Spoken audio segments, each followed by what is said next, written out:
যে ডাটাগুলো আমি বলছিলাম এতক্ষণ ধরে আপনাদের, মানে যে এখানে একটা আছে যেমন স্বাস্থ্য দপ্তরে যেটা নিয়োগ করবে বলেছিল, এটা হলো 2021 ডিসেম্বরে। এখানে ক্লিয়ারলি মেনশন করা ছিল 412 জন। এরপরে আরেকটা ডাটা আছে আপনার, যেটা আমরা বলেছিলাম যে ওয়াক্স ট্যাঙ্ক, যেটা আমরা এখন মুখে বললাম যে Tripura pharmacist required 756, last recruitment যেটা হলো 2016 ব্যাকএন্ড পোস্ট, এখনও মানে অ্যাকর্ডিং টু 2021-22 ডাটা অনুযায়ী 519টা ব্যাকএন্ড পোস্ট আছে।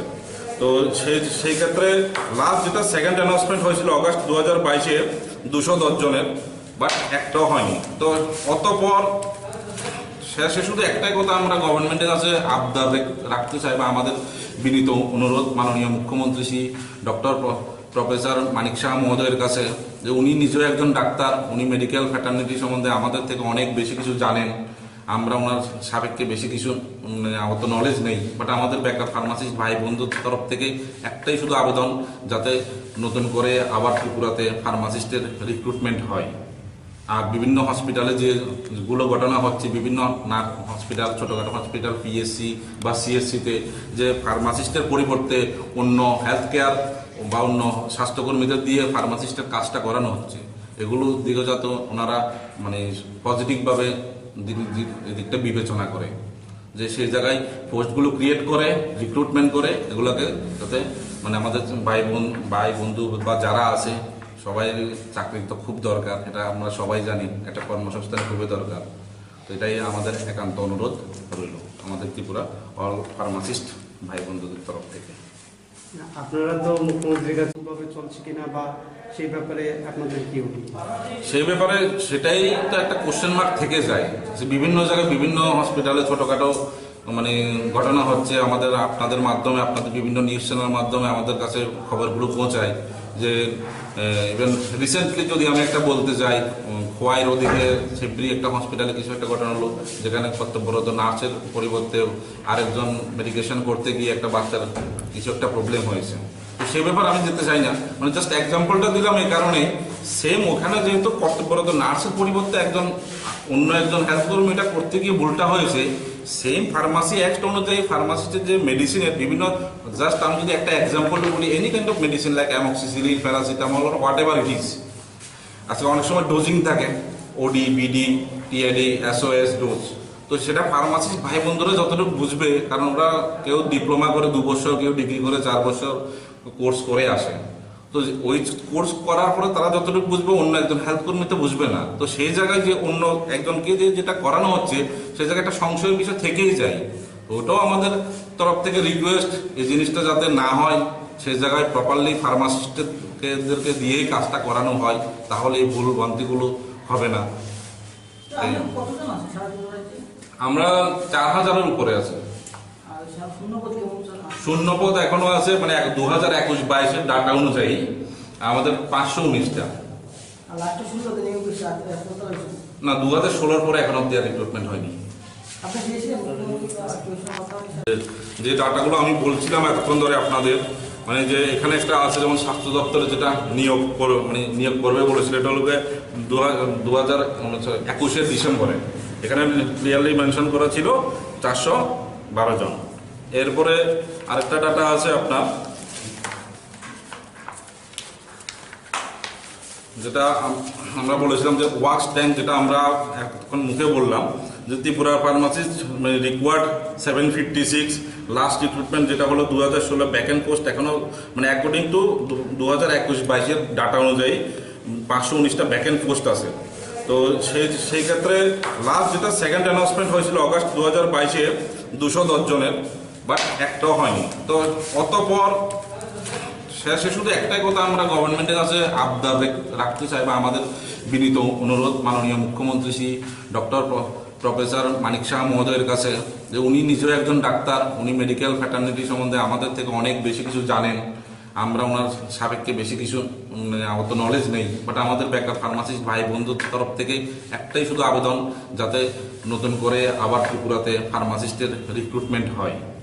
আর বিভিন্ন হসপিটালে যেগুলো ঘটনা হচ্ছে, বিভিন্ন হসপিটাল, ছোটোখাটো হসপিটাল, পিএসসি বা সিএসসিতে যে ফার্মাসিস্টের পরিবর্তে অন্য হেলথ কেয়ার বা অন্য স্বাস্থ্যকর্মীদের দিয়ে ফার্মাসিস্টের কাজটা করানো হচ্ছে, এগুলো দিকে যাতে ওনারা মানে পজিটিভভাবে এদিকটা বিবেচনা করে, যে সেই জায়গায় পোস্টগুলো ক্রিয়েট করে, রিক্রুটমেন্ট করে, এগুলোকে যাতে মানে আমাদের ভাই বন্ধু বা যারা আছে সবাই, চাকরি তো খুব দরকার, এটা আমরা সবাই জানি, একটা কর্মসংস্থান খুবই দরকার। তো এটাই আমাদের একান্ত অনুরোধ রইল আমাদের ত্রিপুরা অল ফার্মাসিস্ট ভাই বন্ধুদের তরফ থেকে।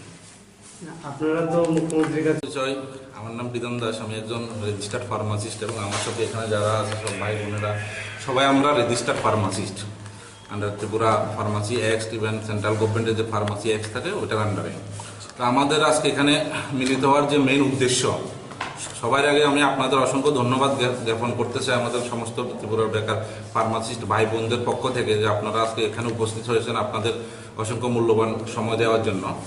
তো আমাদের যে মেইন উদ্দেশ্যটা হলো, ত্রিপুরা রাজ্যে অসংখ্য হসপিটাল আছে, প্রাইমারি হেলথ কেয়ার থেকে শুরু করে, সিএসসি থেকে শুরু করে বা মেডিকেল কলেজ থেকে।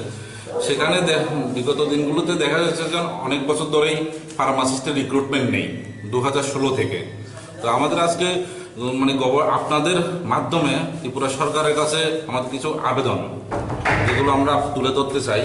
তো সেগুলোর মধ্যে প্রথমত এখানে মূল উদ্দেশ্য হলো যে ত্রিপুরা স্বাস্থ্যমন্ত্রী তথা শ্রীযুক্ত প্রফেসর ডক্টর মানিক সাহা মহোদয়কে আমাদের রিকোয়েস্ট যে উনি মুখ্যমন্ত্রিত্ব পদে আসার পর থেকে ওনার বিভিন্ন যে কাজকর্মগুলো অত্যন্ত প্রশংসনীয়, এবং হেলথ ডিপার্টমেন্টে উনি অনেক খুব গুরুত্বপূর্ণ কাজের জন্য পদক্ষেপ নিয়েছেন, যেগুলো খুব ভালো সারা দিক থেকে সাড়া পেয়েছেন। তো আমাদের ত্রিপুরা বেকার ফার্মাসিস্টের যে উদ্দেশ্য একটাই, যে আমরা কিছু ডাটা নিয়ে এসেছি যেগুলো আপনাদেরকে দেখাতে চাই। যেমন বিভিন্ন হসপিটাল, যেমন এটা বাটি অভয়নগর একটা হসপিটালের কিছু ডাটা, যেটা আমরা নিজেরা কালেকশন করেছি, যেখানে দেখা যাচ্ছে যে ফার্মাসিস্ট ছাড়াই মানে মেডিসিন ডেলিভার করা হচ্ছে, যেটা আইনত দণ্ডনীয় অপরাধ। তো আমাদের মূল বক্তব্যগুলো আমি এখন রাখছি আপনাদের সামনে। যে প্রাথমিক স্বাস্থ্যকেন্দ্র হসপিটালগুলোতে ফার্মাসিস্টের অনেক অভাব তো অনেক দিন ধরেই আছে, যেটা আমি অলরেডি আপনাদেরকে বলেছি। এখন আমরা বিভিন্ন জায়গায় দেখা যায় যে হসপিটালে ডাক্তার কিংবা নার্স বা অন্যান্য যারা স্বাস্থ্যকর্মী থাকে, ওনারা যখন রিটায়ারমেন্টে যায়, ওনাদের জায়গায় পরিবর্তে ডাক্তারের জায়গায় ডাক্তার এসে চিকিৎসা দেয়, নার্সের জায়গায় নার্সরা এসেই চিকিৎসাটা দেয়। কিন্তু ফার্মাসিস্টের জায়গার ব্যাপারে সেটা উল্টো হচ্ছে, যেখানে ফার্মাসিস্টরা মানে রিটায়ারমেন্টে যাচ্ছে, বাট ওনাদের জায়গায় অন্যান্য স্বাস্থ্যকর্মীদের দিয়ে সে পরিষেবাটা দেওয়া হচ্ছে, যেটা violation of section 42 pharmacy act 1948। এটা শুধু নট অনলি ভায়োলেশন, এটা মানুষের জীবনের সংশয়ের আশঙ্কা থেকে যায় যে কতটুকু প্রপারভাবে এটা মানে ওষুধটা যে বিতরণ হচ্ছে ঠিক হচ্ছে কি হচ্ছে না। তো ভায়োলেশন অফ দ্য সেকশন 42 নিয়ে যদি বলতে চাই, যে section 42 of the pharmacy act 1948 clearly states that no person other than a registered pharmacist shall compound, prepare or mix or dispense any medicine on the prescription of a medical practitioner, and whoever contravenes it shall be punishable with imprisonment for term which may be extended up to 6 months with fine. But আমাদের রাজ্যের মুখ্যমন্ত্রী একজন বিখ্যাত চিকিৎসক, উনি ভালো করেই জানেন এই আইনটার ব্যাপারে। 2021 সালে ডিসেম্বর মাসে একটা ঘোষণা হয়েছিল যে 410 জন অ্যালোপ্যাথিক ফার্মাসিস্ট, 25 জন আয়ুর্বেদিক ফার্মাসিস্ট এবং 22 জন হোমিওপ্যাথিক ফার্মাসিস্ট নিয়োগ করা হবে। তারপর দেখা গিয়েছে অগাস্ট মাসে 2022-এ আরও একটা সার্কুলার জারি হয় যে 210 জন 210 অ্যালোপ্যাথিক ফার্মাসিস্ট নিয়োগ করা হবে। বাট দুবার মানে অ্যাডভার্টাইজমেন্ট আসার পরও এরপরে কোনো পদক্ষেপ নেওয়া হয়নি ফার্মাসিস্ট রিক্রুটমেন্টের ব্যাপারে। তো বিগত দিনগুলো থেকে আমরা যেটা দেখতে পাচ্ছি যে ত্রিপুরা রাজ্যে ফার্মাসিস্টের এখন অব্দি মানে রেজিস্টার্ড মোর দেন 4000 ফার্মাসিস্টরা বেকার আছে। আর কিছু ডাটা অনুযায়ী আমরা যেটা দেখতে পাচ্ছি 2021 এবং 22 ইকোনমিক রিভিউ থেকে ডাটাতে দেখা যাচ্ছে ত্রিপুরার টোটাল ওয়ার্ক স্ট্রেংথ দরকার 756 ফার্মাসিস্ট, বাট 2021-22 ডাটা অনুযায়ী 237 জন ফার্মাসিস্ট মানে কাজে জড়িত আছেন। দ্যাট মিনস কি দাঁড়াচ্ছে যে 519 জন, 519টা ভ্যাকেন্ট সিট আছে, যেটা গভর্নমেন্ট চাইলে রিক্রুট করতে পারে। কিন্তু 2016 সালের পরে এখনো অবধি কোনো রিক্রুটমেন্ট আর হয়নি স্টেট গভর্নমেন্ট অফ ত্রিপুরা থেকে। তো আরেকটা ডাটা জাস্ট আমি আপনাদের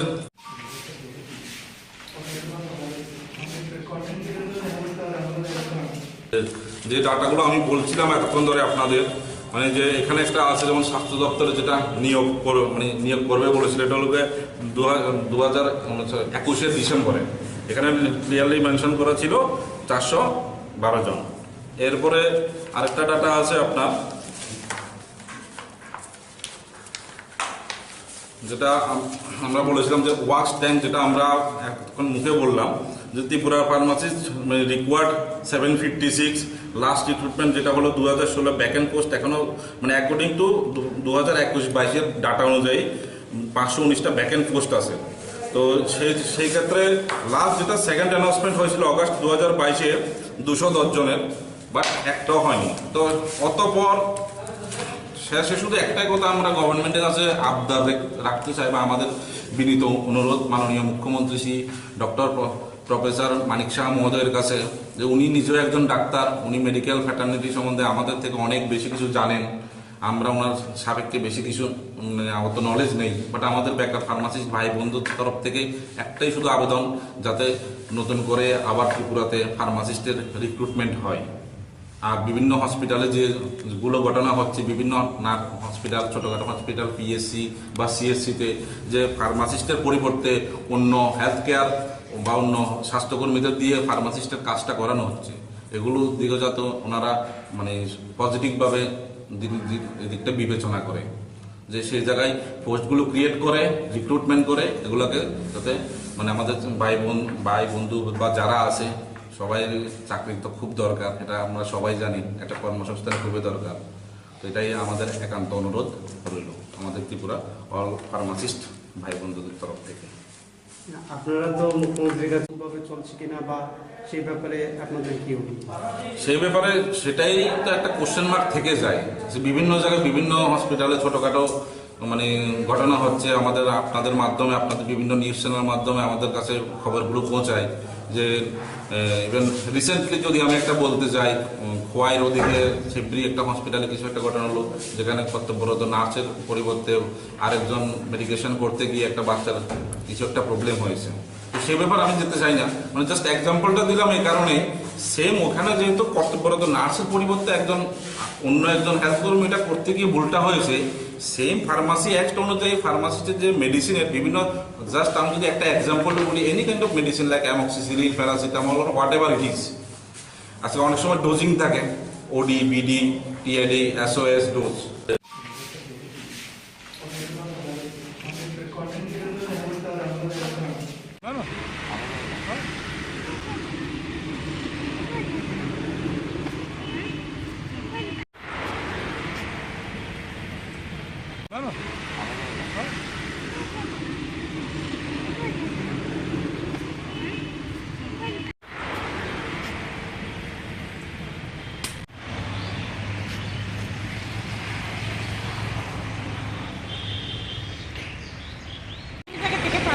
বারোটা 11টা দিকে তো তারা আইনে সেটা আমার বড় ছেলে নামাজ দিচ্ছে মনে 1টা 2টার দিকে নামাজ দিচ্ছে। সারা রাত একটু জায়গায় দিয়েছে, সারা রাত্রে আমরা খোঁজাখুঁজি দিচ্ছি, এমনকি আমার ভাই আমার বাপের বাড়ি তো খবর পাঠিয়েছি, তারাও খোঁজাখুঁজি করছে, তাও গেছে না, কোনো মনে পাইনি।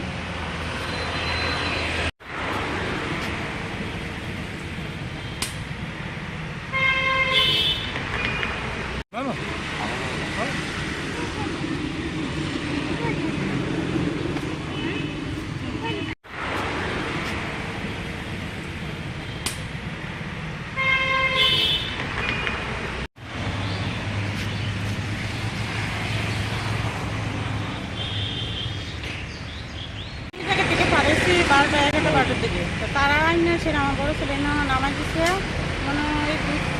মনে 1টা 2টার দিকে নামাজ দিচ্ছে। সারা রাত একটু জায়গায় দিয়েছে, সারা রাত্রে আমরা খোঁজাখুঁজি দিচ্ছি, এমনকি আমার ভাই আমার বাপের বাড়ি তো খবর পাঠিয়েছি, তারাও খোঁজাখুঁজি করছে, তাও গেছে না, কোনো মনে পাইনি।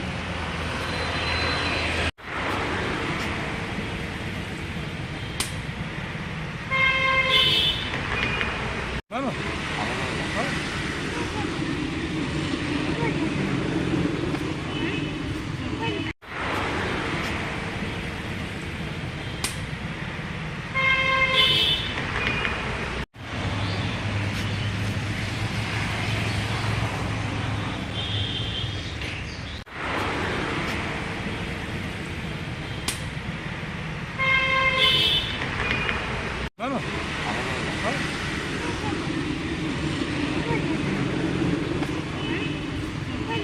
আইসি দেখেন, আমি গেছিলাম ঈদের পরের দিন, আমি ইনকাম খেতে অনেক দূরে কুনাবন রাধানগর, ওই জায়গাতে আমার স্বামী, আমরা পুরো ফ্যামিলি, দুই ফ্যামিলি আমরা গেছি প্রেমের বাড়িতে মানে বেড়ানো লেগে, আবার ওই টাইমে ভাবি যাবো দিতে যাবো গালটা, তো গেছি বিদেশ, বিদে টিদে করে দিমু ওইদিকে ভাগিন দিদি।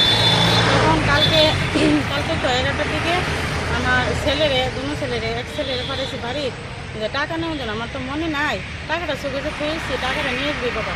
আর বড় ছেলে ও আমার ভাতিজারে নিয়ে শপিং করতে এসে আগরতলা, তখন তারা আইসে বাড়ির থেকে আমার ছোটো ছেলে টাকা নিছে, নিয়ে তারপরে আইসে শেখরপুর আইতে গিয়ে আমার বড় ছেলের কথা যে তারা আমি একটু এখানে নামুম, আমি একটু টাকা করতে যাবো, আমি শেখরপুর নামুম, তোরা যা শপিং করতে। আমি যাওয়ানোর সময় আমার ফোন করিস, আমি বাড়িতে যাবো। তখন কী করছে আমার বড়ো ছেলে, তো আচ্ছা ঠিক আছে, তো অনেক বাইকেতে নামাই দিচ্ছে, দিয়ে আমার বড়ো ছেলে ও আমার ভাতিজারে নিয়ে শপিং করতে গেছে, শপিং করে তারপরে আমরা আগরতলা থেকে আমার সময় এর কাছে ফোন করছে, যে ফোন করতে পরে ফোন ঢুকে না, সুইচ অফ, যে কই লইলে কই আসিস, কিংবা তোর লইলে তো বাড়ির যাবো, আর এত দূরে বৃষ্টিও নামছে, কীভাবে যাবো, বিকাল হয়ে যেতেছে না। তখন তার মোবাইল ফোন ঢুকতেছে না, সুইচ অফ, তার কোনো খবরও পাওয়া যেতেছে না। তখন আমরা তো চিন্তা, আরে সন্ধ্যে এসে এখনো ছেলেটি আইতেছে না, 3টা ছেলে গেল, তখন এই সন্ধ্যা মানে 6টা বেজে এসে আমার বড় ছেলে গেছে, গিয়ে সেটার সাথে আমার ভাতিজাও গেছে, গিয়ে বলতেছে তো হ্যারে তো সাথী স্বপন নিয়ে, তো হ্যারে পাওয়া যেতেছে না, হ্যার মোবাইলও বন্ধ, হ্যাঁ তো বাইকে তো জানি নামছে, তো 2টা-3টা বাজে নামছে, তো আমরা তো শপিং করে হেরে ফোন করতেছি, হেরে আর পাওয়া যেতেছে না, অনেক কই আছে কি আছে কোনো খবর নাই। তখন একটু চিন্তা করে গেলাম, গাড়ি টাকার জন্য হেরে পাঠাইলাম, হে টাকাটা লিয়ে কই গেল, কি হইলো না, হেরে কি কেউ নিচ্ছে গা কিডন্যাপ কইরা, হ্যাঁ। তো তখন কী করছি, তো অনেক চিন্তা দ্বারা অনেকক্ষণ ফোন করলাম আত্মীয়-স্বজনের বাড়িতে, তো আত্মীয়-স্বজন সবাই গেলো না, আইসে না কেউ, মানে এমন কথা কয় না যে হেরে দেখছি কে বা আইসে। তখন আমি কী করলাম, সকালবেলা ভোরবেলা ওখান থেকে হাঁটতে গাড়ি পাওয়া যায় না, ওইদিকে কারেন্টও নাই, তো আমি হাঁটতে ওখান থেকে মনে 1 কিলোমিটার হাঁটা দৌড়ছি, আমার ছোটো ছেলেকে বড়ো ছেলেকে নিয়ে মেয়েরে নিয়ে তাড়াতাড়ি আইসি, বাড়ি খাইয়া শুনি আমার পাশের বাড়ি এমন কথা, পাশের বাড়ি মেয়ে বলে বাড়িতে। তখন আমি অনেক একটা চিন্তা করে গেলাম, গাড়ি ছেলে কই গেল, একটা ফোন পাই না, খবর নাই, আজকে সকালে 10টা এতক্ষণ বেঁচে গেল গা, তখন না আমার তো জানার উচিত, যাই থানাতে যাই। তখন আইলাম অন্তলি থানা, সেটা বড়োবাবুকে জানাইলাম, তখন বড়োবাবু সে বাবুর সাথে মেয়ের লোকজন আসলো, তারা কী করছে জানি না, তো আমার কইছে পরে কথা বলুন। তখন পরে আমি গেলাম, যে বড়োবাবুর এইভাবে জানাইলাম, তখন বড়োবাবু বলছে যে তুমি কী কারণে এই কারণে বল, আমি তো স্যার বলি, তো বলেন। তখন আমি বললাম যে এমনি ছেলে পাই, তো ছেলে পাও না তুমি পাও না, বা ফের নাম কিটা দনে কইছে বড়ো ছেলের নাম নিল, আর ফোন নাম্বার নিল, এর বাবার নাম্বার নিল।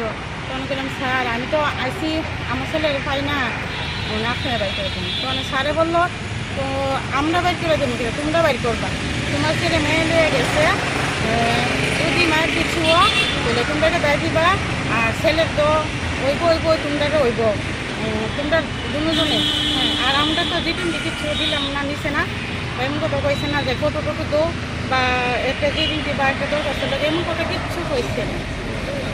তো আমার ছেলে যদি কিছু বলেন, আমি এখন কই যাবো, কোথায় গেছিলে, ছেলে পাই না দেখি তো আজকে এই আন্তরিক থানা পাইলাম, তারা তো জানানো লেগে, তারা উল্টাকে গেছে, আমি কি ফাঁসুন, আমারে ধরবো, আমার ছেলের পাই না থেকে তাদের কাছে আইসি সাহায্য লেগে, তারাও তো কিসের বাইক করে দিবে, কই আছে না আছে।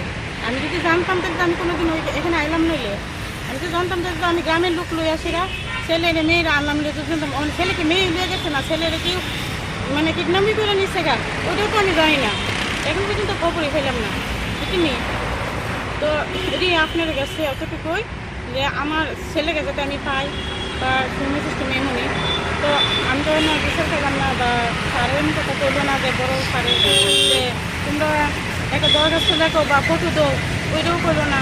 স্যারে বললো উল্টা আমাকে যে আমি আমার বড়ো ছেলে উল্টা ফার্স্ট মিলের ভিতরে, হ্যাঁ। তো এটা কি ফাঁসাফাঁসি কিতে আছে আমি জানি না, দেখে দেখে নাইছে, আসলে যদি জানতাম তো আমি আইলামই হতো। পুলিশ প্রশাসনকে আপনারা কোনো সহযোগিতা করছেন? এই বিষয়ে? না সহযোগিতা কি সহযোগিতা না।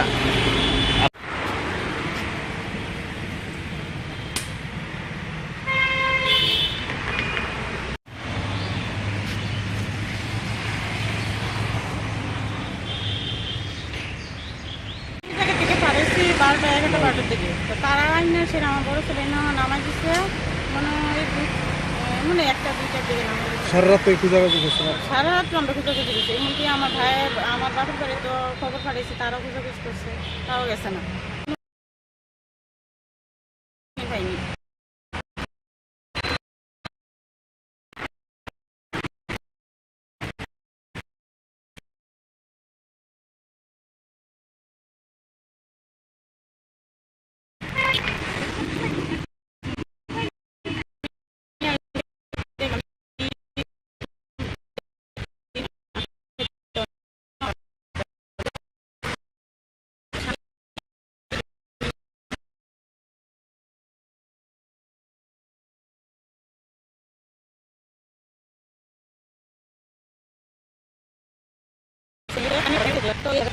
কালকে কালকে তো 11টার দিকে আমার ছেলেরে দুনো ছেলেরে এক ছেলেরে পাঠাইছি বাড়ি যে টাকা নেওয়ার জন্য। আমার তো মনে নাই, টাকাটা সুযোগে ফেলছি, টাকাটা নিয়ে আসবি বাবা। আর বড় ছেলে ও আমার ভাতিজারে নিয়ে শপিং করতে এসে আগরতলা। তখন তারা আইসে বাড়ির থেকে আমার ছোটো ছেলে টাকা নিচ্ছে, নিয়ে তারপরে আইসে শেখরপুর আইতে গিয়ে আমার বড় ছেলের কথাছে যে দাঁড়া আমি একটু এখানে নামুম, আমি একটু টাকা করতে যাবো, আমি শেখরপুর নামুম, তোরা যা শপিং করতে। আমি যাওয়ানোর সময় আমার ফোন করিস, আমি বাড়িতে যাবো। তখন কী করছে আমার বড়ো ছেলে, আচ্ছা ঠিক আছে, তো অনেক বাইকেতে নামাই দিচ্ছে। দিয়ে আমার বড়ো ছেলে ও আমার ভাতিজারে নিয়ে শপিং করতে গেছে, শপিং করে তারপরে আমরা আগরতলা থেকে আমার সময় এর কাছে ফোন করছে যে পরে ফোন ঢুকে না সুইচ অফ, যে কইলে কই আসুস কিবা ধরলে তো বাড়িতে যাবো, আর এত দূরে বৃষ্টিও নামছে, কীভাবে যাবো, বিকাল হয়ে যেতেছে না। তখন তার মোবাইলে ফোন ঢুকতেছে না, সুইচ অফ, তার কোনো খবরও পাওয়া যেতেছে না। তখন আমরা তো চিন্তা, আরে সন্ধ্যে এসে এখনো ছেলেটি আইতেছে না, 3টা ছেলে গেল। তখন এই সন্ধ্যা মানে 6টা 7টা বেজে এসে গেছে, আমার বড়ো ছেলে গেছে, গিয়ে সেটার সাথে আমার ভাতিজাও গেছে, গিয়ে বলতেছে তো হেয়ারে তো সাথী স্বপন মিয়া তো হেয়ারে পাওয়া যেতেছে না, হেয়ার মোবাইলও বন্ধ, এ তো বাইকে তো জানি নামছে, তো 2টা 3টা বাজে নামছে, তো আমরা তো শপিং করে হেরে ফোন করতেছি, হেরে আর পাওয়া যেতেছে না, অনেক কই আসছে কি আসছে কোনো খবর নাই। তখন একটা চিন্তা করে গেলাম, গাড়ি টাকার জন্য হেরে পাঠাইলাম, হে টাকাটা লিয়ে কই গেল, কি হইলো না, হেরে কি কেউ নিচ্ছে গা কিডন্যাপ কইরা। হ্যাঁ, তো মানে কী করছি, তো অনেক চিন্তাধারা, অনেকক্ষণ ফোন করলাম আত্মীয় স্বজনের বাড়িতে, তো আত্মীয় স্বজন সবাই গেলো না, আইসে না কেউ, মানে এমন কথা কয় না যে হেরে দেখছি কে বা আইসে। তখন আমি কী করলাম, সকালবেলা ভোরবেলা ওখান থেকে হাঁটতে গাড়ি পাওয়া যায় না, ওইদিকে কারেন্টও নাই, আমি হাঁটতে ওখান থেকে মনে 1 কিলোমিটার হাঁটা দৌড়ছি। আমার ছোটো ছেলেকে বড়ো ছেলেকে নিয়ে মেয়েরে নিয়ে তাড়াতাড়ি আইসি, বাড়ি যাইয়া শুনি আমার পাশের বাড়ি এমন কথা, পাশের বাড়ি নিয়ে বলে বাড়িতে। তখন আমি অনেক একটা চিন্তা করে গেলাম, গাড়ি ছেলে কই গেল, একটা ফোন পাই না, খবর নাই, আজকে সকালে 10টা এতক্ষণ বাইতে গেল গা। তখন না, আমার তো জানার উচিত, যাই থানাতে যাই। তখন আইলাম আমতলি থানা, সেটা বড়োবাবুকে জানাইলাম। তখন বড়োবাবু সে বাবুর সাথে মেয়ের লোকজন আসলো, তারা কী করছে জানি না, তো আমারে কইছে পরে কথা বলুন। তখন পরে আমি গেলাম, যে বড়োবাবুর এইভাবে জানাইলাম। তখন বড়োবাবু বলছে যে তুমি কী কারণে এই কারণে বল, আমি তো স্যার বলি, তো বলেন। তখন আমি বললাম যে এমনি ছেলে পাই, তো ছেলে পাও না তুমি, তুমি পাও না, বা হের নাম কিটা ধন্য কইছে, বড়ো ছেলের নাম, বড়ো ছেলের নাম নিল, আর ফোন নাম্বার নিল, এর বাবার নাম্বার নিল। তখন বললাম স্যার আমি তো আইসি, আমার ছেলের পাই না, আপনারা বাইর করে দেন। তখন স্যারে বললো তো আমরা বাইর করে দেবো, কিনা তোমরা বাইর করবা, তোমার ছেলে মেয়ে নিয়ে গেছে, যদি মায়ের কিছু বলে তোমরা দেয় দিবা, আর ছেলের তো ওইব তোমরা ওইব, তোমরা দুজনে। হ্যাঁ, আর আমরা তো রিটার্ন কিছু দিলাম না, নিছে না, বা এমন কথা কইছে না যে ফটো টটো দো, বা একটা রিটার্ন দিবা, একটা দরকার ছিল, এমন কথা কিচ্ছু কইছে না। তো আমার ছেলে যদি কিছু বলেন, আমি এখন কই যাবো, কোথায় গেছিলে, ছেলে পাই না দেখি তো আজকে এই আন্তরিক থানা পাইলাম, তারা জানানি লেগে তারা উল্টাকে যাচ্ছে, আমি কি ফাঁসি, আমারে ধরবো, আমার ছেলের পাইনা থেকে তাদের কাছে আইসি সাহায্য লেগে, তারাও তো কিসের বাইক করে দিবে, কই আছে না আছে। আমি যদি জানতাম তাহলে তো আমি কোনোদিন ওই এখানে আইলাম নইলে। আমি তো জানতাম যে আমি গ্রামের লোক লই আসিরা ছেলেরে মেয়েরা আনলাম লই তো জানতাম ছেলেকে মেয়ে লিয়ে গেছে না ছেলেরে কি মানে কিডন্যাপই করে নিচ্ছে গা ওইটাও তো আমি জানি না, এখন পর্যন্ত খবরই পেলাম না বুঝিনি। তো এটি আপনার কাছে এতটুকুই যে আমার ছেলেকে যাতে আমি পাই বা সুমিষ্ট মেমনি, তো আমি তো না বিচার পেলাম না বা স্যারের কথা বললো না যে বড়ো স্যারের যে তোমরা একটা দরখাস্ত লেখো বা ফটো দো, ওইটাও করলো না। স্যারে বললো উল্টা আমাকে যে আমি আমার বড়ো ছেলে উল্টা ফার্স্ট মিলের ভিতরে, হ্যাঁ তো এটা কি ফাঁসাফাঁসি কিতে আছে আমি জানি না, দেখে দেখে না আসছে জানতাম তো আমি আইলাম আমার পুলিশ প্রশাসনকে আপনারা কোনো সহযোগিতা করছেন এই বিষয়ে? না না।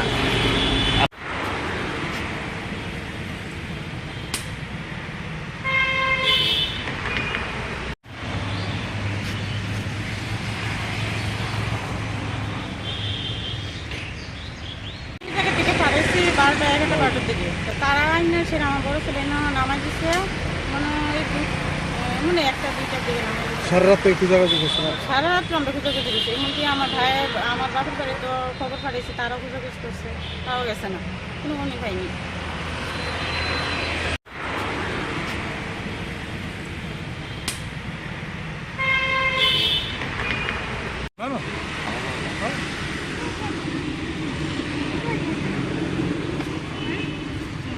আমি আইসি দেখেন আমি গেছিলাম ঈদের পরের দিন, আমি নিমতন থেকে অনেক দূরে কুনাবন রাধানগর, ওই জায়গাতে আমার স্বামী আমরা পুরো ফ্যামিলি 2 ফ্যামিলি আমরা গেছি ট্রেনের বাড়িতে মানে বেড়ানি লেগে, আবার ওই টাইমে ভাতে যাবো দিতে যাবো গালটা, তো গেছি বিদেশ হেরে বিদেশে করে দিব ভাজন দিদি। তখন কালকে তো 11টার দিকে আমার ছেলেরে দুনো ছেলেরে এক ছেলেরে পাঠাইছি বাড়ির যে টাকা নেওয়ার জন্য, আমার তো মনে নাই টাকাটা চোখে খেয়েছি, টাকাটা নিয়ে আসবি বাবা। আর বড় ছেলে ও আমার ভাতিজারে নিয়ে শপিং করতে এসে আগরতলা, তখন তারা আইসে বাড়ির থেকে আমার ছোটো ছেলে টাকা নিছে নিয়ে তারপরে আইসে শেখরপুর আইতে দিয়ে আমার বড় ছেলের কাছে যে তারা আমি একটু এখানে নামুম, আমি একটু টাকা করতে যাবো, আমি শেখরপুর নামুম, তোরা যায় শপিং করতে। আমি যাওয়ানোর সময় আমার ফোন করিস আমি বাড়িতে যাবো, তখন কী করছে আমার বড়ো ছেলে কো আচ্ছা ঠিক আছে, তো অনেক বাইকেতে নামা দিচ্ছে দিয়ে আমার বড়ো ছেলে ও আমার ভাতিজারে নিয়ে শপিং করতে গেছে, শপিং করে তারপরে আমরা আগরতলা থেকে আমার সময় এর কাছে ফোন করছে যে ফোন করতে পরে ফোন ঢুকে না সুইচ অফ, যে কইলে কই আসুস কিংবা ধরলে তো বাড়ির যাবো, আর এত দূরে বৃষ্টিও নামছে কীভাবে যাবো, বিকাল হয়ে যেতেছে না, তখন তার মোবাইল ফোন ঢুকতেছে না, সুইচ অফ, তার কোনো খবরও পাওয়া যেতেছে না। তখন আমরা তো চিন্তা আরে সন্ধ্যে এসে এখনো ছেলেটি আইতেছে না, 3টা ছেলে গেল, তখন এই সন্ধ্যা মানে 6টা 7টা বেজে এসে আমার বড়ো ছেলে গেছে, গিয়ে সেটার সাথে আমার ভাতি যাওয়া গেছে, গিয়ে বলতেছে তো হেরে তো সাথী স্বপন নিয়ে তো হেরে পাওয়া যেতেছে না, হের মোবাইলও বন্ধ, তো বাইকে তো জানি নামছে তো 2টা 3টা বাজে নামছে, তো আমরা তো শপিং করে হেরে ফোন করতেছি, হেরে আর পাওয়া যেতেছে না, অনেক কই আসছে কী আসছে কোনো খবর নাই। তখন একটা চিন্তা করে গেলাম গাড়ি টাকার জন্য হেরে পাঠাইলাম, টাকাটা লিয়ে কই গেল কি ওইলো না, হেরে কি কেউ নিচ্ছে গা কিডন্যাপ কইরা, হ্যাঁ তো মানে কী করছি, তো অনেক চিন্তা দ্বারা অনেকক্ষণ ফোন করলাম আত্মীয় স্বজনের বাড়িতে, তো আত্মীয় স্বজন সবাই গেলো না, আইসে না কেউ, মানে এমন কথা কয় না যে হেরে দেখছি কে বা আইসে।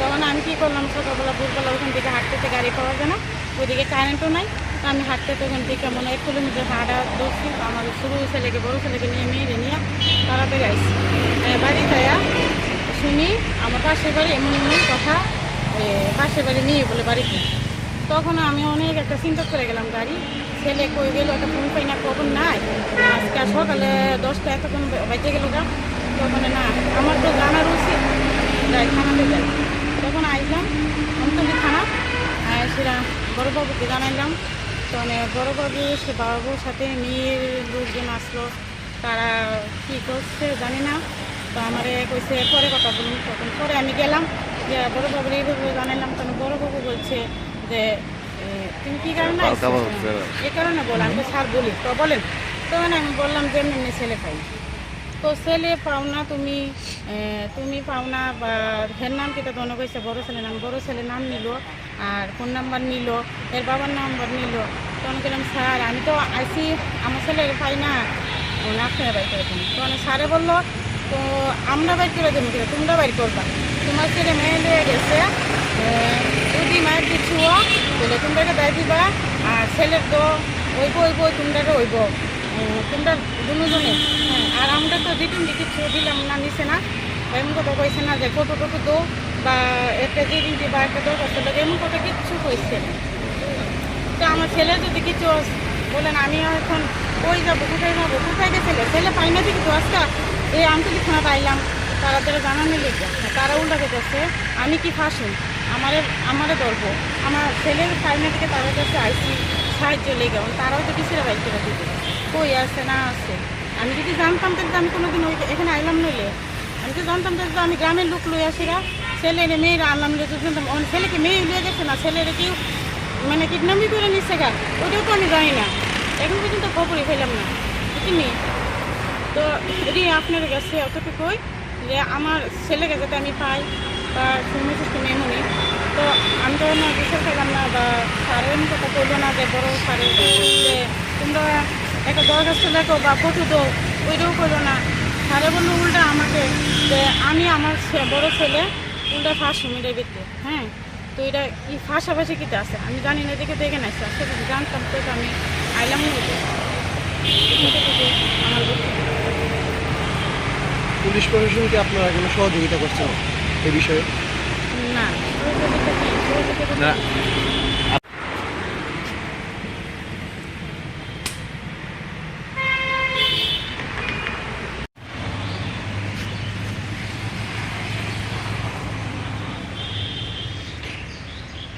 জায়গা থেকে পাঠাইছি 12টা 11টা 12টার দিকে, তো তারা আইনে সেটা আমার বড় ছেলে নামাই দিচ্ছে মানে একটা 2টার দিকে নামাই দিচ্ছে। সারা রাত একটু যোগাযোগ করছেন? সারা রাত আমরা খোঁজাখুঁজি করছি, এমনকি আমার ভাইয়ের আমার বাপের বাড়ি তো খবর পাঠিয়েছি, তারাও খোঁজাখুঁজি করছে, তাও গেছে না, কোনো মনে পাইনি।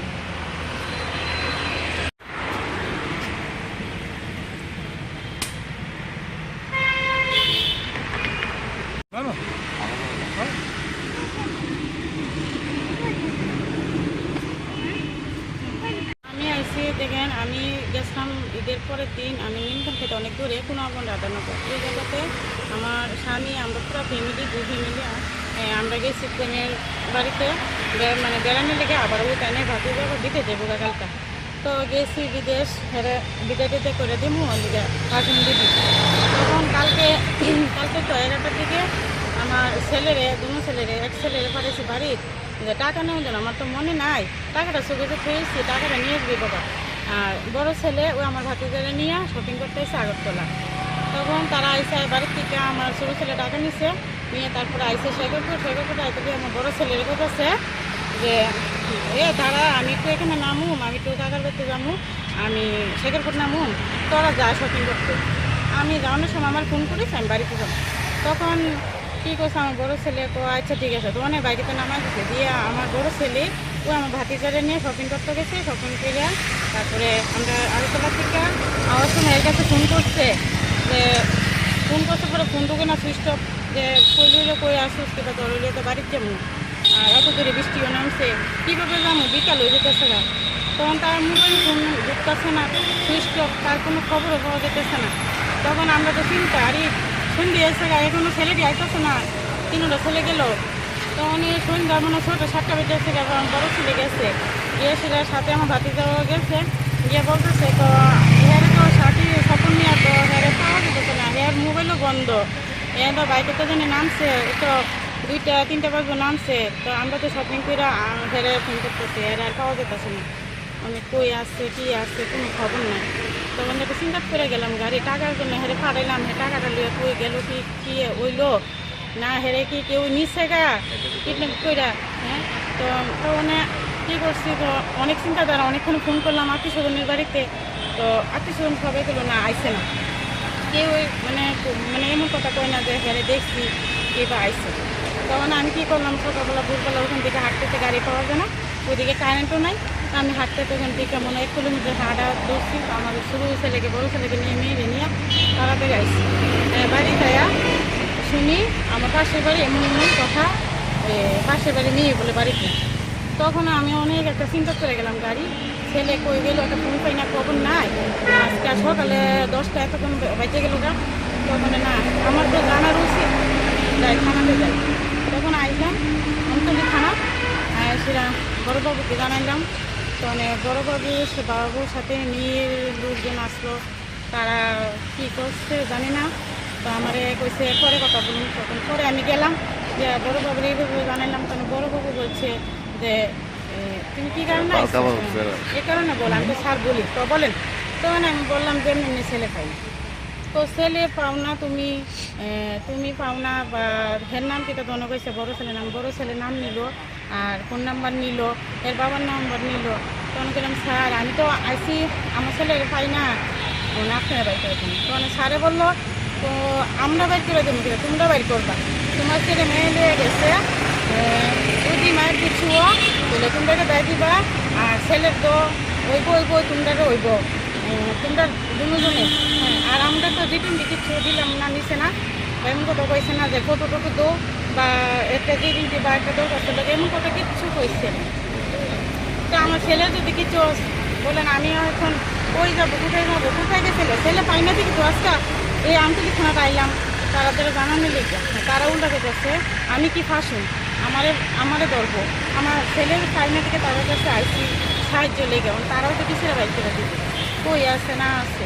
আমি যদি জানতাম তাহলে আমি কোনোদিন ওই এখানে আইলাম নইলে, আমি তো জানতাম তাহলে আমি গ্রামের লোক লই আসিরা, ছেলে মেয়েরা আনলাম লই তো জানতাম। ছেলেকে মেয়ে লয়ে গেছে না, ছেলের কেউ মানে কিডন্যাপই করে নিচ্ছে গা, ওটাও তো আমি জানি না, এখন পর্যন্ত খবরই পেলাম না বুঝলি। তো এটি আপনার কাছে এতটুকুই যে আমার ছেলেকে যাতে আমি পাই, বা সিস্টেম এমনই। তো আমি তো না বিচার পেলাম না, বা স্যারের এমন কথা করলো না যে বড় স্যারের যে তোমরা একটা দরখাস্ত দেখো বা ফটো দো, ওইটাও করলো না। স্যারে বললো উল্টা আমাকে যে আমি আমার বড় ছেলে উল্টা ফার্স্ট মিডিয়ার ভিতরে। হ্যাঁ, তো এটা কি ফাঁসাফাঁসি কিতে আছে আমি জানি না, দেখে দেখে না আসছে, জানতাম তো আমি আইলাম নদী আমার পুলিশ প্রশাসনকে আপনারা কোনো সহযোগিতা করছেন এই বিষয়ে? না সহযোগিতা না।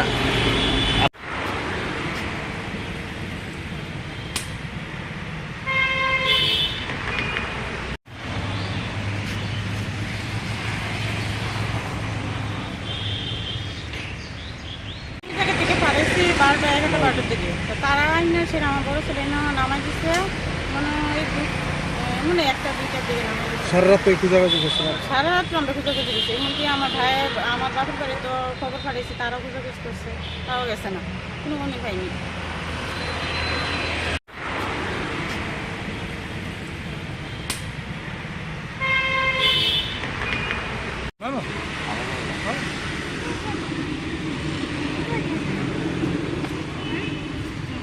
আমি আইসি দেখেন, আমি গেছিলাম ঈদের পরের দিন, আমি নিমতন থেকে অনেক দূরে কুনাবন রাধানগর, ওই জায়গাতে আমার স্বামী আমরা পুরো ফ্যামিলি 2 ফ্যামিলি আমরা গেছি প্রেমের বাড়িতে, মানে বেড়ানো লেগে, আবার ওই টাইমে ভাতে যাবো বিদে যাবো গালটা।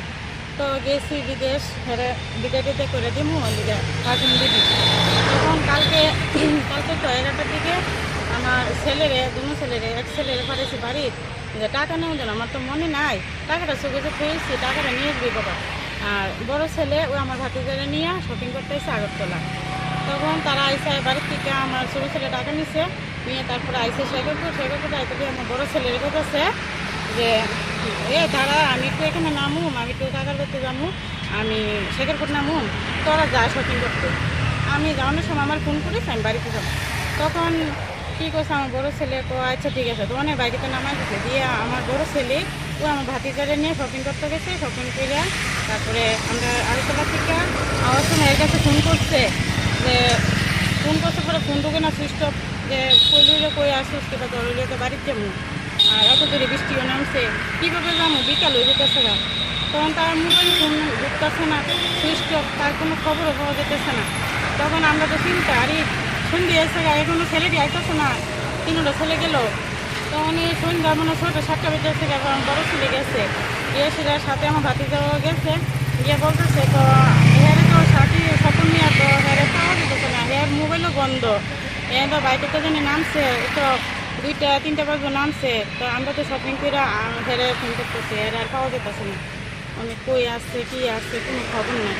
তখন একটা চিন্তা করে গেলাম গাড়ি টাকার জন্য হেরে ফাড়াইলাম, হে টাকাটা লিয়ে কই গেল কি হইলো না, হেরে কি কেউ নিচ্ছে গা কিডন্যাপ কইরা।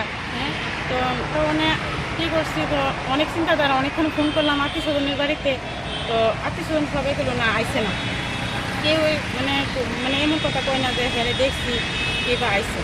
তখন আমি কী করলাম, সকালবেলা ভোরবেলা ওখান থেকে হাঁটতে গাড়ি পাওয়া যায় না, ওইদিকে কারেন্টও নাই। তো আমি হাঁটতে ওখান থেকে মনে 1 কিলোমিটার হাঁটা দৌড়ছি। আমার ছোটো ছেলেকে বড়ো ছেলেকে নিয়ে মেয়েরে নিয়ে তাড়াতাড়ি আইসি। বাড়ি খাইয়া শুনি আমার পাশের বাড়ি এমন এমন কথা, পাশের বাড়ি নিয়ে বলে বাড়িতে। তখন আমি অনেক একটা চিন্তা করে গেলাম, গাড়ি ছেলে কই গেল, একটা ফোন পাই না, খবর নাই। আজকে সকালে 10টা এতক্ষণ বাইতে গেল গা, তখন না আমার তো জানার উচিত, যাই থানাতে যাই। তখন আইলাম অন্তলি থানা, সেটা বড়োবাবুকে জানাইলাম। তো বড়োবাবু সে বাবুর সাথে মেয়ের লোকজন আসলো, তারা কী করছে জানি না। তো আমার কইছে পরে কথা বলুন। তখন পরে আমি গেলাম, যে বড়োবাবুর এইভাবে জানাইলাম। তখন বড়োবাবু বলছে যে তুমি কী কারণে এই কারণে বল। আমি তো স্যার বলি, তো বলেন। তখন আমি বললাম যে এমনি ছেলে পাই না। তো ছেলে পাও না তুমি পাও না, বা হের নাম কিটা দনে কইছে বড়ো ছেলের নাম, বড়ো ছেলের নাম নিল আর ফোন নাম্বার নিল, এর বাবার নাম্বার নিল। তখন বললাম স্যার আমি তো আইসি, আমার ছেলে পাই না, আপনারা বাইর করে দিন। তখন স্যারে বললো তো আমরা বাইর করে দেবো, তোমরা বাইর করবা, তোমার ছেলে মেয়ে লিয়ে গেছে, যদি মায়ের কিছু বলে তোমরা দেয় দিবা, আর ছেলের তো ওইব তোমরা ওইব, তোমরা দুজনে। হ্যাঁ, আর আমরা তো রিটার্ন কিছু দিলাম না, নিছে না, বা এমন কথা কইছে না যে ফটো দো বা একটা রিডিং বা একটা দরকার ছিল, এমন কথা কিছু কইছে না। তো আমার ছেলে যদি কিছু বলেন, আমি এখন কই যাবো, কোথায় গেছিলে, ছেলে পাই না দেখি তো আজকে এই আন্তরিক থানাতে আইলাম, তারা জানানি লেগে তারা উল্টা করতেছে আমি কি ফাঁসি, আমারে ধরবো, আমার ছেলের ফাইনা থেকে তাদের কাছে আইসি সাহায্য লেগে, তারাও তো পিছিয়ে বাইক করে দিবে কই আছে না আছে। আমি যদি জানতাম তাহলে আমি কোনোদিন এখানে আইলাম নইলে, আমি তো জানতাম তাহলে আমি গ্রামের লোক লই আসিরা, ছেলে মেয়েরা আনলাম, ছেলেকে মেয়ে লিয়ে গেছে না, ছেলেরা কি মানে কিডন্যাপই করে নিচ্ছে গা, ওটাও তো আমি জানি না, এখন পর্যন্ত খবরই পেলাম না, বুঝলি। তো এটি আপনার কাছে অতটুকুই যে আমার ছেলেকে যাতে আমি পাই, তার সুনির্দিষ্ট এমনই। তো আমি তো না বিচার পেলাম না, বা স্যারের কথা বললো না যে বড়ো স্যারের যে তোমরা একটা দরখাস্ত লেখো বা ফটো দো, ওইটাও করলো না। স্যারে বললো উল্টা আমাকে যে আমি আমার বড়ো ছেলে উল্টা ফাঁসি মেরে দিতে। হ্যাঁ, তো এটা কি ফাঁসাফাঁসি কিতে আছে আমি জানি না, দেখে তো এখানে আসছে, আসলে জানতাম তো আমি আইলাম না। আমার পুলিশ প্রশাসনকে আপনারা কোনো সহযোগিতা করছেন এই বিষয়ে? না, না।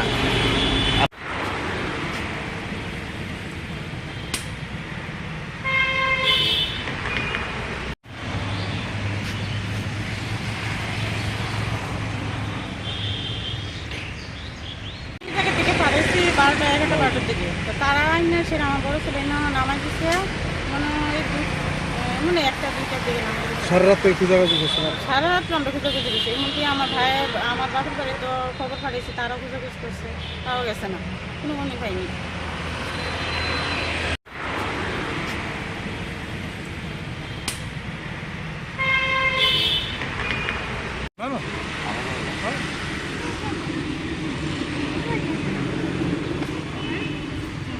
আমি আইসি দেখেন, আমি গেছিলাম ঈদের পরের দিন, আমি নিমতন খেতে অনেক দূরে কুনাবন রাধানগর, ওই জায়গাতে আমার স্বামী আমরা পুরো ফ্যামিলি 2 ফ্যামিলি আমরা গেছি প্রেমের বাড়িতে, মানে বেড়ানোর লেগে, আবার ওই টাইমে ভাতে যাবো দিতে যাবো গালটা। তো গেছি বিদেশ, হেরে বিদে টিতে করে দিবো ভাষণ দিদি। তখন কালকে তো 11টার দিকে আমার ছেলেরে, দুনো ছেলেরে, এক ছেলেরে পাঠাইছি বাড়ির যে টাকা নেওয়ার জন্য, আমার তো মনে নাই, টাকাটা চোখে খেয়েছি, টাকাটা নিয়ে আসবি বাবা। আর বড় ছেলে ও আমার ভাতিজারে নিয়ে শপিং করতে এসে আগরতলা। তখন তারা আইসে বাড়ির থেকে আমার ছোটো ছেলে টাকা নিছে, নিয়ে তারপরে আইসে শেখরপুর আইতে গিয়ে আমার বড়ো ছেলের কাছে যে দাঁড়া আমি একটু এখানে নামুম, আমি একটু টাকার করতে যাবো, আমি শেখরপুর নামুম, তোরা যা শপিং করতে। আমি যাওয়ানোর সময় আমার ফোন করিস, আমি বাড়িতে যাবো। তখন কী করছে আমার বড়ো ছেলে, তো আচ্ছা ঠিক আছে, তো অনেক বাইকেতে নামাই দিচ্ছে, দিয়ে আমার বড়ো ছেলে ও আমার ভাতিজারে নিয়ে শপিং করতে গেছে, শপিং করে তারপরে আমরা আরেকটা থেকে আমার সময় এর কাছে ফোন করছে যে পরে ফোন ঢুকে না সুইচ অফ, যে কইলে কই আসুস কিংবা ধরলে তো বাড়ির যাবো, আর এত জোরে বৃষ্টিও নামছে, কীভাবে যাবো, বিকাল হয়ে যেতেছে না। তখন তার মোবাইল ফোন ঢুকতেছে না, সুইচ অফ, তার কোনো খবরও পাওয়া যেতেছে না। তখন আমরা তো চিন্তা আরে সন্ধ্যে এসে এখনো ছেলেটি আইতেছে না, 3টা ছেলে গেল। তখন এই সন্ধ্যা মানে 6টা বেজে এসে কারণ বড় ছেলে গেছে, গিয়ে সেটার সাথে আমার ভাতিজাও গেছে, গিয়ে বলতেছে তো হেরে তো সাথী স্বপন নিয়ে তো হেরে পাওয়া যেতেছে না, হের মোবাইলও বন্ধ, এ তো বাইকে তো জানি নামছে, তো 2টা-3টা বাজবে নামছে, তো আমরা তো শপিং করে হেরে ফোন করতেছি, হেরে আর পাওয়া যেতেছে না, আমি কই আসছে কি আসছে কোনো খবর নাই। তখন একটা চিন্তা করে গেলাম গাড়ি টাকার জন্য হেরে ফাড়াইলাম, হে টাকাটা লিয়ে কই গেল কি ওইলো না, হেরে কি কেউ নিচ্ছে গা কিডন্যাপ কইরা। হ্যাঁ, তো মানে কী করছি, তো অনেক চিন্তাধারা, অনেকক্ষণ ফোন করলাম আত্মীয়-স্বজনের বাড়িতে, তো আত্মীয়-স্বজন সবাই গেলো না, আইসে না কেউ, মানে এমন কথা কয় না যে হেরে দেখছি কে বা আইসে। তখন আমি কী করলাম, সকালবেলা ভোরবেলা ওখান থেকে হাঁটতে গাড়ি পাওয়া যায় না, ওইদিকে কারেন্টও নাই, তো আমি হাঁটতে ওখান থেকে মনে হয় 1 কিলোমিটার হাঁটা দৌড়ছি, আমার ছোটো ছেলেকে বড়ো ছেলেকে নিয়ে মেয়েরে নিয়ে তাড়াতাড়ি আইসি। বাড়ি যাইয়া শুনি আমার পাশের বাড়ি এমন কথা, পাশের বাড়ি মেয়ে বলে বাড়িতে। তখন আমি অনেক একটা চিন্তা করে গেলাম, গাড়ি ছেলে কই গেল, একটা ফোন পাই না, খবর নাই, আজকে সকালে 10টা এতক্ষণ বাইতে গেল গা। তখন না, আমার তো জানার উচিত, যাই থানাতে যাই। তখন আইলাম অন্তলি থানা, সেটা বড়োবাবুকে জানাইলাম। তো বড়োবাবু সে বাবুর সাথে মেয়ের লোকজন আসলো, তারা কী করছে জানি না, তো আমার কইছে পরে কথা বলুন। তখন পরে আমি গেলাম, যে বড়োবাবুর এইভাবে জানাইলাম, তখন বড়োবাবু বলছে যে তুমি কী কারণে এ কারণে বল, আমি তো স্যার বলি, তো বলেন। তখন আমি বললাম যে এমনি ছেলে পাই, তো ছেলে পাও না তুমি পাও না, বা হের নাম কিটা ধনে কইছে বড়ো ছেলের নাম, বড়ো ছেলের নাম নিল আর ফোন নাম্বার নিল, এর বাবার নাম্বার নিল। তখন বললাম স্যার আমি তো আইসি, আমার ছেলের পাই না, আপনারা বাইর করে দেন। তখন স্যারে বললো তো আমরা বাইর করে দেবো, কিনা তোমরা বাইর করবা, তোমার ছেলে মেয়ে নিয়ে গেছে, যদি মায়ের কিছু তাহলে তোমরাকে দায় দিবা, আর ছেলের তো ওইব তোমরারও ওইব, তোমরা দুজনে।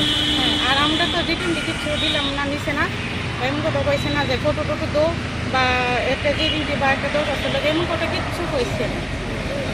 তো আমার ছেলে যদি কিছু বলেন, আমি এখন কই যাবো, কোথায় গেছিলে, ছেলে পাই না দেখি তো আজকে এই আঞ্চলিক থানাতে আইলাম, তারা জানানো লেগে তারা উল্টাতে যাচ্ছে, আমি কি ফাঁসুন, আমারে ধরব, আমার ছেলের ফাইনা থেকে তাদের কাছে আইসি সাহায্য লেগে, তারাও তো কিসের বাইক করে দিতে কই আছে না আছে।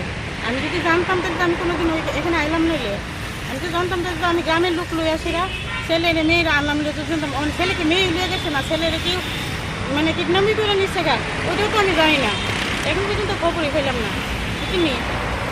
তো এটি আপনার কাছে অতটুকুই যে আমার ছেলেকে যাতে আমি পাই, তার সুমিষ্ট মেমনি। তো আমি তো বিচার করলাম না, বা স্যারের কথা করলো না যে বড়ো স্যারের যে তোমরা একটা দরখাস্ত লেখো বা ফটো দো, ওইটাও করলো না। স্যারে বললো উল্টা আমাকে যে আমি আমার বড়ো ছেলে উল্টা ফার্স্ট সমুদ্রের ভিতরে। হ্যাঁ, তো এটা কি ফাঁসাফাঁসি কিতে আছে আমি জানি না, দেখে দেখে না আসলে যদি জানতাম তো আমি আইলাম আমার। পুলিশ প্রশাসনকে আপনারা কোনো সহযোগিতা করছেন এই বিষয়ে? না, না।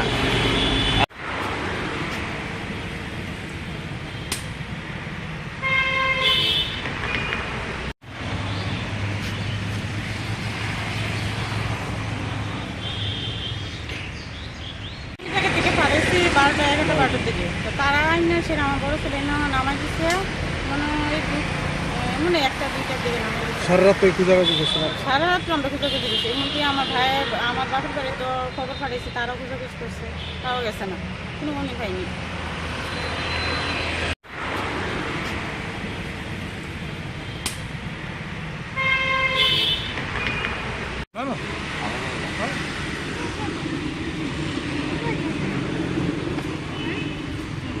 আমি আইসি দেখেন, আমি গেছিলাম ঈদের পরের দিন, আমি নিমতল থেকে অনেক দূরে, কোনো রাধানগর, ওই জায়গাতে আমার স্বামী আমরা পুরো ফ্যামিলি 2 ফ্যামিলি আমরা গেছি প্রেমের বাড়িতে মানে বেড়ানি লেগে আবার ওই টাইমে ভাতে যাবো দিতে যাবো কালটা।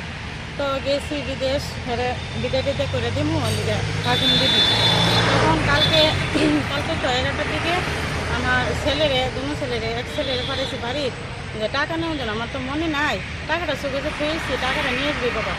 আর বড় ছেলে ও আমার ভাতিজারে নিয়ে শপিং করতে এসে আগরতলা। তখন তারা আইসে বাড়ির থেকে আমার ছোটো ছেলে টাকা নিছে, নিয়ে তারপরে আইসে শেখরপুর আইতে দিয়ে আমার বড়ো ছেলের কাছে যে তারা আমি একটু এখানে নামুম, আমি একটু টাকার করতে যাবো, আমি শেখরপুর নামুম, তোরা যা শপিং করতে।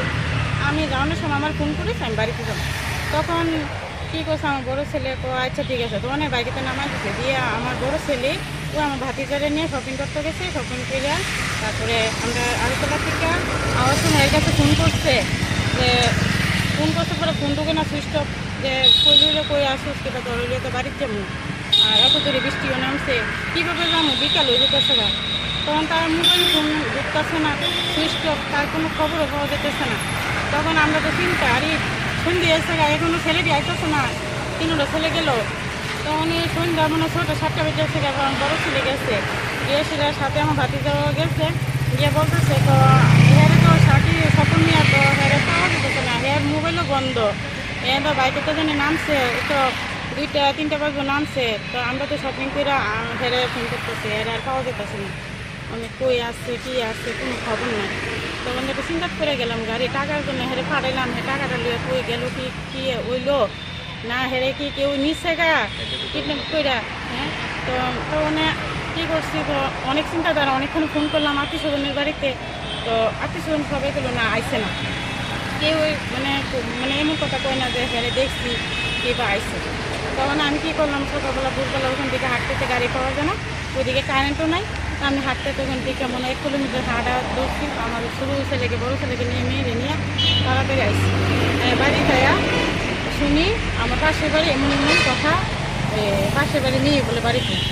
তখন আমি অনেক একটা চিন্তা করে গেলাম, গাড়ি ছেলে কই গেল, একটা ফোন পাই না, খবর নাই, আজকে সকালে 10টা এতক্ষণ বাইতে গেল গা। তখন না আমার তো জানার উচিত, যাই থানাতে যাই। তখন আইলাম অন্তলি থানা, সেটা বড়োবাবুকে জানাইলাম। তো বড়োবাবু সে বাবুর সাথে মেয়ের লোকজন আসলো, তারা কী করছে জানি না। তো আমার কইছে পরে কথা বলুন। তখন পরে আমি গেলাম, যে বড়োবাবুর এইভাবে জানাইলাম। তখন বড়োবাবু বলছে যে তুমি কী কারণে এ কারণে বল, আমি তো স্যার বলি, তো বলেন। তখন আমি বললাম যে এমনি ছেলে পাই, তো ছেলে পাও না তুমি পাও না, বা হের নাম কিটা দন কইছে বড়ো ছেলের নাম নিল, আর ফোন নাম্বার নিল, এর বাবার নাম্বার নিল। তখন বললাম স্যার আমি তো আইসি, আমার ছেলের পাই না, আপনারা বাইর করে দেন। তখন স্যারে বললো তো আমরা বাইর করে দেবো কিনা, তোমরা বাইর করবা, তোমার ছেলে মেয়ে নিয়ে গেছে, যদি মায়ের দিচ্ছুও বলে তোমরা এটা দেয় দিবা, আর ছেলের তো ওইব তোমরা ওইব, তোমরা দুজনে। হ্যাঁ, আর আমরা তো রিটার্ন কিছু দিলাম না, নিছে না, এমন কথা কইছে না যে ফটো দো বা একটা দিদি বা একটা দরকার ছিল, এমন কথা কিচ্ছু কইছে না।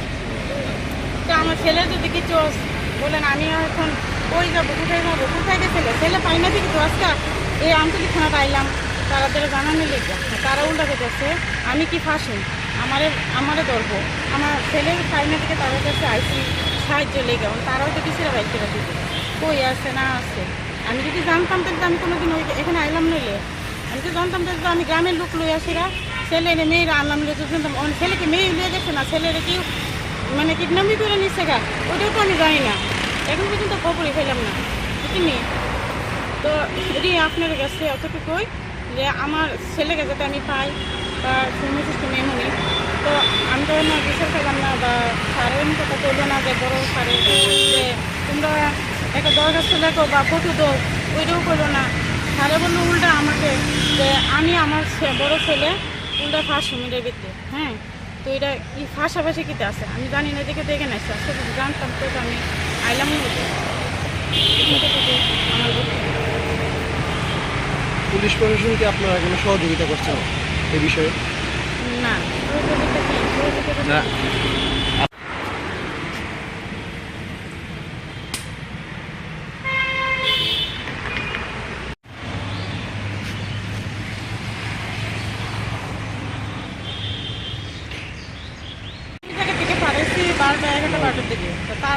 সেটা আমার বড় ছেলে নামাজ দিচ্ছে মানে মানে একটা দুইটার দিকে নামাজ দিচ্ছে। সারা রাত একটু জায়গা করছেন? সারা রাত আমরা খুঁজে দিয়েছি, এমনকি আমার ভাইয়ের আমার বাপের বাড়ি তো খবর পাঠিয়েছি, তারাও খুঁজে করছে, তাও গেছে না, কোনো মনে পাইনি।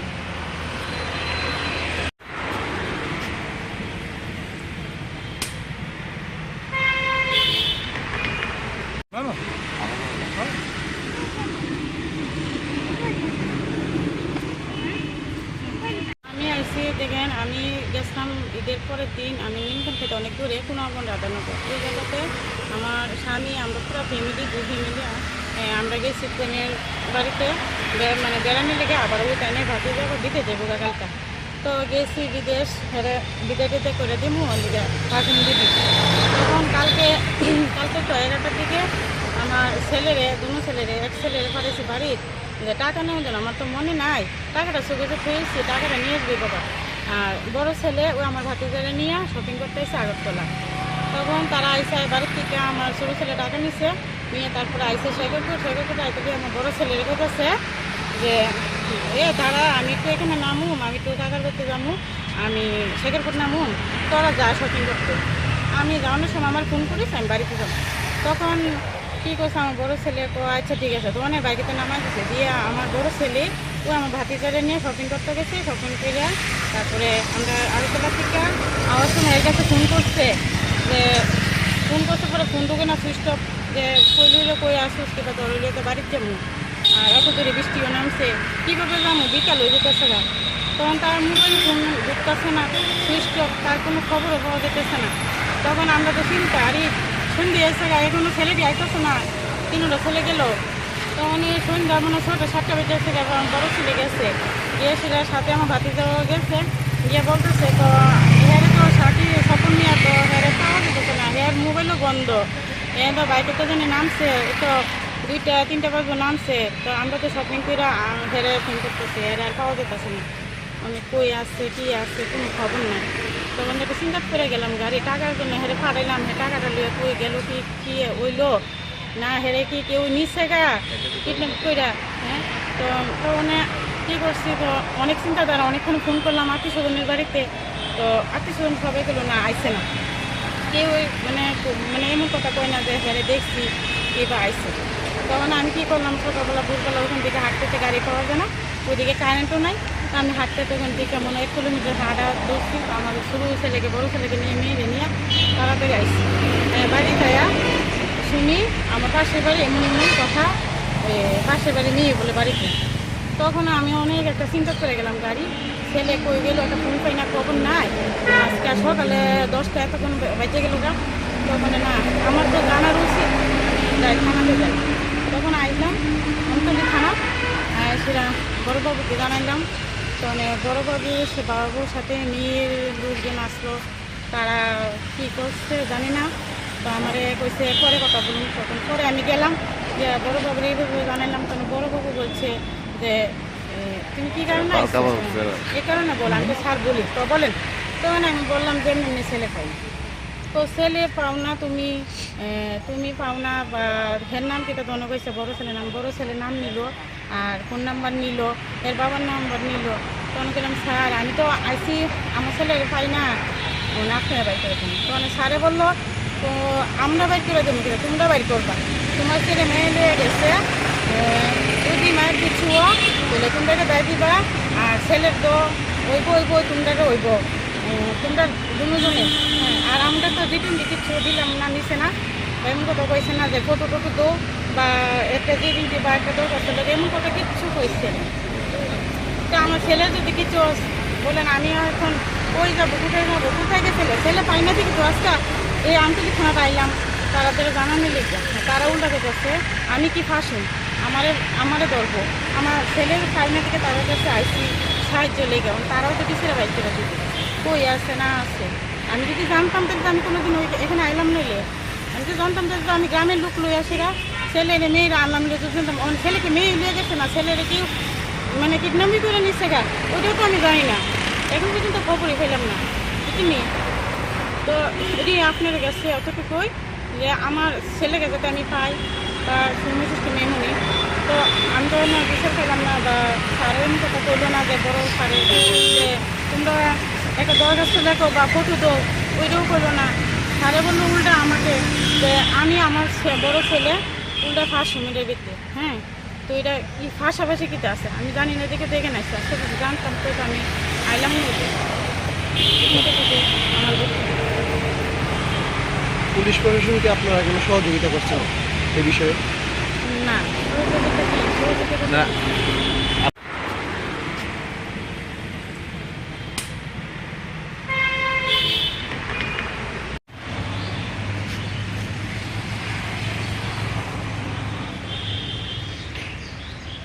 জায়গা থেকে পাঠাইছি 12টা 11টা থেকে। তো তারা আইনে সেটা আমার বড় ছেলে নামাই দিচ্ছে মানে 1টা 2টার দিকে নামাই দিচ্ছে। সারা রাত একটু যোগাযোগ করছেন? সারা রাত আমরা খোঁজাখুঁজি করছি, এমনকি আমার ভাই আমার বাপের বাড়ি তো খবর পাঠাইছি, তারাও খোঁজাখুঁজি করছে, তাও গেছে না, কোনো মনে পাইনি।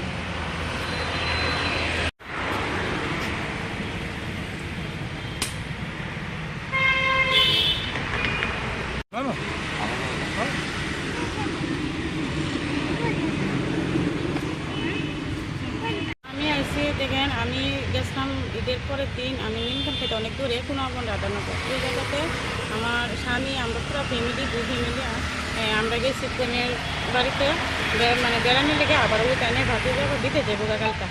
তো গেছি বিদেশ, হেরে বিদে টিতে করে দিমু লিগে কার্টুন দিদি। তখন কালকে তো 11টার দিকে আমার ছেলেরে দুনো ছেলেরে এক ছেলেরে পাঠাইছি বাড়ির যে টাকা নেওয়ার জন্য। আমার তো মনে নাই, টাকাটা সুযোগে পেয়েছি, টাকাটা নিয়ে আসবি বাবা। আর বড় ছেলে ওই আমার ভাতিজারে নিয়ে শপিং করতে এসে আগরতলা। তখন তারা আইসে বাড়ির থেকে আমার ছোটো ছেলে টাকা নিছে, নিয়ে তারপরে আইসে শেখরপুর আইতে গিয়ে আমার বড় ছেলের কথা যে তারা আমি একটু এখানে নামুম, আমি একটু টাকা করতে যাবো, আমি শেখরপুর নামুম, তোরা যা শপিং করতে। আমি যাওয়ানোর সময় আমার ফোন করিস, আমি বাড়িতে যাবো। তখন কী করছে আমার বড়ো ছেলে, তো আচ্ছা ঠিক আছে, তো অনেক বাইকেতে নামা দিচ্ছে দিয়ে আমার বড়ো ছেলে ও আমার ভাতিজারে নিয়ে শপিং করতে গেছে। শপিং করে তারপরে আমরা আগরতলা থেকে আমার সময় এর কাছে ফোন করছে, যে ফোন করতে পরে ফোন ঢুকে না, সুইচ অফ, যে কইলে কই আসুস কিংবা ধরলে তো বাড়ির যাবো, আর এত দূরে বৃষ্টিও নামছে, কীভাবে যাবো, বিকাল হয়ে যেতেছে না। তখন তার মোবাইল ফোন ঢুকতেছে না, সুইচ অফ, তার কোনো খবরও পাওয়া যেতেছে না। তখন আমরা তো চিন্তা, আরে সন্ধে এসে এখনো ছেলেটি আইতেছে না, 3টা ছেলে গেল। তখন এই সন্ধ্যা মানে 6টা 7টা বেজে এসে আমার বড়ো ছেলে গেছে, গিয়ে সেটার সাথে আমার ভাতিজাও গেছে, গিয়ে বলতেছে তো হ্যারে তো সাথী স্বপন নিয়ে তো হ্যারে পাওয়া যেতেছে না, হ্যার মোবাইলও বন্ধ, এ তো বাইকে তো জানি নামছে, তো 2টা 3টা বাজে নামছে। তো আমরা তো শপিং করে হেরে ফোন করতেছি, এর আর পাওয়া যেতেছে না, আমি কই আসছে কি আসছে কোনো খবর নাই।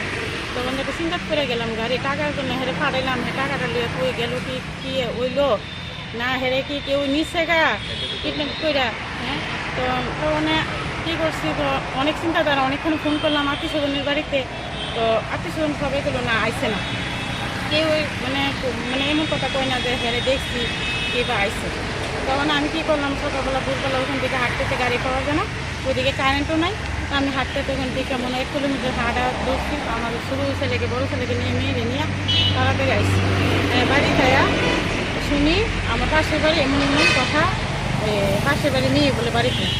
তখন আমি অনেক একটা চিন্তা করে গেলাম, গাড়ি ছেলে কই গেল, একটা ফোন পাই না, খবর নাই, আজকে সকালে 10টা এতক্ষণ বাইতে গেল গা। তখন না আমার তো জানার উচিত, যাই থানাতে যাই। তখন আইলাম অন্তলি থানা, সেটা বড়োবাবুকে জানাইলাম। তো বড়োবাবু সে বাবুর সাথে মেয়ের লোকজন আসলো, তারা কী করছে জানি না, তো আমার কইছে পরে কথা বলুন। তখন পরে আমি গেলাম, যে বড়োবাবুর এইভাবে জানাইলাম। তখন বড়োবাবু বলছে যে তুমি কী কারণে এই কারণে বল, আমি তো স্যার বলি, তো বলেন। তখন আমি বললাম যে এমনি ছেলে পাই, তো ছেলে পাও না তুমি পাও না, বা হের নাম কিটা দনে কইছে বড়ো ছেলের নাম, বড়ো ছেলের নাম নিল আর ফোন নাম্বার নিল, এর বাবার নাম্বার নিল।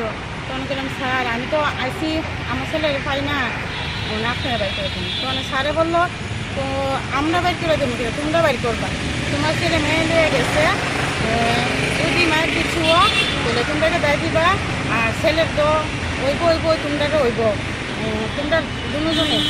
আর আমরা তো রিটার্ন দিচ্ছি দিলাম না, নিছে না, এমন কথা কইছে না যে ফটো টটো দো বা একটা জিনিস বা একটা দরকার ছিল, এমন কথা কিছু কইছে না। তো আমার ছেলের যদি কিছু বলেন আমি এখন ওই যাবো, কোথায় গেছিল ছেলে পাই না দেখি তো আজকে এই আন্তরিক থানা পাইলাম তারা জানানি লিখে তারা উল্টাকে গেছে আমি কি ফাঁসি আমারে ধরবো, আমার ছেলের পাইনা থেকে তাদের কাছে আইসি সাহায্য লেগে তারাও তো কিছুটা বাইক করে দিবে কই আছে না আছে। আমি যদি জানতাম তাহলে আমি কোনোদিন ওই এখানে আইলাম নইলে, আমি তো জানতাম তাহলে তো আমি গ্রামের লোক লই আসিরা ছেলে মেয়েরা আনলাম তো জানতাম ছেলেকে মেয়ে লিয়ে গেছে না ছেলেরা কেউ মানে কিডন্যাপই করে নিচ্ছে গা ওটাও তো আমি জানি না, এখন পর্যন্ত খবরই পেলাম না বুঝিনি। তো এটি আপনার কাছে এতটুকুই যে আমার ছেলেকে যাতে আমি পাই তার সমস্ত মেমনি। তো আমি তো না বিচার পেলাম না বা সারের কথা বলবো না যে বড় সারে যে তোমরা একটা দরখাস্ত লেখো বা ফটো দো ওইটাও করলো না। সারে বললো উল্টা আমাকে যে আমি আমার বড় ছেলে উল্টা ফার্স্ট মিডিয়ার ভিত্তি। হ্যাঁ, তো এটা কি ফাঁসাফাঁসি কিতে আছে আমি জানি না, দেখে দেখে নাইছে আসলে যদি জানতাম তো আমি আইলাম মধ্যে আমার পুলিশ প্রশাসনকে আপনারা কোনো সহযোগিতা করছেন এই বিষয়ে? না না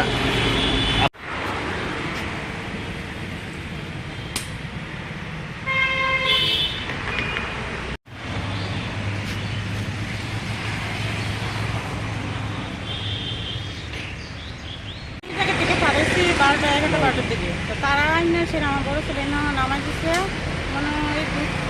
মানে একটা 2টার দিকে নামাই দিচ্ছে। সারা রাত তো একটু জায়গা করছেন? সারা রাত্র আমরা খুঁজাখুঁজি করছি, এমনকি আমার ভাইয়ের আমার বাপের বাড়ি তো খবর পাঠাইছি তারাও খুঁজাখুঁজি করছে, তাও গেছে না, কোনো মনে পাইনি।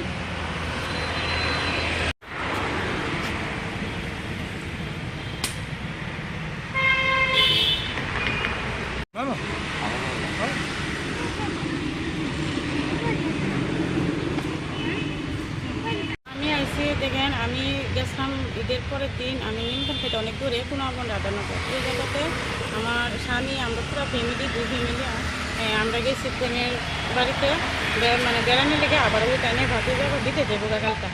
তো গেছি বিদেশ বিদে টিতে করে দিমু দিদা কার্টুন দিদি। তখন কালকে তো 11টার দিকে আমার ছেলেরে দুনো ছেলেরে এক ছেলেরে পাঠাইছি বাড়ির যে টাকা নেওয়ার জন্য, আমার তো মনে নাই টাকাটা চোখে পেয়েছি টাকাটা নিয়ে আসবি বাবা। আর বড় ছেলে ওই আমার ভাতিজারে নিয়ে শপিং করতে এসে আগরতলা। তখন তারা আইসে বাড়ির থেকে আমার ছোটো ছেলে টাকা নিছে নিয়ে তারপরে আইসে শেখরপুর আইতে দিয়ে আমার বড় ছেলের কথা যে তারা আমি একটু এখানে নামুম আমি একটু টাকার করতে যাবো আমি শেখরপুর নামুম তোরা যা শপিং করতে। আমি যাওয়ানোর সময় আমার ফোন করিস আমি বাড়িতে যাবো। তখন কী করছে আমার বড়ো ছেলে আচ্ছা ঠিক আছে তোমার বাইকেতে নামাই দিচ্ছে দিয়ে আমার বড়ো ছেলে ও আমার ভাতিজারে নিয়ে শপিং করতে গেছে। শপিং করে তারপরে আমরা আগরতলা থেকে আমার সময় এর কাছে ফোন করছে যে পরে ফোন ঢুকে না সুইচ অফ যে কইলে কই আসিস কিংবা ধরলে তো বাড়ির যাবো আর এত দূরে বৃষ্টিও নামছে কীভাবে যাবো বিকাল হয়ে যেতেছে না। তখন তার মোবাইল ফোন ঢুকতেছে না সুইচ অফ তার কোনো খবরও পাওয়া যেতেছে না। তখন আমরা তো চিন্তা আরে সন্ধে এসে এখনো ছেলেটি আইতেছে না 3টা ছেলে গেল। তখন এই সন্ধ্যা মানে 6টা 7টা বেজে এসে গেছে আমার বড়ো ছেলে গেছে গিয়ে সেটার সাথে আমার ভাতিজাও গেছে গিয়ে বলতেছে তো হেরে তো সাথী স্বপ্ন নিয়ে তো হেরে পাওয়া যেতেছে না হের মোবাইলও বন্ধ এ তো বাইকে তো জানি নামছে তো 2টা 3টা বাজে নামছে। তো আমরা তো শপিং করে হেরে ফোন করতেছি হেরে আর পাওয়া যেতেছে না আমি কই আসছে কি আসছে কোনো খবর নেই। তখন একটু চিন্তা করে গেলাম গাড়ি টাকার জন্য হেরে ফাটাইলাম হে টাকাটা লিয়ে কই গেল কি ওইলো না হেরে কি কেউ নিচ্ছে গা কিডন্যাপ কইরা। হ্যাঁ, তো মানে কী করছি তো অনেক চিন্তা দ্বারা অনেকক্ষণ ফোন করলাম আত্মীয়-স্বজনের বাড়িতে। তো আত্মীয়-স্বজন সবাই গেলো না আইসে না কেউ মানে এমন কথা কয় না যে হেরে দেখছি কে বা আইসে। তখন আমি কী করলাম সকালবেলা ভোরবেলা ওখান থেকে হাঁটতে গাড়ি পাওয়া যায় না ওদিকে কারেন্টও নাই। তো আমি হাঁটতে ওখান থেকে 1 কিলোমিটার হাঁটা দৌড়ছি আমার ছোটো ছেলেকে বড়ো ছেলেকে নিয়ে মেয়েরে নিয়ে তাড়াতাড়ি আইসি বাড়ি খাইয়া শুনি আমার পাশের বাড়ি এমন কথা পাশের বাড়ি নিয়ে বলে বাড়িতে। তখন আমি অনেক একটা চিন্তা করে গেলাম গাড়ি ছেলে কই গেল একটা ফোন পাই না খবর নাই আজকে সকালে 10টা এতক্ষণ বাইতে গেল গা। তখন না আমার তো জানার উচিত যাই থানাতে যাই। তখন আইলাম অন্তলি থানা সেটা বড়োবাবুকে জানাইলাম। তো বড়োবাবু সে বাবুর সাথে মেয়ের লোকজন আসলো তারা কী করছে জানি না তো আমারে কইছে পরে কথা বলুন। তখন পরে আমি গেলাম, যে বড় বাবুর এইভাবে জানাইলাম। তখন বড় বাবু বলছে যে তুমি কী কারণে আইছো? এই কারণে বল। আমি তো স্যার বলি, তো বলেন। তখন আমি বললাম যে এমনি ছেলে পাই। তো ছেলে পাও না তুমি, তুমি পাও না, বা হের নাম কেটে দনে কইছে বড় ছেলের নাম। বড় ছেলের নাম নিল আর ফোন নাম্বার নিল, এর বাবার নাম্বার নিল। তখন বললাম স্যার আমি তো আইসি, আমার ছেলের পাই না, আপনারা বাইর করে দিন। তখন স্যারে বললো তো আমরা বাইর করে দেবো, কিনা তোমরা বাইর করবা, তোমার ছেলে মেয়ে লিয়ে গেছে, যদি মায়ের কিছুও বলে তোমরা দেয় দিবা, আর ছেলের তো ওইব তোমরা ওইব, তোমরা দুজনে। হ্যাঁ, আর আমরা তো রিটার্ন কিছু দিলাম না, নিছে না, এমন কথা কইছে না যে ফটো টটো দো বা একটা রিটিং বা একটা দরকার ছিল, এমন কথা কিছু কইছে না।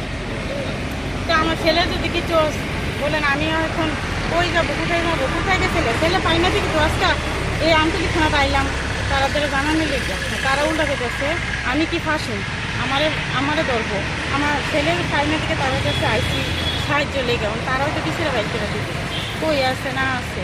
আমি যদি জানতাম তাহলে আমি কোনোদিন ওই এখানে আইলাম নইলে, আমি তো জানতাম তাহলে তো আমি গ্রামের লোক লই আসিরা, ছেলে মেয়েরা আনলাম তো জানতাম। ছেলেকে মেয়ে লিয়ে গেছে না, ছেলেরা কেউ মানে কিডন্যাপই করে নিচ্ছে গা, ওইটাও তো আমি জানি না, এখন পর্যন্ত খবরই পেলাম না, বুঝলি। তো এটি আপনার কাছে অতটুকুই যে আমার ছেলেকে যাতে আমি পাই বা সুমি সিস্টেম এমনই। তো আমি তো না বিশ্বাস পেলাম না, বা স্যারের কথা বললো না যে বড়ো স্যারের যে তোমরা একটা দরখাস্ত লেখো বা ফটো দো, ওইটাও করলো না। স্যারে বললো উল্টা আমাকে যে আমি আমার বড়ো ছেলে উল্টা ফার্স্ট সুমিরের ভিতরে। হ্যাঁ, তো এটা কি ফাঁসাফাঁসি কিতে আছে আমি জানি না, দেখে তো এখানে আসছে, আসতে যদি জানতাম তো আমি আইলাম না। আমার পুলিশ প্রশাসনকে আপনারা কোনো সহযোগিতা করছেন এই বিষয়ে? না, না।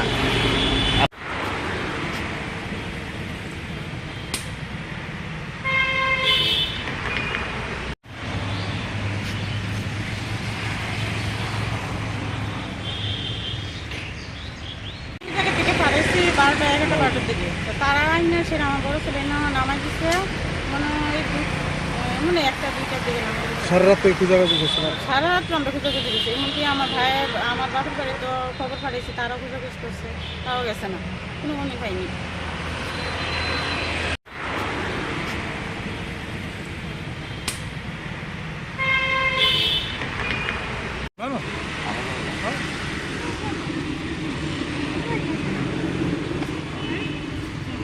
আমি আইসি দেখেন, আমি গেছিলাম ঈদের পরের দিন, আমি নিমখান থেকে অনেক দূরে কুনাবন রাধানগর, ওই জায়গাতে আমার স্বামী আমরা পুরো ফ্যামিলি 2 ফ্যামিলি আমরা গেছি ট্রেনের বাড়িতে মানে বেড়ানোর লেগে, আবার ওই টাইমে ভাতি যাবো দিতে যাবো গালটা। তো গেছি বিদেশ, বিদায় টিতে করে দিমু লিগে কাজুন দিদি। তখন কালকে তো 11টার দিকে আমার ছেলেরে দুনো ছেলেরে এক ছেলেরে পাঠাইছি বাড়ির যে টাকা নেওয়ার জন্য, আমার তো মনে নাই, টাকাটা চোখে পেয়েছি, টাকাটা নিয়ে আসবি বাবা। আর বড় ছেলে ওই আমার ভাতিজারে নিয়ে শপিং করতে এসে আগরতলা। তখন তারা আইসে বাড়ির থেকে আমার ছোটো ছেলে টাকা নিছে, নিয়ে তারপরে আইসে শেখরপুর আইতে দিয়ে আমার বড় ছেলের বলতেছে যে তারা আমি একটু এখানে নামুম, আমি একটু টাকার করতে যাবো, আমি শেখরপুর নামুম, তোরা যা শপিং করতে। আমি যাওয়ানোর সময় আমার ফোন করিস, আমি বাড়িতে যাবো। তখন কী করছে আমার স্বপ্ন নিয়ে তো হেরে পাওয়া যেতেছে না, হের মোবাইলও বন্ধ, তো বাইকে তো জানি নামছে, তো 2টা 3টা বাজে নামছে, তো আমরা তো শপিং করে হেরে ফোন করতেছি, হেরে আর পাওয়া যেতেছে না, অনেক কই আছে কি আছে কোনো খবর নাই। তখন একটা চিন্তা করে গেলাম গাড়ি টাকার জন্য হেরে পাঠাইলাম, হে টাকাটা লিয়ে কই গেল কি ওইলো না, হেরে কি কেউ নিচ্ছে গা কিডন্যাপ কইরা। হ্যাঁ, তো মানে কী করছি, তো অনেক চিন্তা দ্বারা অনেকক্ষণ ফোন করলাম আত্মীয়-স্বজনের বাড়িতে, তো আত্মীয়-স্বজন সবাই গেলো না, আইসে না কেউ, মানে এমন কথা কয় না যে হেরে দেখছি কে বা আইসে। তখন আমি কী করলাম, সকালবেলা ভোরবেলা ওখান থেকে হাঁটতে গাড়ি পাওয়া যায় না, ওইদিকে কারেন্টও নাই, তো আমি হাঁটতে ওখান থেকে মনে 1 কিলোমিটার হাঁটা দৌড়ছি, আমার ছোটো ছেলেকে বড়ো ছেলেকে নিয়ে মেয়েরে নিয়ে তাড়াতাড়ি আইসি। বাড়ি খাইয়া শুনি আমার পাশের বাড়ি এমন কথা, পাশের বাড়ি নিয়ে বলে বাড়িতে। তখন আমি অনেক একটা চিন্তা করে গেলাম, গাড়ি ছেলে কই গেল, একটা ফোন পাই না, খবর নাই, আজকে সকালে 10টা এতক্ষণ বাইতে গেল গা। তখন না আমার তো জানার উচিত, যাই থানাতে যাই। তখন আইলাম অন্তলি থানা, সেটা বড়বাবুকে জানাইলাম তো মানে বড় বাবুর সাথে মেয়ের লোকজন আসলো, তারা কী করছে জানি না। তো আমার কইছে পরে কথা বলুন, তখন পরে আমি গেলাম, যে বড় বাবুর এইভাবে জানাইলাম। কারণ বড় বাবু বলছে যে তুমি কী কারণে আসছো?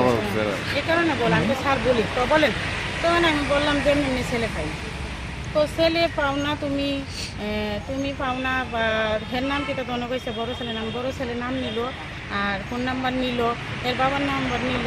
তখন বললাম স্যার আমি তো আইসি, আমার ছেলের পাই না, আপনারা বাইর করে দিন। তখন স্যারে বললো তো আমরা বাইর করে দেবো কিনা, তোমরা বাইর করবা, তোমার ছেলে মেয়ে হয়ে গেছে, যদি মায়ের কিছুও বলে তোমরা এটা দেয় দিবা, আর ছেলের তো ওইব তোমরা ওইব, তোমরা দুজনে। হ্যাঁ, আর আমরা তো রিটার্ন কিছু দিলাম না, নিছে না, বা এমন কথা কইছে না যে ফটো টটো দো বা একটা রিডিংটি বা একটা দরকার ছিল, এমন কথা কিছু কইছে না।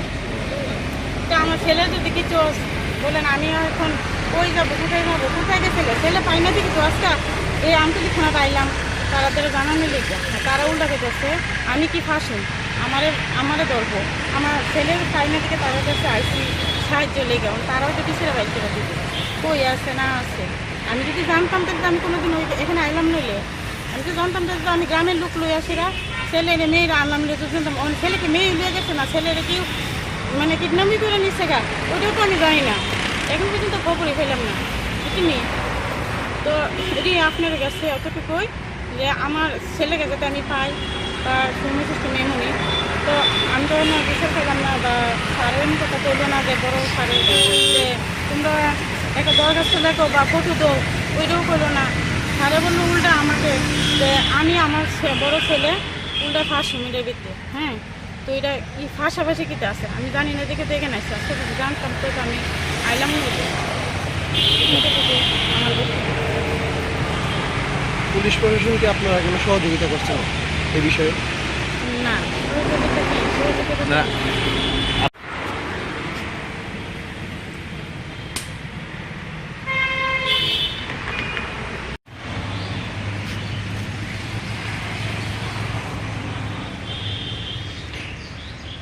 জায়গা থেকে পাঠাইছি 12টা 11টা দিকে। তো তারা আইনা সেটা আমার বড় ছেলে নামাই দিচ্ছে মানে 1টা 2টার দিকে নামাই দিচ্ছে। সারা রাত একটু যোগাযোগ করছেন? সারা রাত্র আমরা খুঁজে গেছি, এমনকি আমার ভাই আমার বাপের বাড়ি তো খবর পাঠিয়েছি, তারাও খুঁজে করছে, তাও গেছে না, কোনো মনে পাইনি।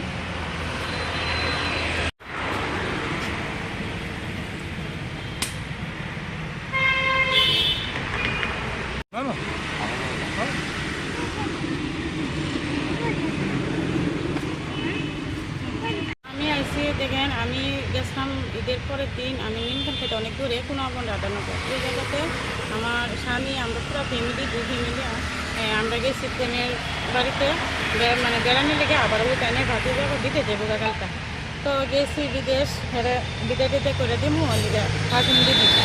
তখন কালকে তো 11টার দিকে আমার ছেলেরে দুনো ছেলেরে এক ছেলেরে পাঠাইছি বাড়ির যে টাকা নেওয়া যেন, আমার তো মনে নাই, টাকাটা চোখে পেয়েছি, টাকাটা নিয়ে আসবি বাবা।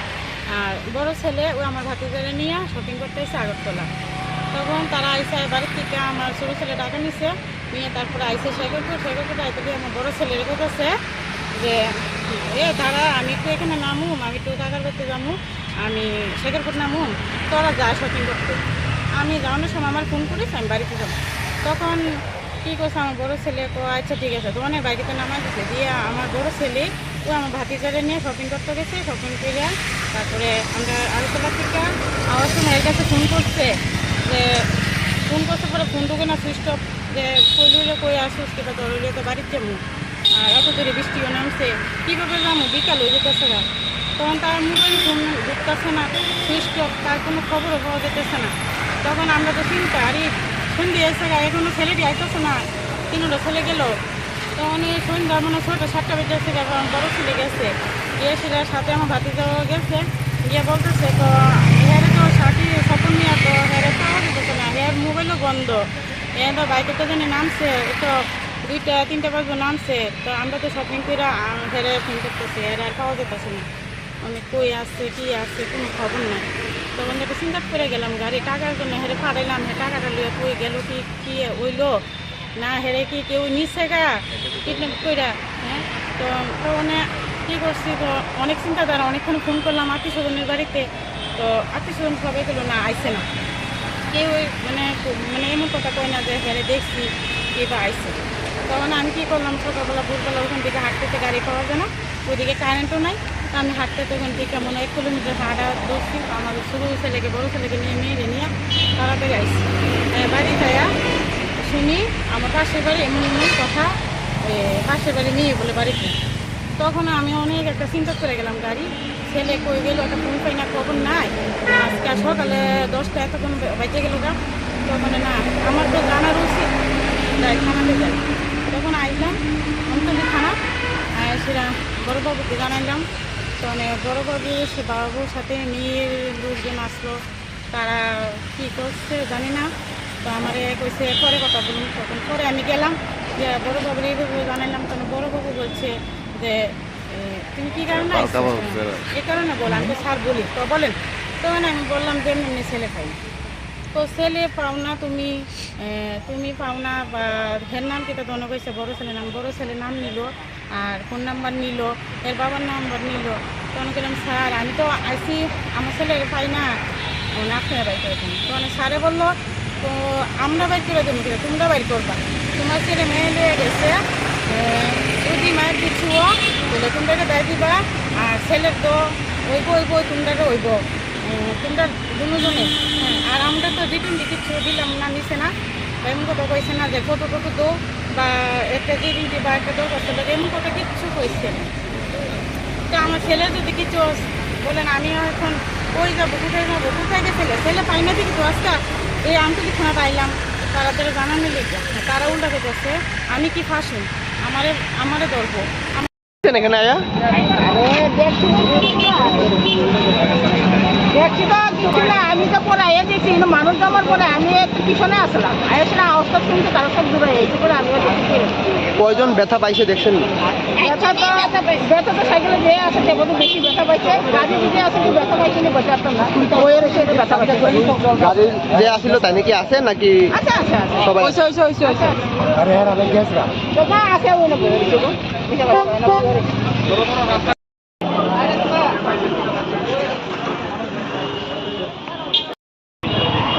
আমরা গাড়ির স্পিড ছিল মাত্র 20, ওদের পুরো ছিল না। আমরা শুধুমাত্র এখান থেকে গাড়িটা স্টার্ট দিয়েছি, তার মিনিমাম স্পিড ছিল 70-80 হবে, এত স্পিড আসছিল।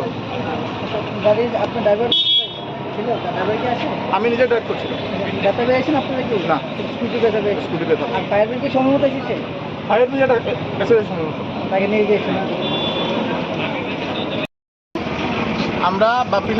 আমরা বাপিরাজ ফার্নিচার থেকে আমরা এখানে কাজ করেছি, এখান থেকে এক্ষুনি বেরোয়েছি। আমরা বেরোয়েছি, আমরা বেরোয়ে এখানে অটো ছিল, আমরা হরেনটা মেরে আমরা যাচ্ছি, আর ওতে এমন স্পিডে এসেছে নিজে বাউলি খেয়ে গেছে ও গাড়িটার, এখানে বাউলি খেয়ে এরকম করে আসছে, আমরা তো গাড়িটা পুরো দাঁড়িয়ে গেছি, আমরা ও নিজে এসে বাড়ি গেছে। আচ্ছা, তো মূলত ওনার স্পিড কত থাকতে পারে? স্কুটি মিনিমাম 70-তে আছে। আর তোমাদের স্পিড কত ছিল? আমরা গাড়ির স্পিড ছিল 20 হতে 25, ওদের একটুও ছিল। ড্রাইভ করছিল কে? আমি নিজে ড্রাইভ করছি। তোমার নাম? দেবাশিস সিনহা। তোমরা কি গাড়ি এটা? ইলেকট্রিকের গাড়ি।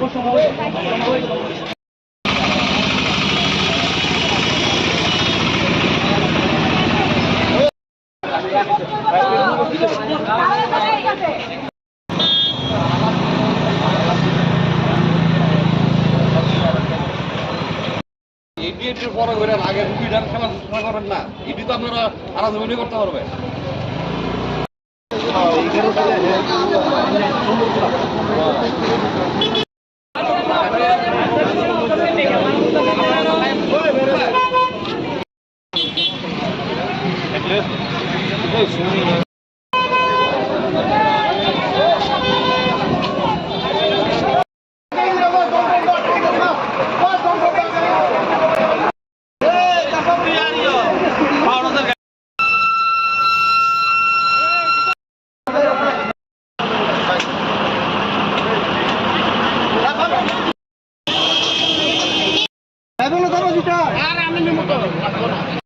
দেখছেন এখানে আয়া? দেখছি তো কিছু না, আমি তো পরে আয়া দেখছি কিন্তু মানুষ জমার পরে আমি একটু পিছনে আসলাম, আসলে আওয়াজটা শুনতে তার সব দূরে এইটু করে আমি কয়জন ব্যথা পাইছে দেখছেন? ব্যথা তো সাইকেলে যে আছে সে বোধ বেশি ব্যথা পাইছে, গাড়ি যে আছে কি ব্যথা পাইছে না বসে আসতাম না, ওয়ের এসে ব্যথা পাইছে। গাড়ি যে আসছিল তাই নাকি আছে নাকি আচ্ছা আচ্ছা আচ্ছা সবাই? আরে আর আমি গ্যাস রা তো না আছে ওই না বলে দিছো এটা কথা না বলে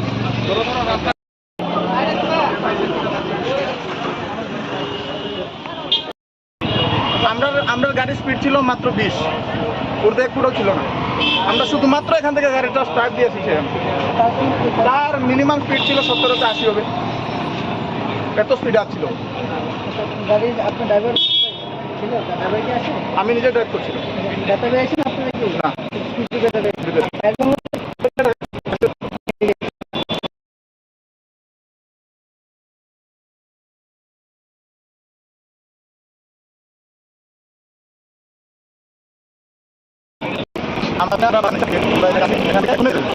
বেরোতে আমরা বেরোয়েছি, আমরা বেরোয় এখানে অটো ছিল, আমরা হরেন মেরেছি,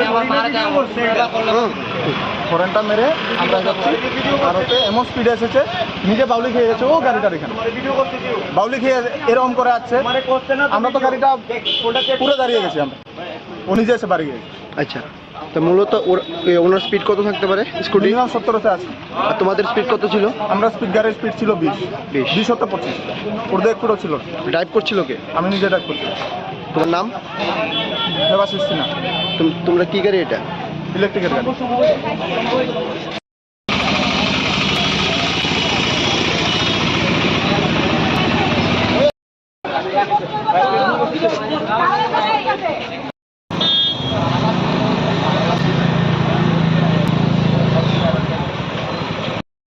এটির পরে করে আগে রুগী ডান খেলা করেন না, এটি তো আপনারা আরাধনা করতে পারবে।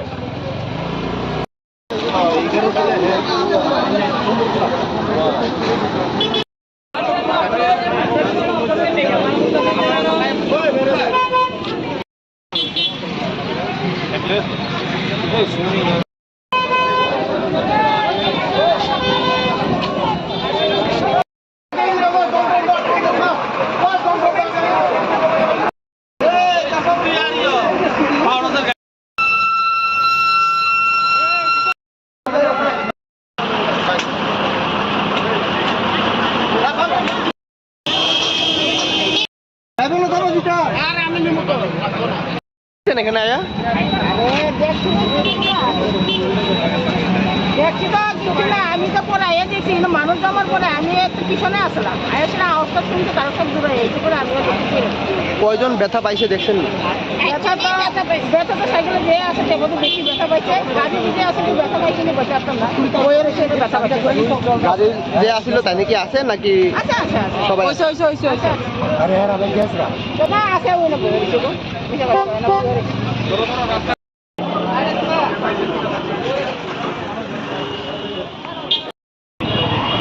আমরা গাড়ির স্পিড ছিল মাত্র 20, ওদের পুরো ছিল না। আমরা শুধুমাত্র এখান থেকে গাড়িটা স্টার্ট দিয়েছি, তার মিনিমাম স্পিড ছিল 70-80 হবে, এত স্পিড আসছিল। গাড়ির আপনার ড্রাইভার ছিল, ড্রাইভার কি আছে? আমি নিজে ড্রাইভ করছিলাম। ব্যথা পেয়েছেন আপনারা কি? না, স্কুটি ব্যথা পেয়েছেন। স্কুটি ব্যথা। আর ফায়ার ব্রিগেড সম্ভবত এসেছে, ফায়ার ব্রিগেড এসে সম্ভবত তাকে নিয়ে গিয়েছেন। আমরা বাপিরাজ ফার্নিচার থেকে আমরা এখানে কাজ করেছি, এখান থেকে এক্ষুনি বেরোয়েছি। বেরোতে আমরা বেরোয়েছি, আমরা বেরোয় এখানে অটো ছিল, আমরা হরেন মেরেছি, হরেনটা মেরে আমরা যাচ্ছি, আর ওতে এমন স্পিডে এসেছে নিজে বাউলি খেয়ে গেছে ও গাড়িটার এখানে বাউলি খেয়ে এরকম করে আসছে, আমরা তো গাড়িটা পুরো দাঁড়িয়ে গেছি, আমরা ও নিজে এসে বাড়ি গেছে। আচ্ছা, তো মূলত ওনার স্পিড কত থাকতে পারে স্কুটি? মিনিমাম 70-তে আছে। আর তোমাদের স্পিড কত ছিল? আমরা গাড়ির স্পিড ছিল 20, 20 হতে 25, ওদের পুরো ছিল। ড্রাইভ করছিল কে? আমি নিজে ড্রাইভ করছি। তোমার নাম? দেবাশিস সিনহা। তোমরা কি গাড়ি এটা? ইলেকট্রিকের গাড়ি।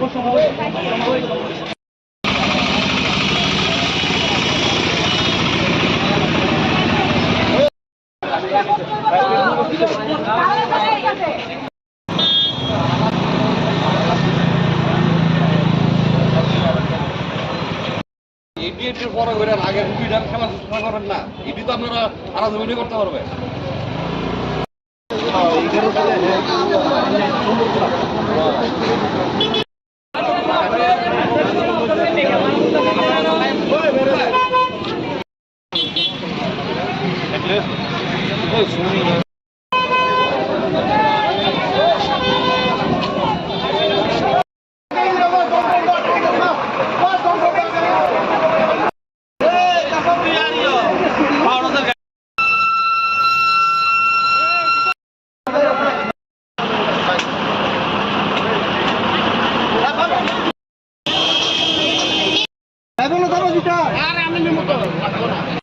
এখানে আয়া দেখছি তো কিছু না, আমি তো পরে আয়া দেখছি কিন্তু মানুষ জমার পরে আমি একটু পিছনে আসলাম, আসলে আওয়াজটা শুনতে তারা সব দূরে এইটু করে আমিও দেখছি। কয়জন ব্যথা পাইছে দেখছেন? ব্যথা তো সাইকেলে যে আছে সে বোধ বেশি ব্যথা পাইছে, গাড়ি দিতে আছে কি ব্যথা পাইছে নি বসে আসতাম না, বইয়ের এসে ব্যথা পাইছে। গাড়ি যে আসছিল তাই নাকি আছে নাকি আচ্ছা আচ্ছা আচ্ছা সবাই?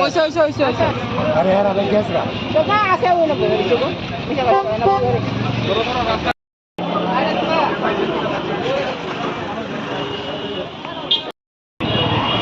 আমরা গাড়ির স্পিড ছিল মাত্র 20, ওর এক ফুটও ছিল না। আমরা শুধুমাত্র এখান থেকে গাড়িটা স্টার্ট দিয়ে এসেছি, তার মিনিমাম স্পিড ছিল 70-80 হবে, এত স্পিড আসছিল। গাড়ির আপনার ড্রাইভার ড্রাইভার কি আছে? আমি নিজে ড্রাইভ করছিলাম। ব্যথা পেয়েছেন আপনারা কি? না, স্কুটি ব্যথা পেয়েছেন? স্কুটি ব্যথা। আর ফায়ার ব্রিগেড সম্ভবত এসেছে? ফায়ার ব্রিগেড এসে সম্ভবত তাকে নিয়ে গিয়েছেন? আমরা বাপিরাজ ফার্নিচার থেকে আমরা এখানে কাজ করেছি। এখান থেকে এক্ষুনি বেরোয়েছি, বেরোতে আমরা বেরোয়েছি। আমরা বেরোয়ে এখানে অটো ছিল, আমরা হরেন মেরেছি, হরেনটা মেরে আমরা যাচ্ছি। আর ওতে এমন স্পিডে এসেছে, নিজে বাউলি খেয়ে গেছে ও গাড়িটার এখানে বাউলি খেয়ে এরকম করে আসছে। আমরা তো গাড়িটা পুরো দাঁড়িয়ে গেছি, আমরা ও নিজে এসে বাড়ি গিয়েছে। আচ্ছা, তো মূলত ওনার স্পিড কত থাকতে পারে? স্কুটি মিনিমাম 70-তে আছে। আর তোমাদের স্পিড কত ছিল? আমরা গাড়ির স্পিড ছিল 20, 20-25, ওর এক ফুটও ছিল। ড্রাইভ করছিল কে? আমি নিজে ড্রাইভ করছি। তোমার নাম? দেবাশিস সিনহা। তোমরা কি গাড়ি এটা? ইলেকট্রিকের গাড়ি।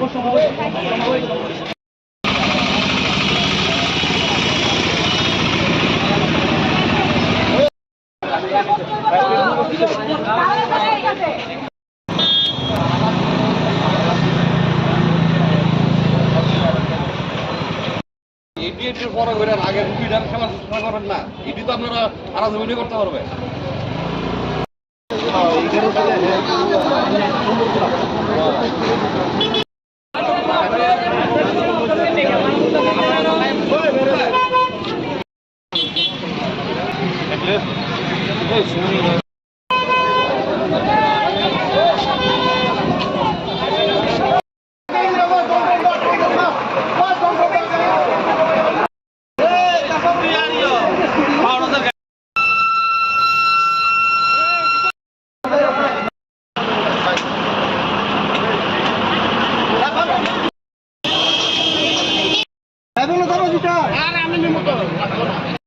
এখানে আয়া দেখছি তো কিছু না, আমি তো পরে আয়া দেখছি কিন্তু মানুষ জমার পরে আমি একটু পিছনে আসলাম, আসলে আওয়াজটা শুনতে তারা সব দূরে এইটু করে আমিও দেখছি। কয়জন ব্যথা পাইছে দেখছেন? ব্যথা তো সাইকেলে যে আছে সে বোধ বেশি ব্যথা পাইছে, গাড়ি দিতে আছে কি ব্যথা পাইছে নি বসে আসতাম না, বইয়ের এসে ব্যথা পাইছে। গাড়ি যে আসছিল তাই নাকি আছে নাকি আচ্ছা আচ্ছা আচ্ছা সবাই? আরে হ্যাঁ আমি গেছ না। তো না আছে ওই না বলে দিছো গো বুঝা গেছে।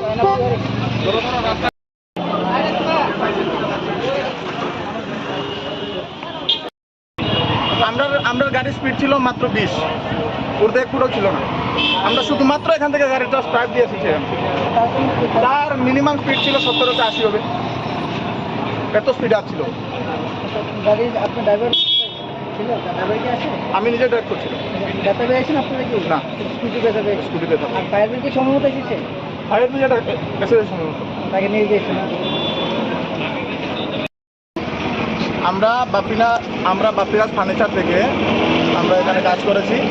এখান থেকে এক্ষুনি বেরোয়েছি, বেরোতে আমরা বেরোয়েছি, আমরা বেরোয়ে এখানে অটো ছিল, আমরা হরেন মেরেছি, হরেনটা মেরে আমরা যাচ্ছি, আর ওতে এমন স্পিডে এসেছে নিজে বাউলি খেয়ে গেছে ও গাড়িটার এখানে বাউলি খেয়ে এরকম করে আসছে, আমরা তো গাড়িটা পুরো দাঁড়িয়ে গেছি, আমরা ও নিজে এসে বাড়ি গেছে। আচ্ছা, তো মূলত ওনার স্পিড কত থাকতে পারে স্কুটি? মিনিমাম 70-তে আছে। আর তোমাদের স্পিড কত ছিল? আমরা গাড়ির স্পিড ছিল 20 20 25, ওদের একটুও ছিল না। ড্রাইভ করছিল কে? আমি নিজে ড্রাইভ করছি। তোমার নাম? দেবাশিস সিনহা। তোমরা কি গাড়ি এটা? ইলেকট্রিকের গাড়ি।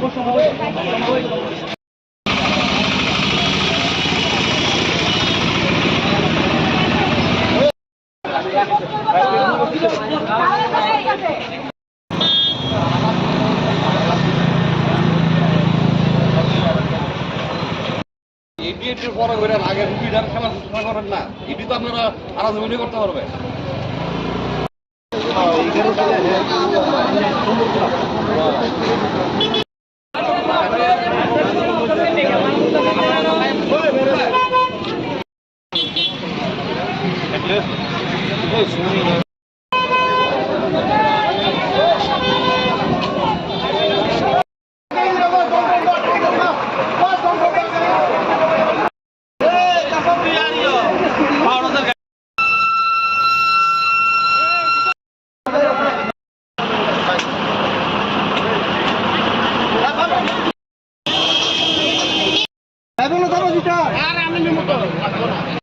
এখানে আয়া দেখছি তো ছুটি না, আমি তো পরে আয়া দেখছি কিন্তু মানুষ জমার পরে আমি একটু পিছনে আসলাম, আসলে আওয়াজটা শুনছি তারা সব দূরে এইটু করে আমি কয়জন ব্যথা পাইছে দেখছেন? ব্যথা তো সাইকেলে যে আছে সে বোধ বেশি ব্যথা পাইছে, গাড়ি যে আছে কি ব্যথা পাইছে না বসে আসতাম না, বইয়ের এসে ব্যথা পাইছে। গাড়ির যে আসছিল তাই নাকি আছে নাকি আচ্ছা আচ্ছা আচ্ছা সবাই? আরে হ্যাঁ আমি গেছি না আছে ওই না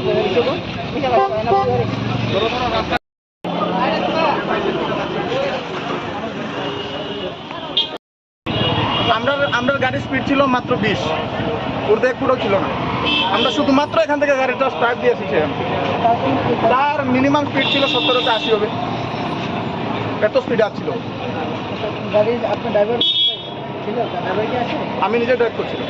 ব্যথা পেয়েছেন আপনারা কি? না, স্কুটি ব্যথা পেয়েছে। স্কুটি পেতাম। আর ফায়ার ব্রিগেড সম্ভবত এসেছে, ফায়ার ব্রিগেড এসে সম্ভবত তাকে নিয়ে গিয়েছেন। আমরা বাপিরাজ ফার্নিচার থেকে আমরা এখানে কাজ করেছি, এখান থেকে এক্ষুনি বেরোয়েছি।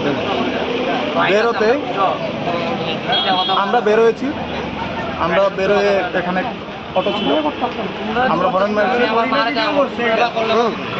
হরেনটা মেরে আমরা যাচ্ছি, আর ওতে এমন স্পিডে এসেছে নিজে বাউলি খেয়ে গেছে ও গাড়িটার এখানে বাউলি খেয়ে এরকম করে আসছে, আমরা তো গাড়িটা পুরো দাঁড়িয়ে গেছি, আমরা ও নিজে এসে বাড়ি গেছে। আচ্ছা, তো মূলত ওনার স্পিড কত থাকতে পারে স্কুটি? মিনিমাম 70-তে আছে। আর তোমাদের স্পিড কত ছিল? আমরা গাড়ির স্পিড ছিল 20 20 25, ওদের একটুও ছিল না। ড্রাইভ করছিল কে? আমি নিজে ড্রাইভ করছি। তোমার নাম? দেবাশিস সিনহা। তোমরা কি গাড়ি এটা? ইলেকট্রিকের গাড়ি।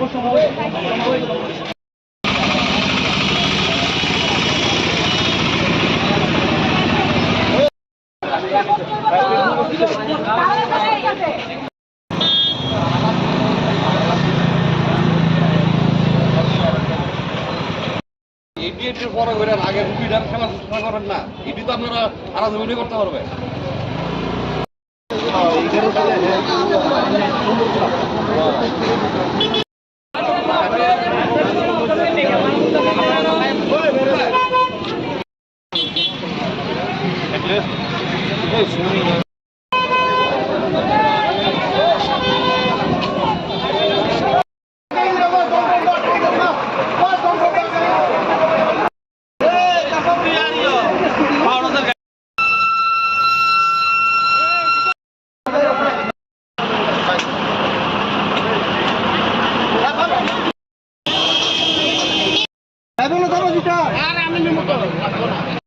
এখানে আয়া দেখছি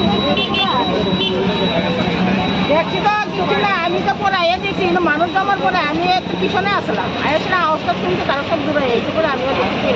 কয়জন ব্যথা পাইছে দেখছেন? ব্যথা তো সাইকেলে যে আছে সে বোধ বেশি ব্যথা পাইছে, গাড়ি যে আছে কি ব্যথা পাইছে নি বলতে পারতাম না, বইয়ের এসে ব্যথা পাইছে।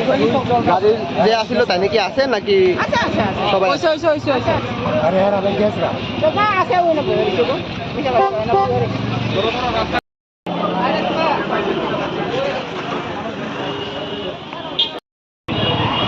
আমরা গাড়ির স্পিড ছিল মাত্র 20, ওর এক ফুটও ছিল না। আমরা শুধুমাত্র এখান থেকে গাড়িটা স্টার্ট দিয়ে এসেছি, তার মিনিমাম স্পিড ছিল 70-80 হবে, এত স্পিড আসছিল। গাড়ির আপনার ড্রাইভার ছিল, ড্রাইভার কি আছে? আমি নিজে ড্রাইভ করছিলাম। ব্যথা পেয়েছেন আপনারা কি? না, স্কুটি ব্যথা পেয়েছে। স্কুটি পেতাম। আর ফায়ার ব্রিগেড সম্ভবত এসেছে, ফায়ার ব্রিগেড এসে সম্ভবত। তাকে নিয়ে গিয়েছেন। আমরা বাপিরাজ ফার্নিচার থেকে আমরা এখানে কাজ করেছি, এখান থেকে এক্ষুনি বেরোয়েছি। বেরোতে আমরা বেরোয়েছি, আমরা বেরোয়ে এখানে অটো ছিল, আমরা হরেন মেরেছি, হরেনটা মেরে আমরা যাচ্ছি, আর ওতে এমন স্পিডে এসেছে নিজে বাউলি খেয়ে গেছে ও গাড়িটার এখানে বাউলি খেয়ে এরকম করে আসছে। আমরা তো গাড়িটা পুরো দাঁড়িয়ে গেছি, আমরা ও নিজে এসে বাড়ি গেছে। আচ্ছা, তো মূলত ওনার স্পিড কত থাকতে পারে স্কুটি? মিনিমাম 70-তে আছে। আর তোমাদের স্পিড কত ছিল? আমরা গাড়ির স্পিড ছিল 20-25, ওর এক ফুটও ছিল। ড্রাইভ করছিল কে? আমি নিজে ড্রাইভ করছি। তোমার নাম? দেবাশিস সিনহা। তোমরা কি গাড়ি এটা? ইলেকট্রিকের গাড়ি।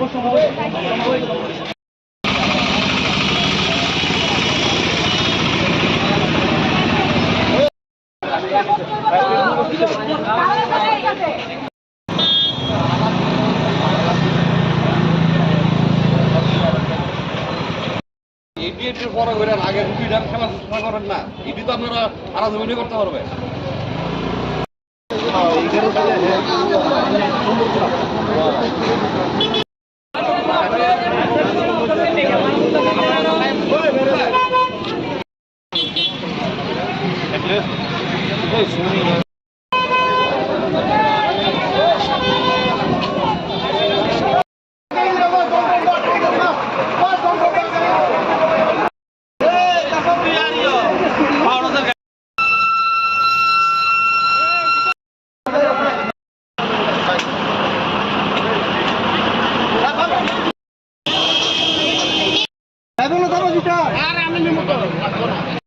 এখানে আয়া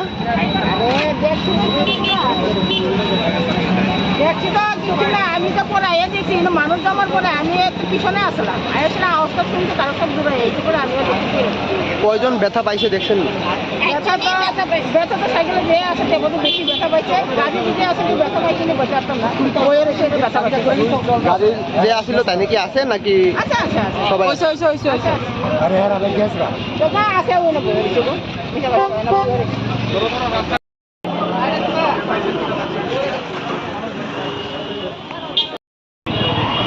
আমরা গাড়ির স্পিড ছিল মাত্র 20, ওর এক ফুটও ছিল না। আমরা শুধুমাত্র এখান থেকে গাড়িটা স্টার্ট দিয়ে এসেছি, তার মিনিমাম স্পিড ছিল 70-80 হবে, এত স্পিড আসছিল। গাড়ির আপনার ড্রাইভার ছিল, ড্রাইভার কি আছে? আমি নিজে ড্রাইভ করছিলাম। ব্যথা পেয়েছেন আপনারা কি? না, স্কুটি ব্যথা পেয়েছে। স্কুটি পেতাম। আর ফায়ার ব্রিগেড সম্ভবত এসেছে, ফায়ার ব্রিগেড এসে সম্ভবত। তাকে নিয়ে গিয়েছেন। আমরা বাপিরাজ ফার্নিচার থেকে আমরা এখানে কাজ করেছি, এখান থেকে এক্ষুনি বেরোয়েছি। বেরোতে আমরা বেরোয়েছি, আমরা বেরোয়ে এখানে অটো ছিল, আমরা হরেন মেরেছি, হরেনটা মেরে আমরা যাচ্ছি, আর ওতে এমন স্পিডে এসেছে নিজে বাউলি খেয়ে গেছে ও গাড়িটার এখানে বাউলি খেয়ে এরকম করে আসছে। আমরা তো গাড়িটা পুরো দাঁড়িয়ে গেছি, আমরা ও নিজে এসে বাড়ি গেছে। আচ্ছা, তো মূলত ওনার স্পিড কত থাকতে পারে স্কুটি? মিনিমাম 70-তে আছে। আর তোমাদের স্পিড কত ছিল? আমরা গাড়ির স্পিড ছিল 20-25, ওর এক ফুটও ছিল। ড্রাইভ করছিল কে? আমি নিজে ড্রাইভ করছি। তোমার নাম? দেবাশিস সিনহা। তোমরা কি গাড়ি এটা? ইলেকট্রিকের গাড়ি।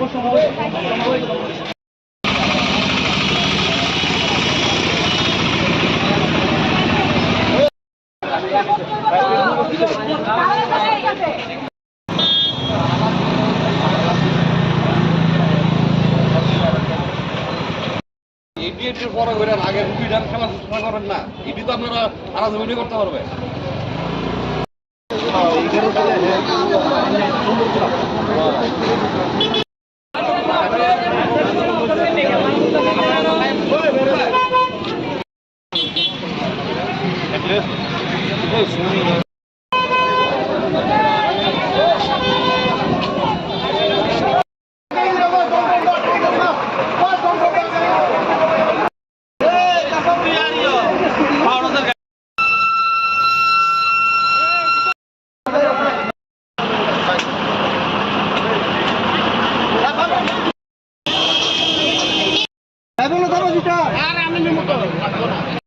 এখানে আয়া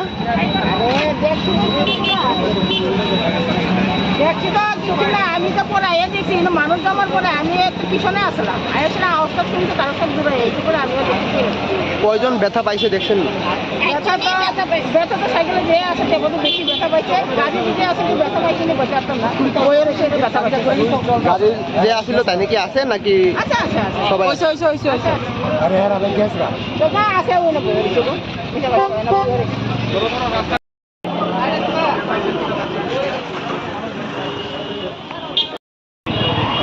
আমরা গাড়ির স্পিড ছিল মাত্র 20, ওর এক ফুটও ছিল না।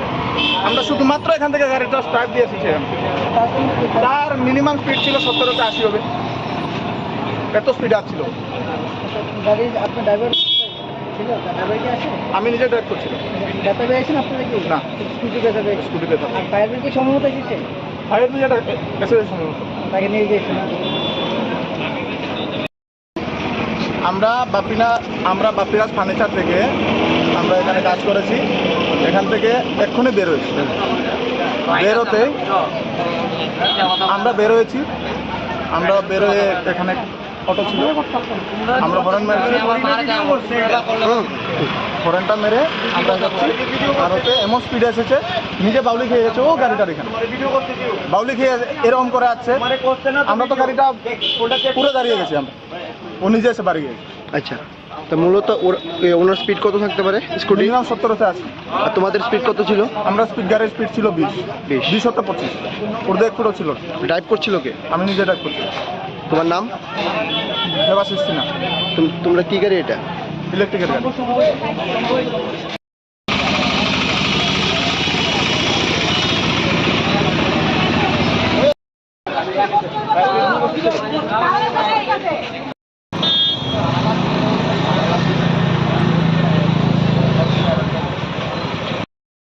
এটির পরে করে আগে রুগীটার খেলা করেন না, এটি তো আপনারা আরাজমিনে করতে পারবে।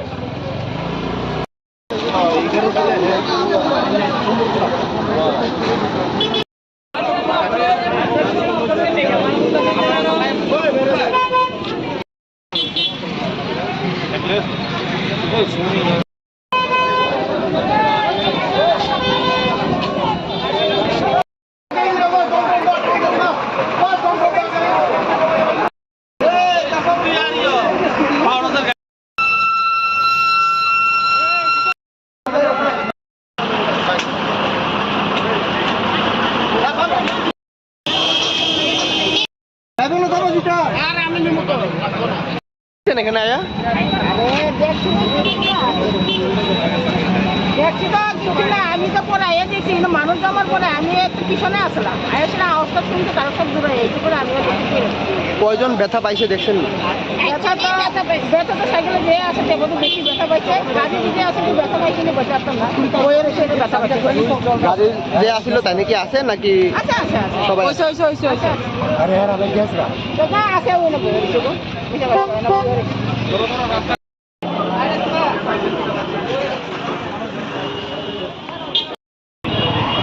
আমরা গাড়ির স্পিড ছিল মাত্র 20, ওর এক ফুটও ছিল না।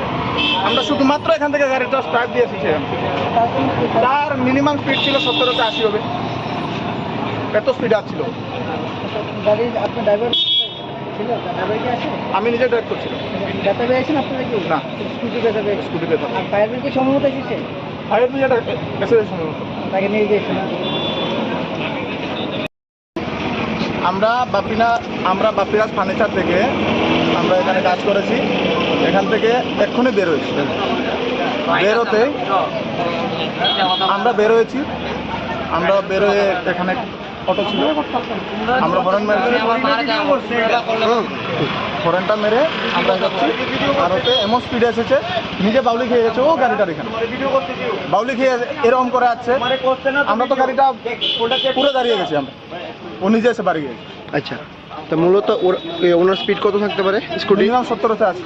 আর তোমাদের স্পিড কত ছিল? আমরা স্পিড গাড়ির স্পিড ছিল 20, 20-25, ওদের একটুও ছিল না। ড্রাইভ করছিল কে? আমি নিজে ড্রাইভ করছি। তোমার নাম? দেবাশিস সিনহা। তোমরা কি গাড়ি এটা? ইলেকট্রিকের গাড়ি।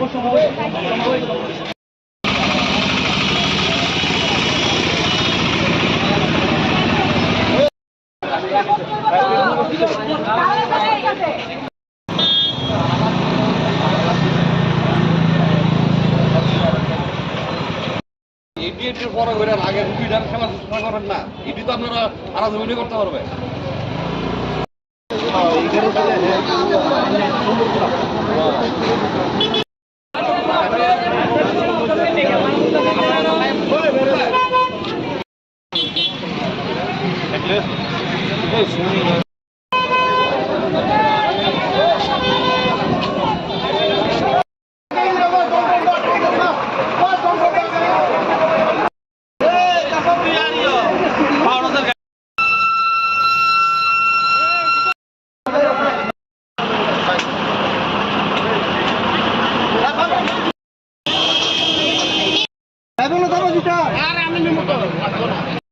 এখানে আয়া দেখছি তো কিছু না, আমি তো পরে আয়া দেখছি কিন্তু মানুষ জমার পরে আমি একটু পিছনে আসলাম, আসলে আওয়াজটা শুনছি তারা সব দূরে এইটু করে আমি কয়জন ব্যথা পাইছে দেখছেন? ব্যথা তো সাইকেলে যে আছে সে বোধ বেশি ব্যথা পাইছে, গাড়ি যে আছে কি ব্যথা পাইছে না বসে আসতাম না, বইয়ের এসে ব্যথা পাইছে। গাড়ির যে আসছিল তাই নাকি আছে নাকি আচ্ছা আচ্ছা আচ্ছা সবাই? আরে হ্যাঁ আমি গেছি না আছে ওই না বইয়ের এসে বুঝতে পারছো না বইয়ের এসে।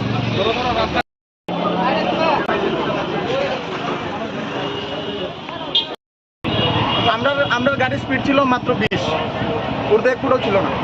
আমরা শুধুমাত্র এখান থেকে গাড়িটা স্টার্ট দিয়েছি, তার মিনিমাম স্পিড ছিল 70-তে 80 হবে, এত স্পিড আসছিল। আমি নিজে ড্রাইভ করছিলাম। ব্যথা পেয়েছেন আপনারা কি? না, স্কুটি ব্যথা পেয়েছেন? স্কুটি পেতাম। আর ফায়ার ব্রিগেড সম্ভবত এসেছে? ফায়ার ব্রিগেড এসে সম্ভবত তাকে নিয়ে গিয়েছেন? আমরা বাপিরাজ ফার্নিচার থেকে আমরা এখানে কাজ করেছি, এখান থেকে এক্ষুনি বের হয়েছি। বেরোতে আমরা বেরোয়েছি, আমরা বেরোয় এখানে অটো ছিল, আমরা হরেন মেরেছি, হরেনটা মেরে আমরা যাচ্ছি, আর ওতে এমন স্পিডে এসেছে নিজে বাউলি খেয়ে গেছে ও গাড়িটার এখানে বাউলি খেয়ে এরকম করে আসছে, আমরা তো গাড়িটা পুরো দাঁড়িয়ে গেছি, আমরা ও নিজে এসে বাড়ি গেছে। আচ্ছা, তো মূলত ওনার স্পিড কত থাকতে পারে স্কুটি? মিনিমাম 70-তে আছে। আর তোমাদের স্পিড কত ছিল? আমরা স্পিড গাড়ির স্পিড ছিল 20, 20-25, ওদের একটুও ছিল না। ড্রাইভ করছিল কে? আমি নিজে ড্রাইভ করছি। তোমার নাম? দেবাশিস সিনহা। তোমরা কি গাড়ি এটা? ইলেকট্রিকের গাড়ি।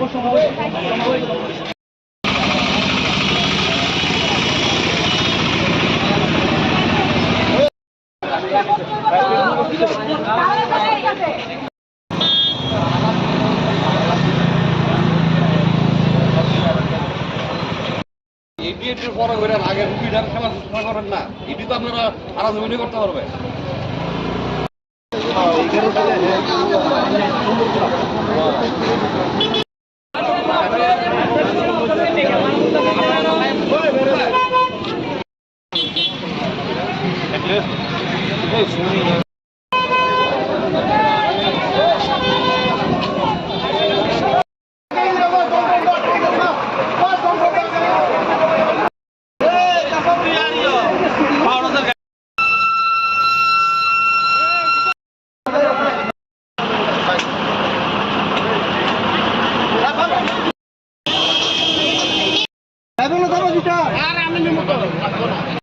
এখানে আয়া দেখছি তো কিছু না, আমি তো পরে আয়া দেখছি কিন্তু মানুষ জমার পরে আমি একটু পিছনে আসলাম, আসলে আওয়াজটা শুনছি তারা সব দূরে এইটু করে আমি কয়জন ব্যথা পাইছে দেখছেন? ব্যথা তো সাইকেলে যে আছে সে বোধহয় বেশি ব্যথা পাইছে, গাড়ি যে আছে কি ব্যথা পাইছে না বলতে পারতাম না, বইয়ের এসে ব্যথা পাইছে। গাড়ির যে আসিল তাই নাকি আছে নাকি আচ্ছা আচ্ছা আচ্ছা সবাই? আরে হ্যাঁ আমি গ্যাস না তো না আছে ওই না বইয়ের এসে বুঝতে পারছেন না বইয়ের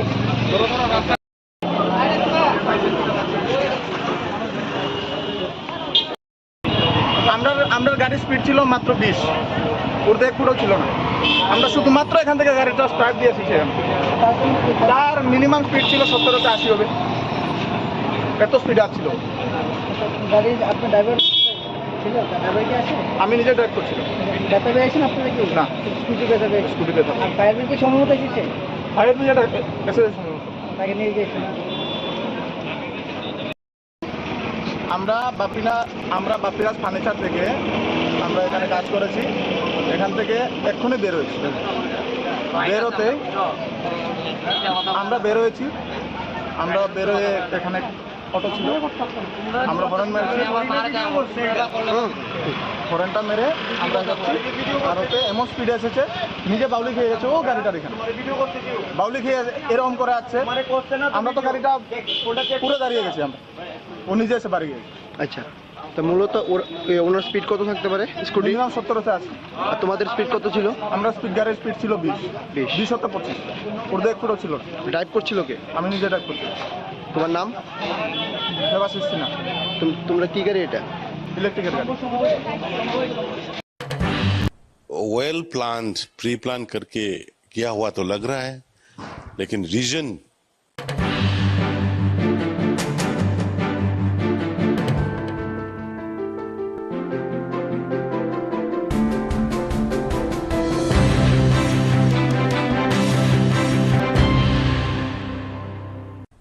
वेल प्लान्ड प्री प्लान करके किया हुआ तो लग रहा है, लेकिन रीजन ओपन नहीं है।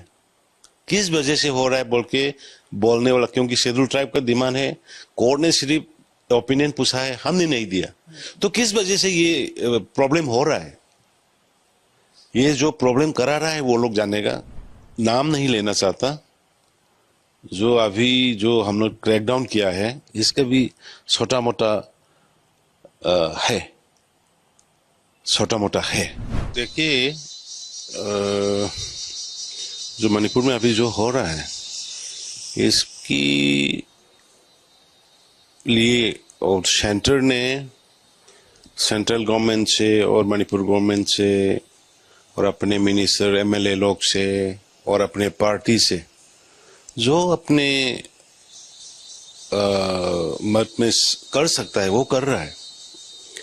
देखिए गृह मंत्री जी, एक गृह मंत्री जी भारत देश जैसे इतना बड़ा देश का यहाँ में 3 रात रुका हुआ और स्थिति को संभालने के लिए, और एक यूनियन स्टेट मिनिस्टर जो है नित्यानंद राय 25 दिन ठहरा हुआ है। और देखिए, और अपने पार्टी का लोग जैसे समित पत्र जी 10-15 दिन ठहरा हुआ है फ्रिक्वेंटली। और ये सब के ऊपर में जितना भी रिक्वायरमेंट है सिक्योरिटी फोर्स का, और मोर देन 40 कंपनीज आ चुका है, रखा हुआ है। और लोग को खाने पीने के राइस वगैरह के लिए 30,000 मेट्रिक टन गृहमंत्री ने भेजा है। आप फ्री में नहीं, पैसा में भेजा है, लेकिन फिर भी। और 100 करोड़ इमीडिएट रिलीफ वगैरह जो भी करना है इसके लिए भेज दिया, और 24/7 मॉनिटरिंग कर रहा है। और यहाँ में भी अपने एमएलए लोग, मिनिस्टर लोग जहां में उसका कैपेसिटी में कर रहा है काम, जा रहा है, देखभाल कर रहा है। और जो फंसा हुआ लोग को निकाल के रिलीफ कैंप में रखना, रिलीफ कैंप वालों को शेल्टर देना, मतलब काफी काम पे है।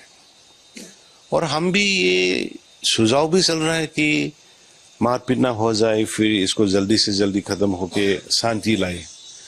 तो इसी बीच में थोड़ा मेरे को लगा कि एक पूरा स्टेट में नहीं, थोड़ा जगह में अपने प्राइम मिनिस्टर मोदी जी जैसे एक इफिजी जलाना और गृह मंत्री जैसे एक इफिजी जलाना और बीजेपी का ऑफिस को भी अटैक करने की कोशिश किया। तो हम बोला यार 5-6 साल में हमने जो मणिपुर के लिए किया है और सेंटर ने जो मणिपुर के लिए किया है उसको हमें अपने मन में डाउट आ गया, क्या पीपल ने हम लोग से ट्रस्ट घूम गया, क्या हम लोग से ट्रस्ट लॉस हो गया क्या?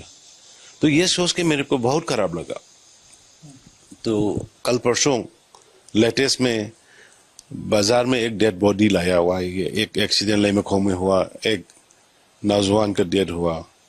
तो वो डेड बॉडी आने की साथ साथ बाजार में उसका फ्लोरल वगैरह किया, तो उसी में एक टीम 5 से 10 का टीम करके ऐसा ही एब्यूसिव लैंग्वेज यूज किया मेरे ऊपर में।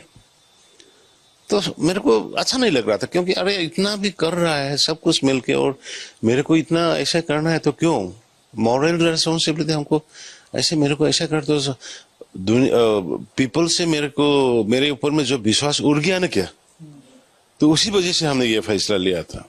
तो सर जबकि आप इस तरह इतना बड़ा डिसीजन लिए, आप लगभग तय कर लिए थे कि अब मुख्यमंत्री पद से आप इस्तीफा दे रहे हैं, लेटर भी टाइप हो गया, बाहर निकले, क्या है? देखो, जो लीडर हो ना वो पब्लिक का कॉन्फिडेंस नहीं होने से लीडर नहीं बन सकता, लीडर नहीं होने है।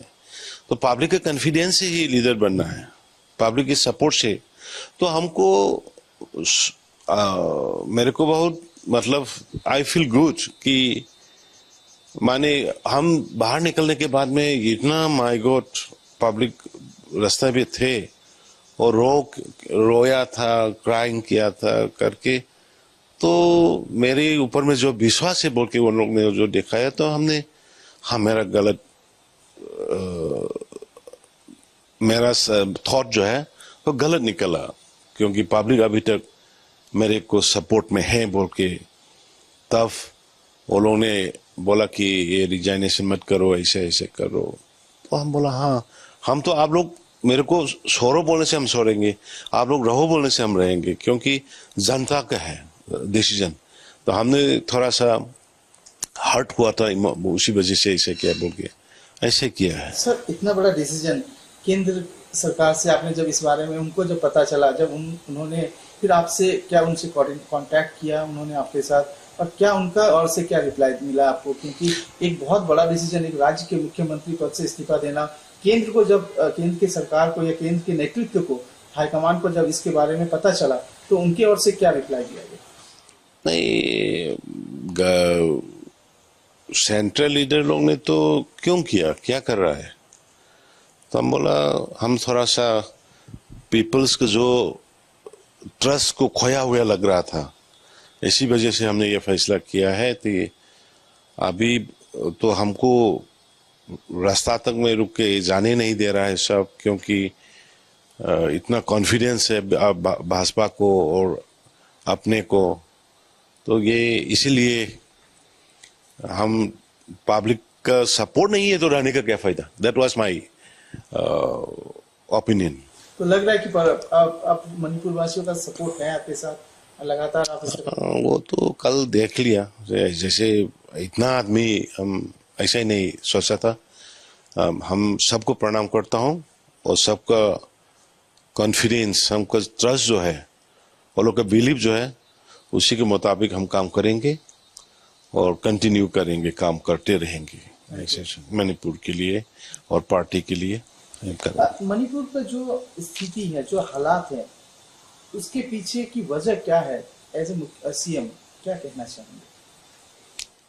ये वजह हम खुद को भी कंफ्यूजन है।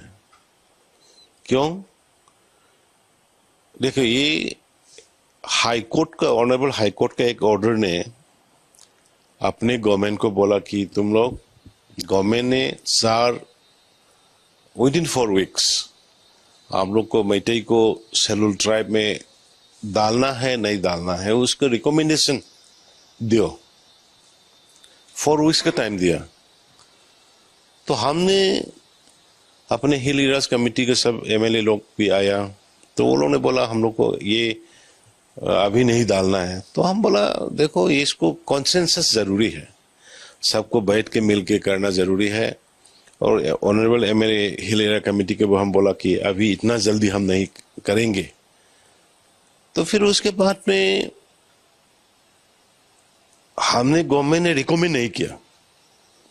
हाई कोर्ट का जो हम लोग को जो पूछा है वो हमने रिकमेंड नहीं किया कि मैतेई को शेड्यूल ट्राइब में डालना है और नहीं डालना है।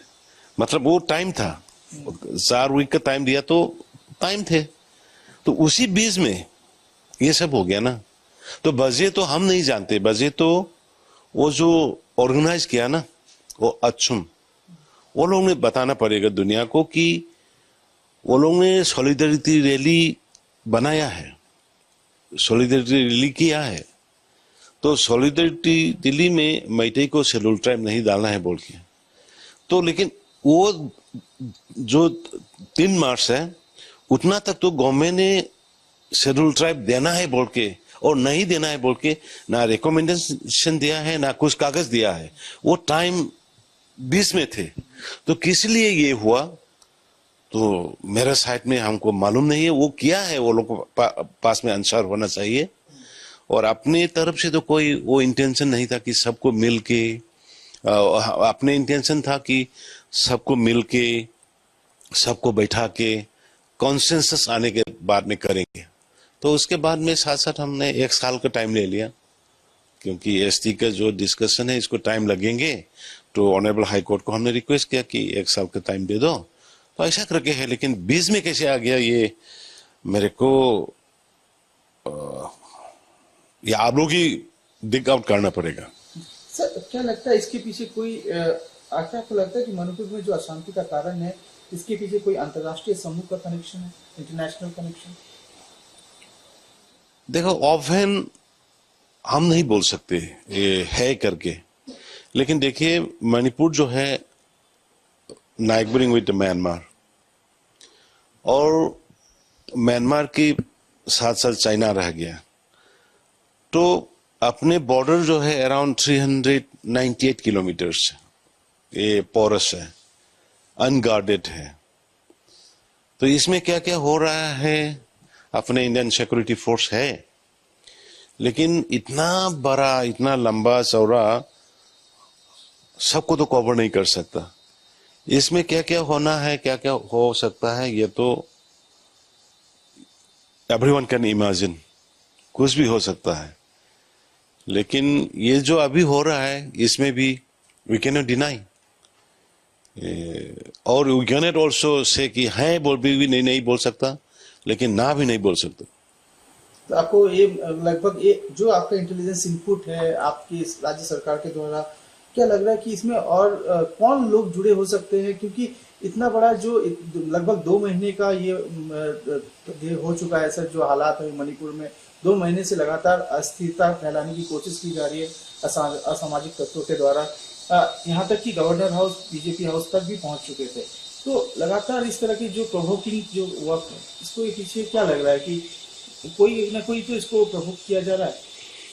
इसको वेल प्लान्ड प्री प्लान करके किया हुआ तो लग रहा है, लेकिन रीजन ओपन नहीं है। किस वजह से हो रहा है बोल के बोलने वाला, क्योंकि शेड्यूल ट्राइब का डिमांड है, कोर्ट ने सिर्फ ओपिनियन पूछा है, हमने नहीं दिया। तो किस वजह से ये प्रॉब्लम हो रहा है, ये जो प्रॉब्लम करा रहा है वो लोग जानेगा। लेकिन हम लोग तो गवर्नमेंट तो प्रॉब्लम होने के बाद में हम लोग डिफेंड कर रहा है, वही है। तो क्या मतलब आप कहीं ना कहीं ये इशारा करें कि ये जो कोर्ट का ऑर्डर है इसको सिर्फ एक मतलब इसको जरिया बनाया गया है इस तरह के शांति फैलाने का? नहीं, तो देखो ना, कोर्ट ने सिर्फ ओपिनियन पूछा है, ऑर्डर नहीं दिया ना। कोर्ट ने ऑर्डर नहीं दिया कि तुम डालो, नहीं बोला। गवर्नमेंट का ओपिनियन पूछा, हम ना भी बोल सकता है, हाँ भी बोल सकता है।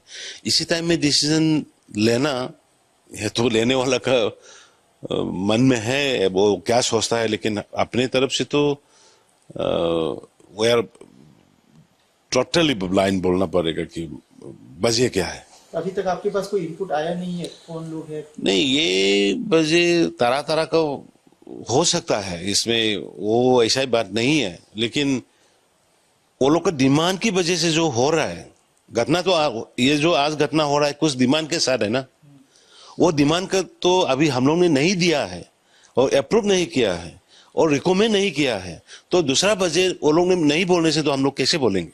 सर, एक अगर बात करें कि सरकार द्वारा एक अभियान चलाया जा रहा है, आदिवासी समूह के जो लोग संरक्षित जंगलों और वन अभयारण्यों के गैरकानूनी कब्जे हटाने के लिए राज्य सरकार जो है फॉरेस्ट रूल 2021 के तहत फॉरेस्ट लैंड पर किसी तरह के अतिक्रमण को हटाने की लगातार अभियान चला रहे हैं, तो क्या लगता है इसके पीछे भी कुछ हो सकता है? देखिए, हो भी सकता है, नहीं भी हो सकता है, लेकिन ये मणिपुर का जो फॉरेस्ट लैंड है बहुत 90% हिल एरिया है, तो इसमें रिजर्व फॉरेस्ट जैसे आपने बोला, रिजर्व फॉरेस्ट का जगह इतना छोटा है, 7-8% है, और प्रोटेक्टेड फॉरेस्ट का एरिया है हार्डली, कुल मिला के 19-20% जो है रिजर्व और प्रोटेक्टेड फॉरेस्ट है, बाकी जो है अनक्लास फॉरेस्ट करके विलेज लॉ को ऑथोराइज करता है। तो इकोलॉजिकल इम्बैलेंस जो आ रहा है, वर्ल्ड ये क्लाइमेट ग्लोबल वार्मिंग आ रहा है, इसकी वजह से काफी हम लोग को फॉरेस्ट लॉ को संभाल के रखना बहुत जरूरी था। इसी वजह से हम लोग ने थोड़ा रिजर्व फॉरेस्ट वगैरह को, जो वो लोग को दिया हुआ जगह में नहीं, जो रिजर्व फॉरेस्ट है, रिजर्व फॉरेस्ट में क्या बोलता है कि रिजर्व फॉरेस्ट स्टेट का प्रॉपर्टी नहीं है, नेशन का प्रॉपर्टी है, लेकिन उसका देखभाल करना, काम करना वो स्टेट गवर्नमेंट का है, लेकिन ऐसा ही जगह में सेटल करना इलीगल है। तो ऐसा ही थोड़ा छोटा मोटा इविक्शन वगैरह तो किया है, लेकिन नन क्लास फॉरेस्ट और जो विलेज को दिया हुआ विलेज है उसी से नहीं, सिर्फ रिजर्व फॉरेस्ट एरिया से थोड़ा इविक्शन, वो तो बहुत हिल इन द वैली या वैली में भी रिजर्व फॉरेस्ट एरिया है, उसमें से किया है, हिल से में किया है, एक सब साथ किया है। तो वहाँ पे क्या इलीगल कब्जा किया जा रहा है फॉरेस्ट वैली को? मैनी थिंग्स, मैनी पार्ट, बहुत जगह में हो रहा है, बहुत जगह में हो रहा है, और सिर्फ कब्जा ही नहीं किया, कब्जा करके सबसे खतरा पॉपी का प्लांटेशन एकदम वाइडली कर रहा है। कौन है ये सब, कौन कर रहे हैं? ये देखिए, ये नाम नहीं लेना चाहता, जो अभी जो हम लोग क्रैकडाउन किया है इसका भी छोटा मोटा है, छोटा मोटा है, छोटा मोटा है ये। तो सर कौन हो सकते हैं, क्या इसके पीछे कौन लोग हैं? जो आपने इतना बड़ा एक बताया कि पॉपी सीड का वहाँ पे इलीगल वहाँ पे किया जा रहा है, कौन? देखो हम ये सिचुएशन में नहीं बोलना चाहता था, लेकिन बोलना पड़ता है। ये हमने ये जंगल में, फॉरेस्ट में जितना भी नुकसान हो रहा है, किस वजह से हो रहा है बोल के हमने ट्राई किया, तो अपने बाहर का जो ब्रदर लोग जो है, ये अपने इसको क्या बोलेंगे हम, ये कुकी समुदाय का भाई लोग, वो पुराना वाला नहीं, इसमें हम लोग का पुराना अपने कुकी लोग जो है, ओल है, जैसे ठाडो हो, पाइटे है, गांगटे, वाईफाई, मणिपुर में 34 ट्राइब्स है, वो लोग के बीच में 1-2 ट्राइब में बाहर से जो म्यांमार का नजदीक है, बॉर्डर है, उसी से आके ये सब प्लांटेशन वगैरह कर रहा था। तो इसको पता चलते हुए हमने एक इलीगल इमिग्रेशन को निकालने के लिए हमने एक प्रोसेस किया है। तो इसमें हमने कोई 100-200 तो पकड़ा था, ये चौचानपुर से, मोरे से, वो लोग को हमने डिटेंशन हाउस बना के, शेल्टर होम बना के रखा, और जो म्यांमार का काम सुधरने के बाद में, जो अब म्यांमार में अभी गड़बड़ हो रहा है, तो वो सुधरने के बाद में वो लोग को वापस भेजेंगे। तो वो लोग को बायोमेट्रिक वगैरह लेके आयकर वगैरह बना के अभी भी है। और हम लोग को सर्वे किया हमने, इलीगल इमिग्रेंट्स म्यांमार से कितना लोग हैं बोल के हमने सर्वे किया, क्योंकि म्यांमार का जो अभी का जो हो रहा है उसी वजह से जो डर से भागा हुआ है जीने के लिए। तो हमने उसको अपने होम मिनिस्ट्री से बात करके उसको अच्छी तरह से शेल्टर होम बना के रखे और म्यांमार का जो गंदगोल है उसको खत्म करके वापस भेजे। तो ऐसा करके हमने फिंगरप्रिंट लेना और आई स्कैन करना, आइडेंटिटी कार्ड बनाना तो शुरू किया। तो उसी के लिए हमने एक सब कमेटी बनाया है, कैबिनेट सब कमेटी। तो कैबिनेट सब कमेटी में अपने कुकी ब्रदर्स लोग, भाई लोग का एक कैबिनेट मिनिस्टर अपने लेटपाओ हाकिब को हमने चेयरमैन बनाया, क्योंकि पुराना कुकी को छोड़ के जो नया जो इमिग्रेंट इलीगल है उसी को ही सिर्फ मतलब फाइंड आउट करना था, उसी को ही अलग से रखना था, बाकी कुछ भी नहीं था। तो इसीलिए हमने जो पुराना लेटपाओ कुकी जो है पुराना अपने मणिपुर का, इंडिया का सिटीजन है, मणिपुर का यहाँ में पैदा हुआ है, तो उसी को हम लोग ने इमीडिएटली 1 वीक सर्वे किया। गवर्नमेंट ऑफिशियल के साथ डीसी थे, रेवेन्यू सेक्रेटरी वगैरह सब कमेटी बनाया। तो वो कैबिनेट सब कमेटी में लेटपाओ हाकिब जी को हमने कैबिनेट का सब कमेटी का चेयरमैन बनाया। एक नागा डाला, अवांग न्यू में ऑनरेबल मिनिस्टर, एक मैतेई डाला, क्योंकि मेजर कम्युनिटी मणिपुर में है, ये 3 है। तो ये तीनों करके सर्वे जब शुरू हो गया तो फर्स्ट इंस्टेंस में 2187 इलीगल इमिग्रेंट्स जो म्यांमार से जो भागा हुआ है वो मिला। तो वो मिला तो हम लोगों ने बात करके वो लोग को अच्छी तरह से घर बना के उसको शेल्टर करके बायोमेट्रिक वगैरह लेके रखना था। उसी प्रोसेस में हम और थोड़ा बस्ती भी मिला, बस्ती थोड़ा बसा के बस्ती हो बन गया था, कोई इलीगल था। हाँ, पूरा इलीगल लोग। तो उसी लोग को हम लोग ने आइडेंटिफाई करने की कोशिश किया, आइडेंटिफाई करना शुरू किया।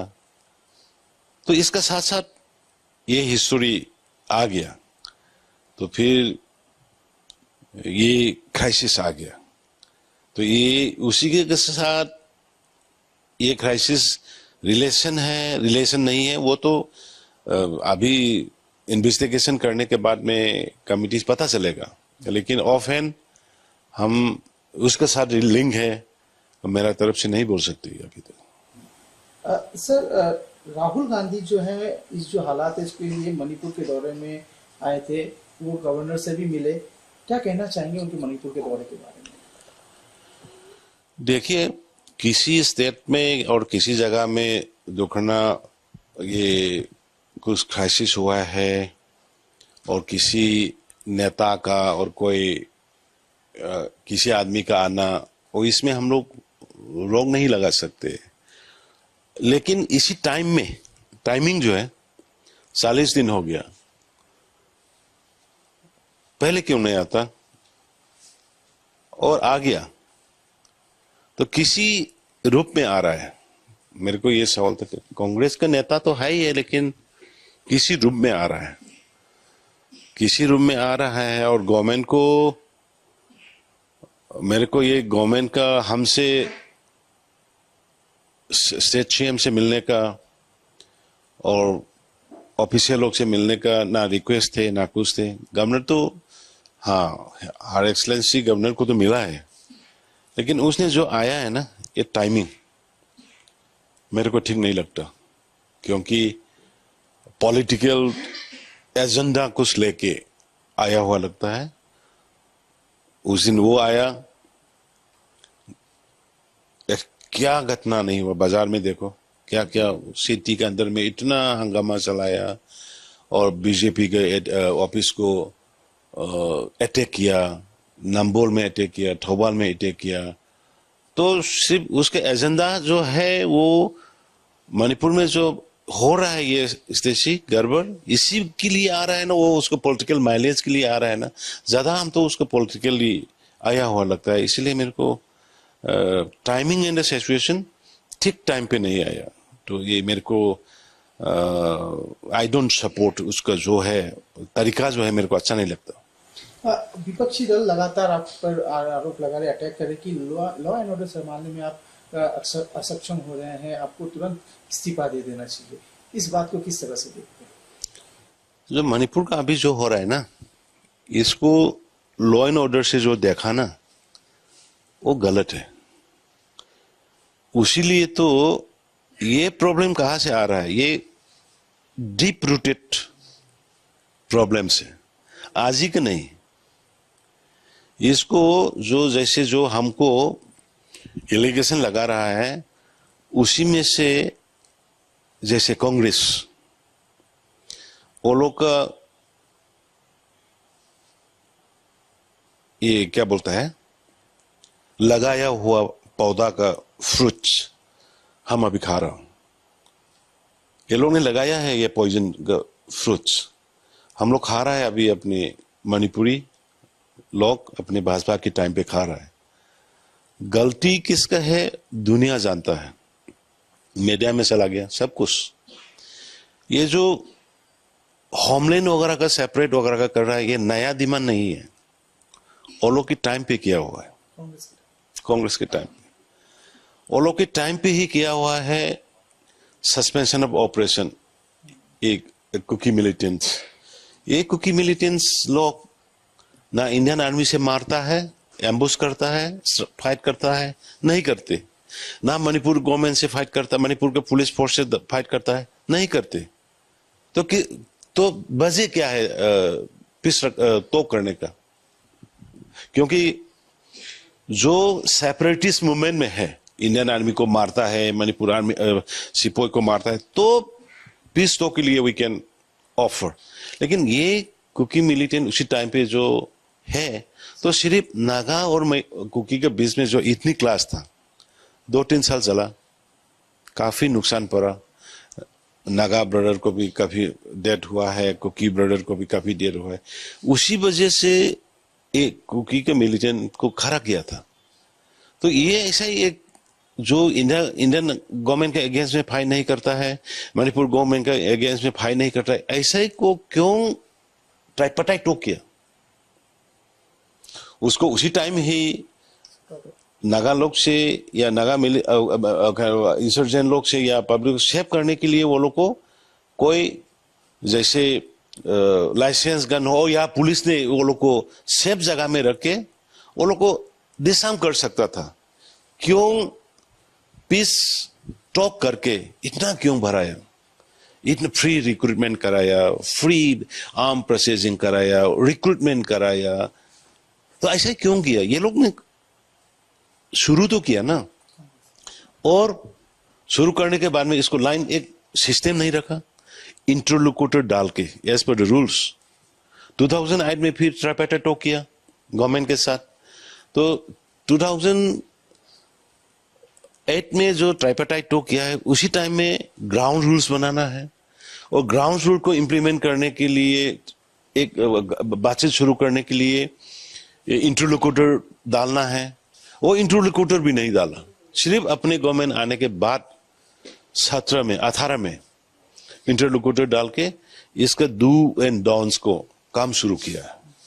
तो ऐसे करके पूरा देखो 2005 से 2005 से 8 से 18 तक मीन्स 10 साल ना, 10-13 साल पूरा फ्री छोड़ के रखा आगे विदाउट कंट्रोलिंग।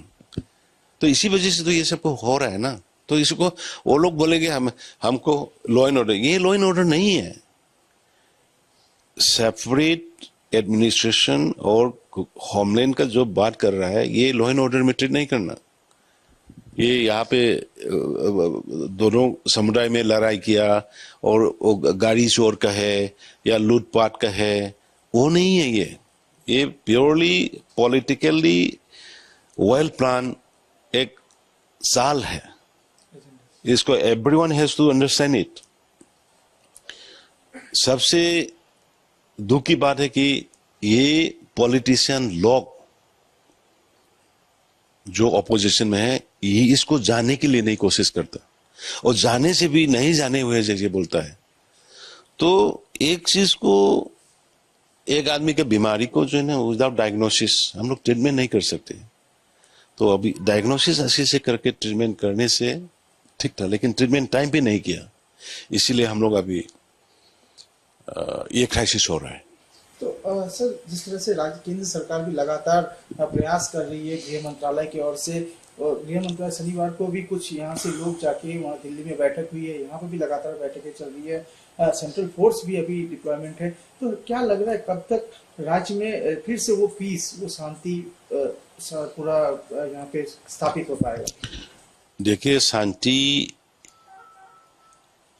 वापस लाने के लिए वही सबसे प्रयास वही है हम लोग का, अपने लेवल से, पार्टी की लेवल से, सेंट्रल बीजेपी की लेवल से, गृह मंत्री जी की लेवल से, अपने स्टेट गवर्नमेंट की पार्टी की लेवल से, स्टेट गवर्नमेंट की लेवल से, हर एक तरह से अपने मिनिस्टर एमएलए की तरफ से अब जारी है। हम अभी भी हम 1-2 घंटे के पहले जो अपने कुकी समुदाय का भाई लोग से, बहन लोग से हम टेलीफोन में बात किया है कि अभी जो हो गया उसको अभी टाइम आ गया है, हम लोग फॉरगिव एंड फॉरगेट करके, रिकंसिलिएशन करके एक साथ रहना है। पहले जैसे है वैसे ही रहना है। हम लोग जो है, जो पुराना अपने जहां से जो रहा हुआ कुकी भाई लोग बहन लोग को कोई किसी से नाराज नहीं है।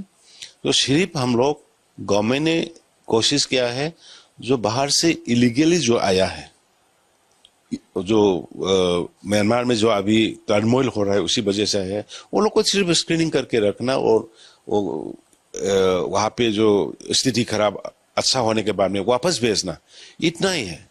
और हम लोग का ये तो मैंडेटरी है, इसको साथ मिलके करें, क्योंकि इसीलिए तो हमने एक कुकी भाई को खुद को कैबिनेट सब कमेटी का चेयरमैन डाला हुआ है। हम मिलके करना है।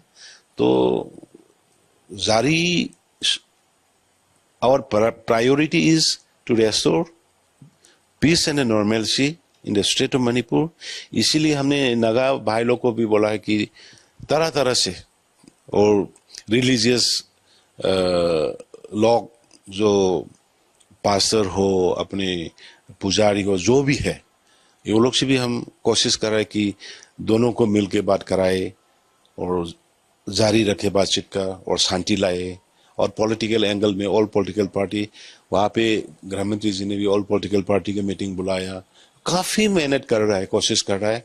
और मेरा उम्मीद है जल्दी से जल्दी हम फिर सब मिलके रहेंगे और पीस आएंगे, लगता है मेरे को। प्रधानमंत्री मोदी जी का सपना है नॉर्थ ईस्ट को एक सबसे आगे ले जाना इंडिया में, क्योंकि ये उनका क्या सपना था, कि कहना भी है कि नॉर्थ ईस्ट को नजरअंदाज किया जाता है। कहीं ना कहीं ये भी एक एजेंडा तो नहीं है कि प्रधानमंत्री का जो सपना है नॉर्थ ईस्ट के लिए, और जो यहाँ पे काम हो रहा है उसको भी रोकने की कोई साजिश? देखिए, इसमें किस्म का, मतलब तरह तरह का हो सकता है। इसमें इतना लंबा जाने का, जैसे आपने शुरू में पूछा है कि क्यों 2-3 महीना में ऐसे ही अनरेस्ट हो रहा है, क्यों सोल्यूशन नहीं हो रहा है, इसमें बाहर का भी हाथ, वी कैन नॉट डिनाई, और पॉलिटिकल हाथ तो आ ही चुका है। पॉलिटिकल हाथ तो वी हैव सीन, क्योंकि बीजेपी का ऑफिस को अटैक करने की कोशिश करना ये जनता का नहीं है, पॉलिटिकली क्या है। जनता तो आप कल देख लिया, राहुल गांधी जी यहाँ पे मौजूद, हाँ, जनता का तो देख लिया कि बीजेपी को और अपने सरकार को इतना लोग सपोर्ट कर रहा है, तो पॉलिटिकलाइज इशू सब आ गया। हम एक अपील करना चाहूँ, इस ऐसा ही क्रूशियल टाइम पे, ऐसे दुखी टाइम पे किसी तरह का पॉलिटिकल एडवांटेज लेने का जो कोशिश करता है, उसको भगवान माफ नहीं करेंगे वो ऐसे ही आदमी को, क्योंकि ह्यूमन लाइफ में हम लोग पॉलिटिक्स नहीं करना है। ये ह्यूमन लाइफ जो लॉस हो रहा है ना, इसी को उठा के और इसी की ऐसा ही सिचुएशन में पॉलिटिक्स करना ना मॉरली, ना आदमी लोग मानेंगे, पब्लिक मानेंगे, ना भगवान मानेंगे। तो ये चीज को थोड़ा ये लोग सोचना चाहिए। अभी तो राहुल गांधी को भी हम ये पूछना चाहता हूँ, just he should appeal only for piece. और जैसे जितना भी पॉलिटिकल जो है वो सिर्फ पीस आने के लिए, पीस लाने के लिए करना है, पॉलिटिक्स खेलने के लिए नहीं। अभी तक सर कितने, क्या आपका यहाँ पे डिप्लॉयमेंट की अगर बात करें सेंट्रल फोर्स या तो क्या डिप्लॉयमेंट है, और कौन कौन सी अगर पॉकेट या क्षेत्र की बात करें जहाँ पर अभी लगातार ये मतलब अशांति फैली हुई है, कौन कौन सी जगह में आपके पास क्या रिपोर्ट? नहीं, अभी देखिए अराउंड 40,000 आ चुका है और डिप्लॉय भी किया हुआ है। अपने सिक्योरिटी एडवाइजर कुलदीप जी और डीजी चीफ सेक्रेटरी हम लोग करके, और असम राइफल्स का, आर्मी का करके सब बैठ के जहां जहां में वल्नरेबल एरिया है उसमें सिक्योरिटी डिप्लॉय किया हुआ है। स्टेट पुलिस फोर्स भी डिप्लॉय किया हुआ है। और अभी खेती बाड़ी का टाइम आ गया, तो जहां जहां में जो रिक्वायरमेंट है उसी के मुताबिक हम सिक्योरिटी प्रोवाइड करेंगे और फर्दर नुकसान, जान माल का नुकसान जाने का बंद करेंगे। ये उम्मीद में हम लोग just we are trying and we are doing our best. देखो, हम सबको ये रिक्वेस्ट करना चाहता हूं कि हम लोग सब एक ही है। मणिपुर छोटा स्टेट है, लेकिन हम लोग वी आर हैविंग 34 ट्राइब्स शुरू से है। वो 34 ट्राइब को अभी हम मिलकर रहना है। थोड़ा देर में आया, थोड़ा पहले का इंडिजिनियस और नेटिव, वो अलग बात है, लेकिन जो 34 ट्राइब है, जो रिकॉग्नाइज, स्टेट गवर्नमेंट ने जो रिकॉग्नाइज करके रखा है, उसी को साथ रहना है। ना कुकी हो, ना नगा हो, ना मैतेई हो, ना मैतेई पांगल हो, जो भी हो, जमयांग हो, हम लोग साथ मिलकर रहना है। लेकिन सिर्फ we have to be careful कि आउटसाइड से ज्यादा आके यहाँ में ना बसे, क्योंकि हम लोग का आइडेंटिटी, पुराना वाला का आइडेंटिटी को नुकसान ना करे, डेमोग्राफिक इम्बेलेंस ना बनाए, इकोनॉमिक वीकनेस ना बनाए। बस इतना ही का ख्याल है। और मणिपुर वासी को हम, आप लोग की सपोर्ट, आप लोग के प्यार हम निभाने के लिए, आप लोग ने जो चाहता है मणिपुर के इंटेक्ट रखना, मणिपुर को एक साथ टेरिटोरियल इंटीग्रिटी को बनाना के रखना, कोई सेपरेट यूनिट एडमिनिस्ट्रेशन नहीं बनाना, वो आप लोग का डिमांड जो है हम भाजपा की तरफ से और अपने एक सीएम की तरफ से, अपने सरकार की तरफ से हम आप लोग को वादा देता हूं, ना मणिपुर तोड़ने दूंगा, ना सेपरेट एडमिनिस्ट्रेशन करने दूंगा। एक साथ रहने के लिए हम उसमें प्रयास रखेंगे, उसके लिए हम सैक्रिफाइस कर देंगे।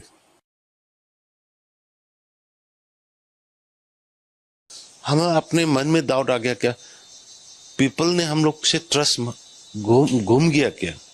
हम लोग से ट्रस्ट लॉस हो गया क्या? वेल प्लान्ड, प्री प्लान करके किया हुआ तो लग रहा है, लेकिन रीजन ओपन नहीं है।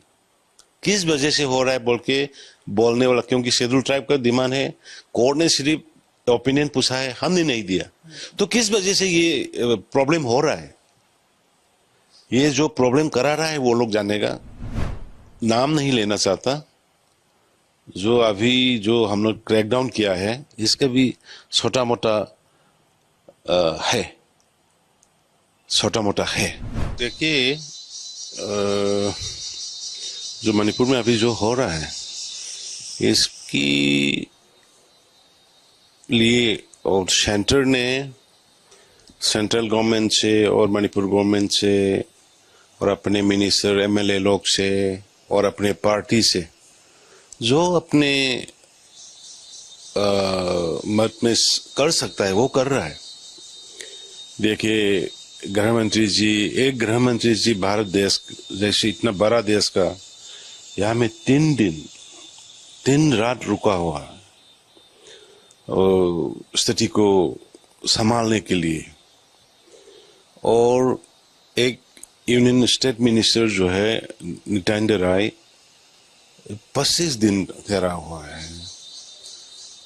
और देखिए, और अपने पार्टी का लोग जैसे समित पत्र जी 10-15 दिन ठहरा हुआ है फ्रिक्वेंटली। और ये सब के ऊपर में जितना भी रिक्वायरमेंट है सिक्योरिटी फोर्स का, और मोर देन 40 कंपनीज आ चुका है। रखा हुआ है और लोग को खाने पीने के राइस वगैरह के लिए 30,000 मेट्रिक टन गृहमंत्री ने भेजा है। हाँ, फ्री में नहीं, पैसा में भेजा है, लेकिन फिर भी। और 100 करोड़ इमीडिएट रिलीफ वगैरह जो भी करना है इसके लिए भेज दिया और 24/7 मॉनिटरिंग कर रहा है। और यहाँ में भी अपने एमएलए लोग, मिनिस्टर लोग जहां में उसके कैपेसिटी में कर रहा है, काम जा रहा है, देखभाल कर रहा है। आज त्रिपुरा के पावन पवित्र स्थल मातावाड़ी में माँ भद्रकाली का दर्शन करने का अवसर प्राप्त हुआ। निश्चित रूप से माँ भगवती की इतना कृपा है कि देश के यशस्वी प्रधानमंत्री आदरणीय नरेंद्र भाई मोदी जी के नेतृत्व में यह त्रिपुरा के भविष्य को आगे बढ़ाने के लिए यहाँ की जनता ने भारतीय जनता पार्टी की सरकार स्थापित की है और निश्चित रूप से प्रधानमंत्री जी के नेतृत्व में और यहाँ के मुख्यमंत्री श्रीमान मानिक शाह जी के नेतृत्व में यहाँ की जनता की सेवा के लिए सब लोग लगे हुए हैं और यहाँ की जनता भी संतुष्ट है। आने वाले 2024 के लोकसभा चुनाव में भी इस राज्य में 2 लोकसभा क्षेत्र है।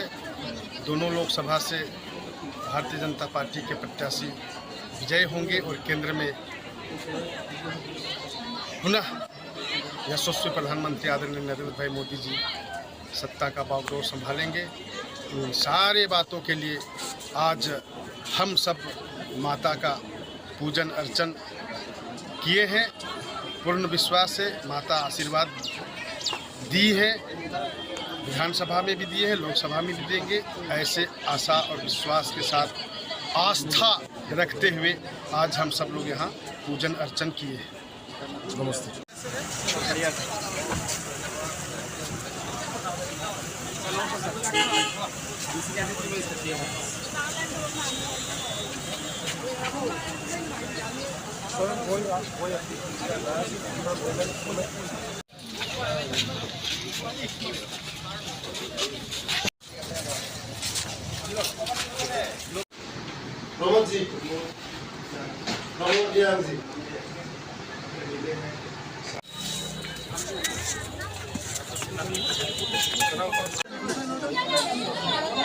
একটু বিচক সানি ভিজা আপনি যাক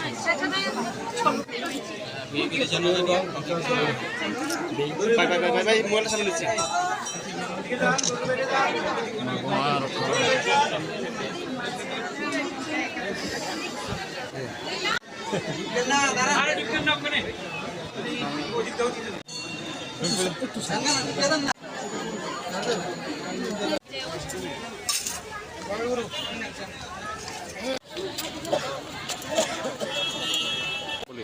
आज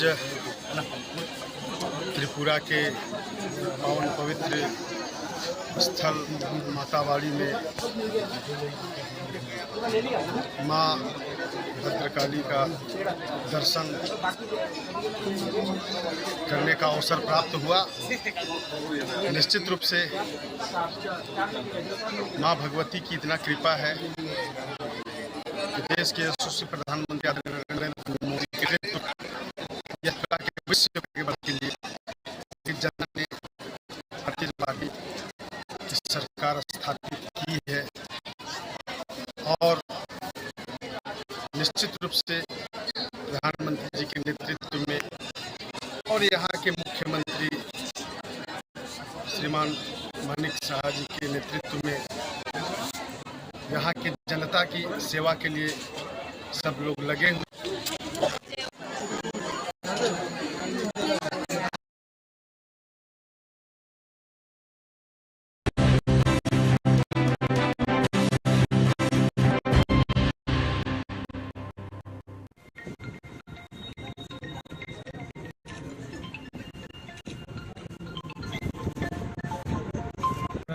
সকলে মিলে জোরো করে তুলে দেবেন এই সুন্দর একটি মুহূর্তে।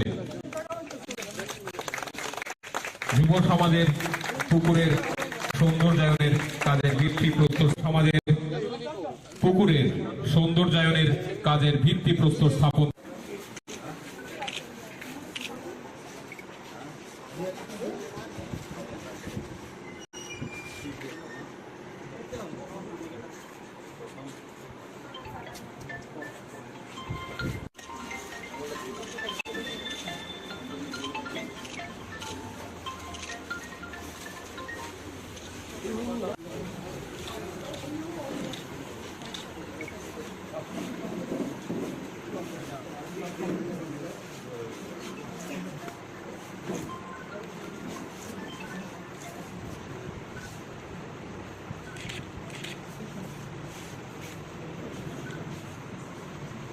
পুকুর পৌর নিগমের সহযোগিতা আরো সুন্দরভাবে একটা সেজে উঠুক, সেটার জন্য যে ব্যস্ততার মধ্যে আমাদের এই ছোট্ট প্রোগ্রামে অংশগ্রহণ করেছেন রাজ্যের রাখার জন্য।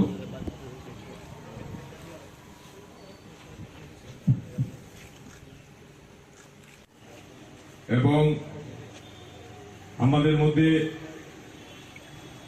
অ্যাকসেপ্ট করেছে এবং এই পুকুর পার সুন্দরভাবে সবাইকে আমরা যুব সমাজের পক্ষ থেকে আন্তরিক শুভেচ্ছা। একজন মাত্র রোগী শুধু বাঁচে না, 3 থেকে 4 জন রোগী তাতে বাঁচতে পারে। কারোর আরবিসির প্রয়োজন, তো এখন সেপারেটর এর মাধ্যমে আরবিসি আলাদা করা যায়, ডাব্লিউবিসি আলাদা করা যায়, প্লেটলেটস আলাদা করা যায়, প্লাজমা আলাদা করা যায়।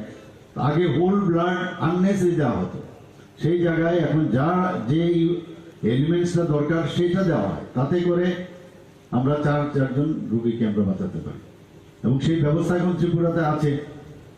আমাদের ব্লাড যে ব্যাংক আছে 14টার মতো আছে সারা ত্রিপুরাতে, এর মধ্যে 12টা সরকারি, 2টো বেসরকারি। তো সেইভাবে সমস্ত ব্যবস্থা এখন আমরা, যেখানে স্বাস্থ্যের বিষয় আছে আমাদের প্রায়োরিটি সেক্টর। আমি যখন বিভিন্ন জায়গায় ওয়েলনেস সেন্টার থেকে আরম্ভ করে পিএসসি থেকে আরম্ভ করে বিভিন্ন জায়গায় যাই, আমরা ভাবতে পারিনি যে আগে কোনোদিন, আমি নিজেও চাকরিতে আমি ছিলাম কিছুদিনের জন্য, কিন্তু এখন যে সুন্দর ব্যবস্থা, সেই ব্যবস্থা আগে আমরা দেখতে পাইনি।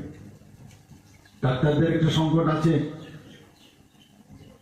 10% ডাক্তার রিজার্ভ, আমরা 10% ডাক্তার আমরা বাইরে পাঠাতে পারি। সেই জায়গায় দেখা গেছে যে প্রায় 30 থেকে 31% ডাক্তারবাবুরা এখন এই পোস্ট গ্রাজুয়েশন করার জন্য বাইরে পড়তে গেছে। এতে করে একটা বিরাট গ্যাপ চলে এসছে, এটা হওয়া উচিত নয়। বিভিন্ন জায়গা থেকে বলে ডাক্তার নেই, ডাক্তার নেই, এই যে 6 মাস করে এনওসি নিয়ে ওরা বাইরে চলে গেছে। কেন এরকমটা হলো? সেটা তো হওয়া উচিত না। 6 বছরের জন্য এরপর আমরা নিয়ম করলাম যে 6 বছর অ্যাটলিস্ট হওয়ার পরে, তার চাকরির পরে, তারপরে তাকে এনওসি দেওয়া হবে। কোথায় 6 মাস আর কোথায় 6 বছর। আমাদের সময় 3 বছর ছিল, রোল সার্ভিস করলে তারপর পোস্ট গ্রাজুয়েশন করতে দেওয়া হতো।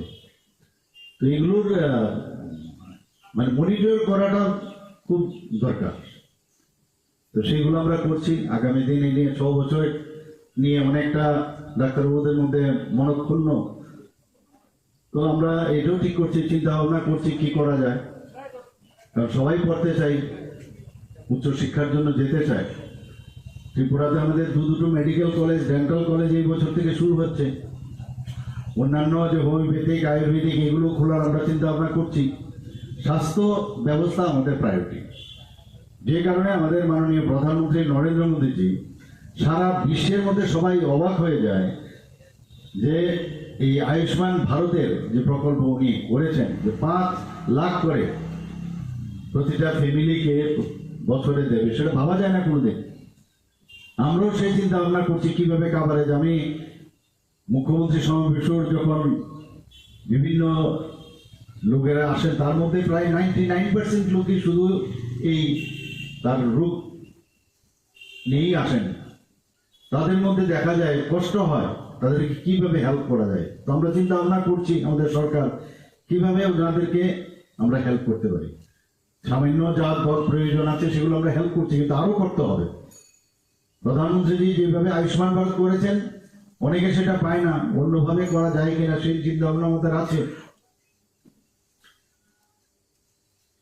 মানে অবর্ণনীয়, যখন ওদের কথা শুনি না, মানে শুধু মনে হয় যে অনেক কিছু করার আছে এবং শেষ হবে না। এগুলো সবকিছু একদম সরকার করে দেবে সেটাও না, কিন্তু চেষ্টা করতে হবে। তো আজকের যারা ডাক্তারবাবুরা এখানে এসছেন, এখানে রক্ত সংগ্রহ এবং প্যারামেডিক্স বা অন্যান্য যারা স্বাস্থ্যকর্মী, তাদেরকে আমি ধন্যবাদ দেবো। ওনাদের একটা বিশেষ রোল আছে এই রক্তকে সংগ্রহ করে রাখা। এবং আমি আজকের এই প্ল্যাটফর্ম থেকে আমি বলতে চাই যে শুধু ব্লাড ডোনেশন নিয়ে কিন্তু অনেকের মধ্যে অনেক আশঙ্কা থাকে যে আমি রক্ত দিলে আমার শরীর খারাপ হবে, এবং আমরা জানি এটা রক্ত দিলে সবসময় নিজের শরীরের জন্য ভালো।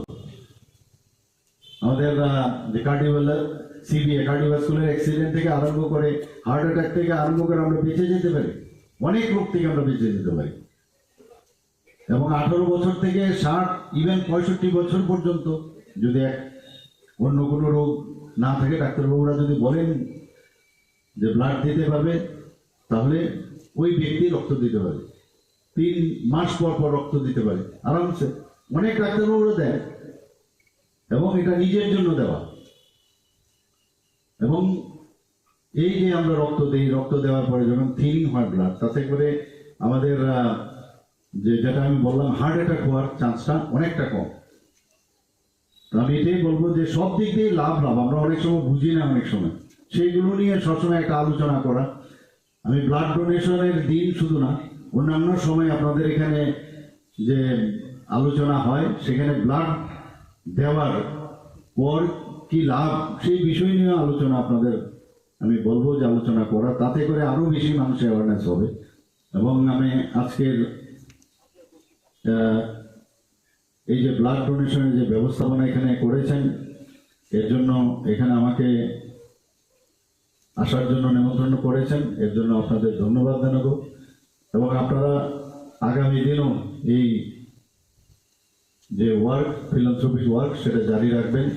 এখানে সবাই উপস্থিত যারা আছেন সবাইকে আমি আবার হার্দিক অভিনন্দন, শুভেচ্ছা জানিয়ে আমি আমার বক্তব্য শেষ করছি। নমস্কার। মাকাদ্দু স্কুলে যখন আমি পড়তাম, তখন থেকে যুব সমাজের সাথে আমার একটা পরিচিতি সবসময় ছিল। এখানকার যারা পুরনো বা আমার বয়সী যারা ছিল বা কম বয়সের যারা ছিল, ওদের সাথে নিয়মিত আমার বার্তালাপ হয়। এবং পরবর্তী সময়ে বিভিন্ন অনুষ্ঠানেও আমরা এখানে এসেছি। যুব সমাজ প্রথমত তার পরিচয় ছিল ক্রিকেট ক্লাব নিয়ে। আমাদের ত্রিপুরা ক্রিকেট অ্যাসোসিয়েশনের মেম্বার ক্লাব বলতে যুব সমাজ অনেকদিন ধরে ওনারা সুনামের সাথে সে কাজ করে গেছে। পরবর্তী সময়ে দুর্গাপূজার মাধ্যমে সমস্ত ত্রিপুরাবাসীর কাছে ওদের পরিচিতি লাভ হয়। কিন্তু আজকে এখানে এসে আমরা যে দেখলাম যে ক্লাব সংস্কৃতি যে কত পরিবর্তন হয়েছে, এখানে তার আলোচনা হয়েছে যে বিভিন্ন ফিলান্থ্রপিক ওয়ার্ক থেকে আরম্ভ করে এখানে সাংস্কৃতিক যে কর্মকাণ্ড এবং এখানে যোগা প্র্যাকটিস, অঙ্কন প্রতিযোগিতা, অঙ্কন শেখা, বিভিন্ন বিষয়ে এই ক্লাব এখন সে কাজগুলো করছে। এতে করে সমাজের চেহারাই পাল্টে যায়। আগে ক্লাব মানে একটা আতঙ্কের একটা যে বিষয় ছিল, সেটা কিন্তু এখন আর নেই, এবং সেটা অত্যন্ত প্রয়োজন। যুব সমাজ মানে সমাজেরই একটা অংশ এবং অঙ্গ। সেই কাজটা আপনারা করছেন, এর জন্য নিশ্চয়ই আপনারা ধন্যবাদের পাত্র।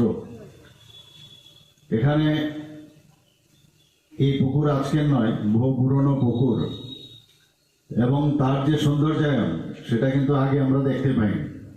যেটা আমাদের মেয়র সাহেব বলেছেন যে কিভাবে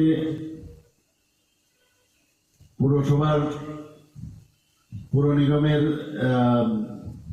সহযোগিতায় এই পুকুরটা এত সুন্দর হচ্ছে। আগামী দিন আরো করবে, আজকেও একটা আগামী দিন কি কি করবে তার একটা এখানে উদ্বোধনী একটা ব্যবস্থা রেখেছে। তো আমাদের সরকার এবং নিগম চাইছে, এবং আমাদের মাননীয় প্রধানমন্ত্রী যে চান যে সমাজের পরিবর্তন আমরা চাই। সমাজের পরিবর্তনের মাধ্যমেই আমাদের স্লোগানই আছে যে আমরা সত্তাতে থাকতে চাই। সত্তা পরিবর্তন দিয়ে সমাজ পরিবর্তন হয় না, সমাজের পরিবর্তন যদি হয় তবেই সম্ভব। সেটা 25-35 বছর ধরে যাদের কারণে আজকে সমাজের অবক্ষয় হয়েছে, বিভিন্ন জায়গায় এখন আমরা দেখতে পাই সমস্ত জায়গায় একটা নেশার কবলে সমস্ত যুব সমাজ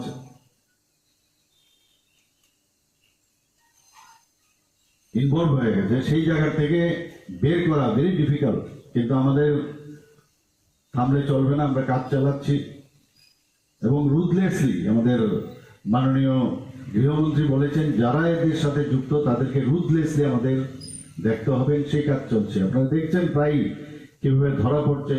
নর্থ ইস্টের মধ্যে ত্রিপুরা সেকেন্ড হাইয়েস্ট আমাদের সিজার দি ড্রাগ, এবং মানে সেকেন্ড হাইয়েস্ট ডিস্ট্রাকশনের দিক দিয়ে। কিন্তু সেটা পুলিশ বা গভর্নমেন্টের তরফ থেকে সম্ভব হবে না যতক্ষণ ধরে এই ধরনের আপনারা যারা ক্লাবে যুক্ত আছেন, সমাজের মধ্যে আপনারা যুক্ত আছেন, তাদেরও কিন্তু কিছুটা দায়িত্ব নিতে। সরকার আপনাদের পাশে আছে। অনেক সময় অনেকে ভয়ে মুখ খুলতে চায় না, কিন্তু আপনাদের বলছি ভয় পাওয়ার কোনো বিষয়ই না। যদি এই বিষয়টা আপনারা দেখেন, সরকার আপনাদের পাশে থাকবে এবং এটা করতেই হবে, আদারওয়াইজ জেনারেশন টু জেনারেশন আমাদের নষ্ট হয়ে যাচ্ছে। কিছুদিন আগে আমি আমাদের এমবিবি কলেজের যে লেক, সেখানে আমি গিয়েছিলাম, একটা নতুন একটা ওখানে রিসর্টের মতো করেছে। তারা বলছিল যে যখন ওই জায়গাটা পরিষ্কার করছিল, কয়েক গাড়ি নাকি লেগেছে মানে ইনজেক্ট যে আমাদের সিরিজ, সেই সিরিজ ওখান থেকে বের করতে। আপনারা ভাবুন কি অবস্থা হয়েছে। আগরতলা তো আমরা সেরকম দেখিনি কোনোদিন। প্রতিটি গলি, প্রতিটা অলিগলিতে এই যে অবস্থাটা এখন মানে সাংঘাতিকভাবে ছড়িয়ে গেছে। তো এর দায়িত্ব তো সরকার নিতে পারবে না, আপনারা সবাই নিতে হবে। সরকার আপনাদের সাহায্য করবে এবং এটা করতেই হবে। নিজের ছেলে মেয়েদের ভবিষ্যৎ তার উপর নির্ভর করছে। কেন এমনটা হবে? তো হওয়া বাঞ্ছনীয় নয়। আজকে ক্লাব, আমি নিজেও ক্লাবের সাথে যুক্ত ছিলাম, আমি প্রায়শ সব জায়গায় বলি ক্লাব চালানো কিন্তু এত সহজ কাজ নয়। এখানে যারা সেক্রেটারি এবং সভাপতি মহোদয় আছেন, আমি খুব ভালো করে জানি একটা ক্লাব চালাতে গেলে কি অবস্থার সম্মুখীন হতে হয়। এবং এটা আনঅফিসিয়ালি মানে একটা মিনি গভর্নমেন্টের মতো আমি বলতে পারি একটা ক্লাব। সেখানে কারোর গার্হস্থ্য সমস্যা, কারোর সীমানা নিয়ে সমস্যা, বিভিন্ন সমস্যা নিয়ে ক্লাবের মধ্যে আসে এবং সেই ক্লাবের মধ্যে বায়াস না হয়ে তার যে ব্যবস্থা করা, তাতে করে অনেকে সেই যে কোর্টে যাওয়ার যে বিষয় প্রচুর খরচা হয়, তাতে করে তার থেকে অনেকটা নিস্তার পায়। ক্লাবের একটা ভূমিকা সাংঘাতিক, অপরিসীম, এবং সেইভাবে আপনারাও কাজ করেন। অন্যান্য ক্লাব এখন বর্তমানে আমরা দেখছি সেই কাজটা করছে। আজকে ব্লাড ডোনেশনের যারা এখানে এসছেন, যারা স্বতঃস্ফূর্ত হয়ে ব্লাড দিচ্ছেন, তাদেরকে আমি ধন্যবাদ দেব এবং তাদেরকে দেখে অন্যরাও যাতে ইন্সপায়ার হয়ে ব্লাড দেয়, সেটা অবশ্যই আমি বলবো যে সবাই সেই দায়িত্ব নিতে হবে।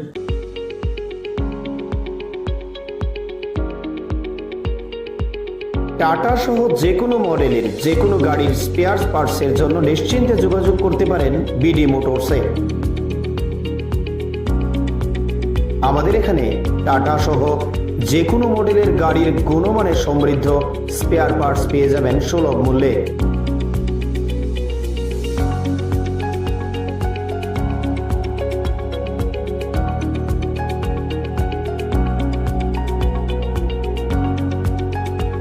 এছাড়াও কম খরচে যত্ন সহকারে সব ধরনের গাড়ি মেরামত করাতে পারেন আমাদের প্রতিষ্ঠানে। এখানে আমি বরাবরই কাজ করাই। ওদের সার্ভিসটা খুব ভালো। এই যে দেখুন না, এখন প্রচণ্ড গরম, আমি বসে আছি এখানে, ফ্যানটা চালিয়ে দিল। আর সার্ভিসের ব্যাপারে কোনো বলার নেই, একদম দারুণ সার্ভিস এখানে। আমি অনেক জায়গায় গাড়ি সার্ভিস করিয়েছি, কিন্তু এখানকার মতো সার্ভিস পাইনি। খুব ভালো ওরা, বিহেভিয়ার ভালো, স্টাফদের ব্যবহার ভালো, ওদেরকে দিয়ে ভালোভাবে মানে বলে বলে কাজ করানো যায়।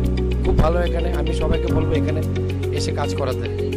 Thank you. স্যাটিসফ্যাকশন তো ভালো। আমি এনে মনে করো কাজ করতেছি যখন থেকে এটা শুরু হয়েছে, বা এনার যে ওনার তাদের আমি অনেক আগে গেছিনি, তাই আগে টাটা শোরুমে আসতো, তাদের মানে ওখান থেকে তাদের পরিচয়, তাদের কাছে আমি কাজ করতেছি। আমার গাড়ি 12 বছর হয়েছে, তাদের থেকেই কাজ করতেছি, এক হাতে কাজ করতেছি। খুব ভালো মানে কাজ হয়। আমি নিজে মানে 12 বছর ধরে কাজ করতেছি গাড়ি, কাজ একদম নিট অ্যান্ড ক্লিয়ার, একদম ভালো। যোগাযোগের ঠিকানা বিডি মোটরস, চন্দ্রপুর, আগরতলা, পশ্চিম ত্রিপুরা। Mobile number 7005720474, 9612526874। সততাই আমাদের মূলধন।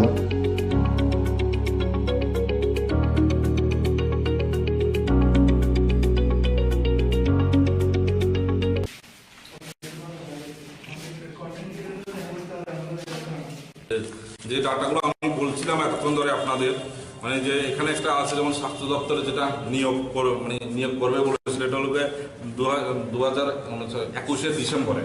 এখানে ক্লিয়ারলি মেনশন করা ছিল 412 জন। এরপরে আরেকটা ডাটা আছে আপনার,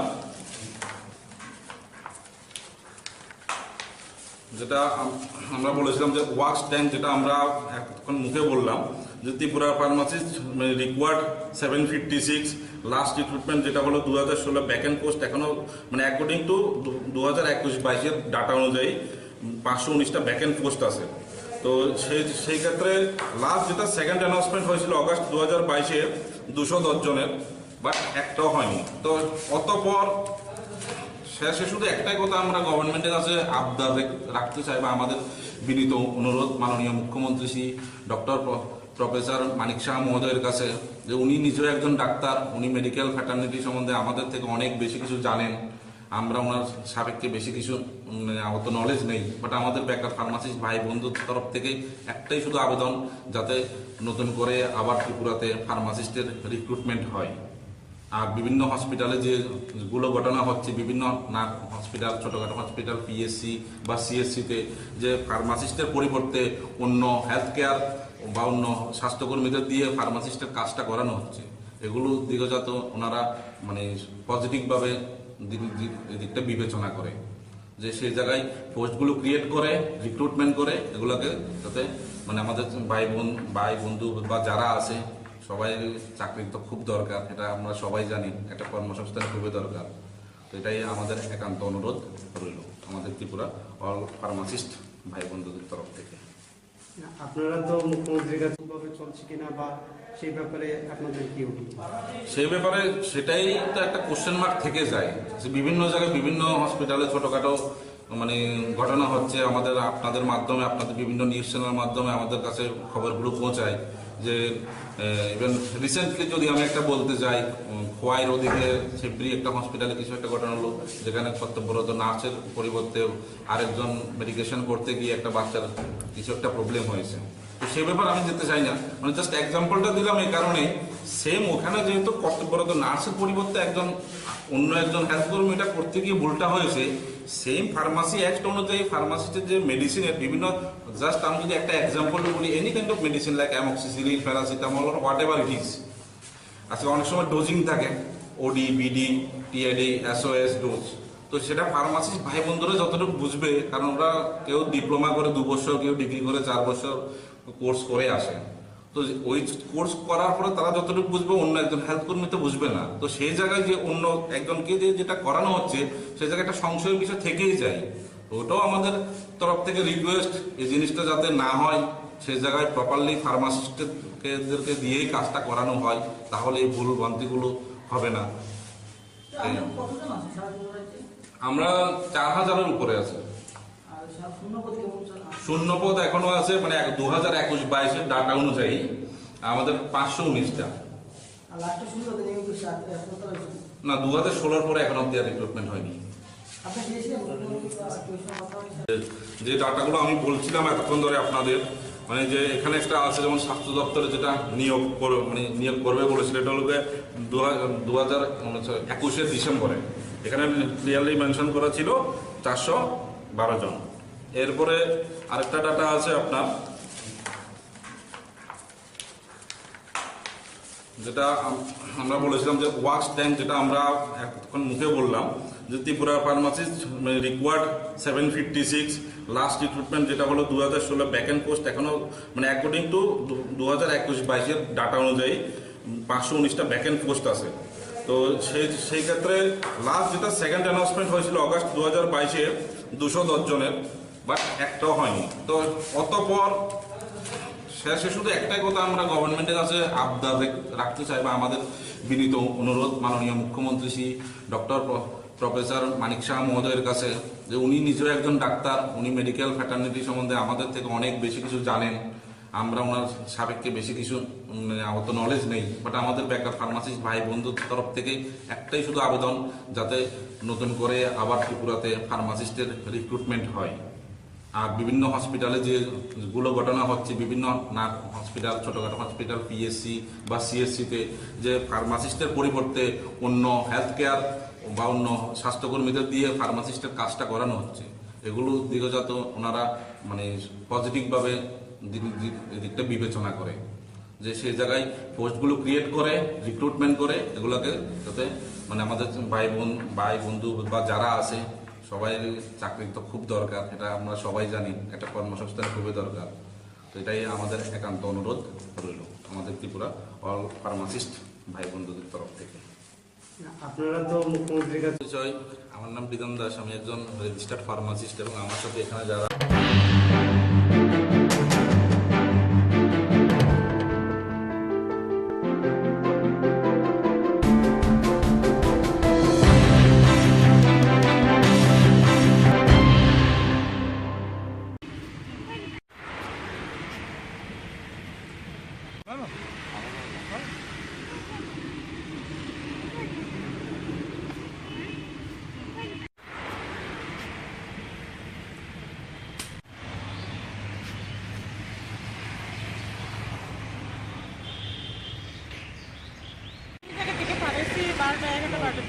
তারা সেটা আমার বড় ছেলে নামাই দিচ্ছে মানে 1টা-2টার দিকে নামাই দিচ্ছে। সারা রাত কি জায়গা সারা রাত আমরা খুঁজে দিচ্ছি, এমনকি আমার ভাই, আমার বাপের বাড়ি তো খবর পাঠিয়েছি, তারাও খুঁজে করছে, তাও গেছে না, কোনো মনে পাইনি।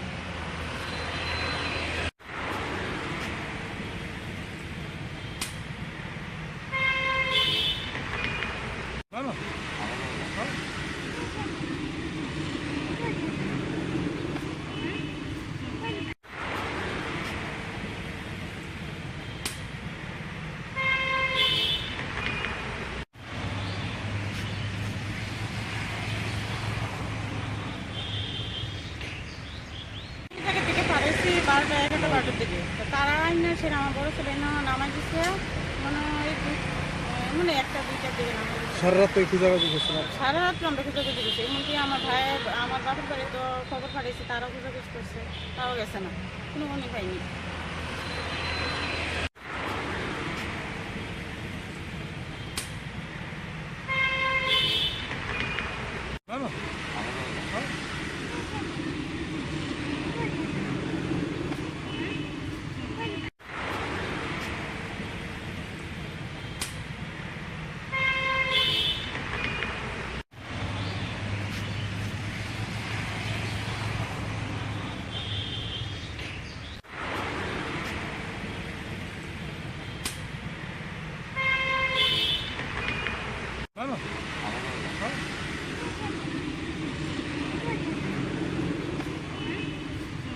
আমি আইসি দেখেন, আমি গেছিলাম ঈদের পরের দিন, আমি নিমতল থেকে অনেক দূরে কুনাগঞ্জ রাধানগর, ওই জায়গাতে আমার স্বামী, আমরা পুরো ফ্যামিলি, 2 ফ্যামিলি আমরা গেছি ট্রেনের বাড়িতে মানে বেড়ানোর লেগে, আবার ওই ট্রেনের ভাতে যাবো দিতে যাবো কালকা। তো গেছি বিদেশ, বিদেশে করে দিব হাজিন দিদি।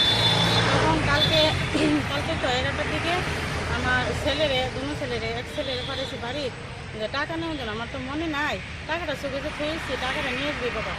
আর বড় ছেলে ও আমার ভাতিজারে নিয়ে শপিং করতে এসে আগরতলা।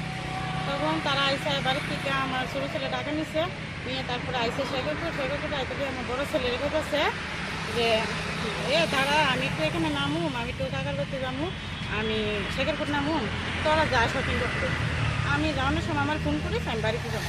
তখন কী করছে আমার বড়ো ছেলে, আচ্ছা ঠিক আছে, তখন বাইকেতে নামা দিচ্ছে দিয়ে আমার বড়ো ছেলে ও আমার ভাতিজারে নিয়ে শপিং করতে গেছে। শপিং করে তারপরে আমরা আগরতলা থেকে আমার সময় এর কাছে ফোন করছে যে পরে ফোন ঢুকে না সুইচ অফ, যে কই আসিস কেটা জরুরি তো বাড়ির যাবো, আর এত দূরে বৃষ্টিও নামছে, কীভাবে যাবো, বিকাল হয়ে যেতেছে না।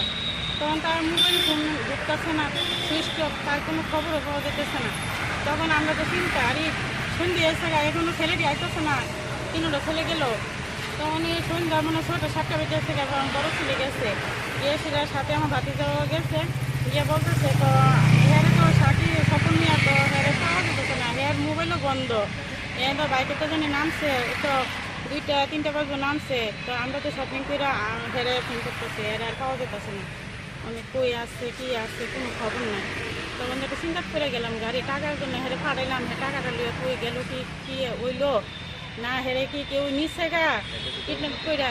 হ্যাঁ তো তখন কী করছি, তো অনেক চিন্তা দ্বারা অনেকক্ষণ ফোন করলাম আত্মীয়-স্বজনের বাড়িতে, তো আত্মীয়-স্বজন সবাই গেলো না, আইসে না কেউ, মানে এমন কথা কয় না যে হেরে দেখছি কে বা আইসে। তখন আমি কী করলাম, সকালবেলা ভোরবেলা ওখান থেকে হাঁটতে গাড়ি পাওয়া যায় না, ওইদিকে কারেন্টও নাই, আমি হাঁটতে ওখান থেকে মনে 1 কিলোমিটার হাঁটা দৌড়ছি। আমার ছোটো ছেলেকে বড়ো ছেলেকে নিয়ে মেয়েরে নিয়ে তাড়াতাড়ি আইসি, বাড়ি খাইয়া শুনি আমার পাশের বাড়ি এমন কথা, পাশের বাড়ি নিয়ে বলে বাড়িতে। তখন আমি অনেক একটা চিন্তা করে গেলাম, গাড়ি ছেলে কই গেল, একটা ফোন পাই না, খবর নাই, আজকে সকালে 10টা এতক্ষণ বেঁচে গেল গা। তখন না আমার তো জানার উচিত, যাই থানাতে যাই। তখন আইলাম অন্তলি থানা, সেটা বড়োবাবুকে জানাইলাম। তখন বড়োবাবু সে বাবুর সাথে মেয়ের লোকজন আসলো, তারা কী করছে জানি না, তো আমার কইছে পরে কথা বলুন। তখন পরে আমি গেলাম, যে বড়োবাবুর এইভাবে জানাইলাম, তখন বড়োবাবু বলছে যে তুমি কী কারণে এই কারণে বল, আমি তো স্যার বলি তো বলেন। তখন আমি বললাম যে এমনি ছেলে পাই, তো ছেলে পাও না তুমি পাও না, বা হের নাম কিটা দন কইছে বড়ো ছেলে নাম, বড়ো ছেলে নাম নিল আর ফোন নাম্বার নিল, এর বাবার নাম্বার নিল। তখন বললাম স্যার আমি তো আইসি, আমার ছেলে পাই না, আপনারা বাড়ি করে দেবেন। তখন স্যারে বললো তো আমরা বাড়ি করে দেবো কিনা, তোমরা বাড়ি করবা, তোমার ছেলে মেয়ে নিয়ে গেছে, যদি মায়ের কিছু বলে তোমরা দায় দিবা, আর ছেলের তো ওইব তোমরা ওইব, তোমরা দুজনে। আর আমরা তো রিটার্ন কিছু দিলাম না, নিছে না, এমন কথা কইছে না যে ফটো দো বা একটা জিনিস বা একটা দরকার ছিল, এমন কথা কিচ্ছু কইছে না।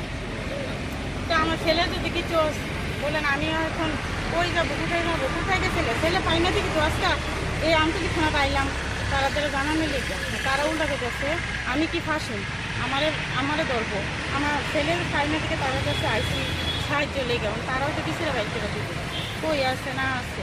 আমি যদি জানতাম তাহলে আমি কোনোদিন এখানে আইলাম নইলে, আমি তো জানতাম যে আমি গ্রামের লোক লই আসিরা, ছেলের মেয়েরা আনলাম, জানতাম ছেলেকে মেয়ে লিয়ে গেছে না, ছেলেরা কেউ মানে কিডন্যাপই করে নিচ্ছে গা, ওইটাও তো আমি জানি না, এখন পর্যন্ত খবরই পেলাম না তুমি।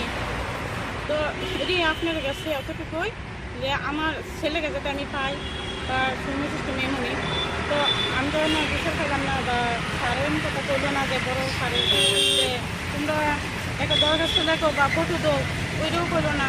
স্যারে বললো উল্টা আমাকে যে আমি আমার বড়ো ছেলে উল্টা ফার্স্ট হোমের ভিত্তি। হ্যাঁ তো এটা কি ফাঁসাফাঁসি কিতে আছে আমি জানি না, দেখে দেখে নাইছে, আজকে যদি জানতাম তো আমি আইলাম আমার পুলিশ প্রশাসনকে আপনারা কোনো সহযোগিতা করছেন এই বিষয়ে? না,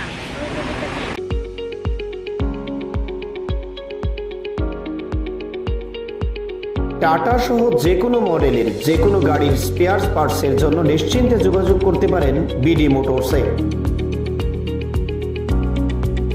আমাদের এখানে টাটা সহ যে কোনো মডেলের গাড়ির গুণমানের সমৃদ্ধ স্পেয়ার পার্টস পেয়ে যাবেন সুলভ মূল্যে।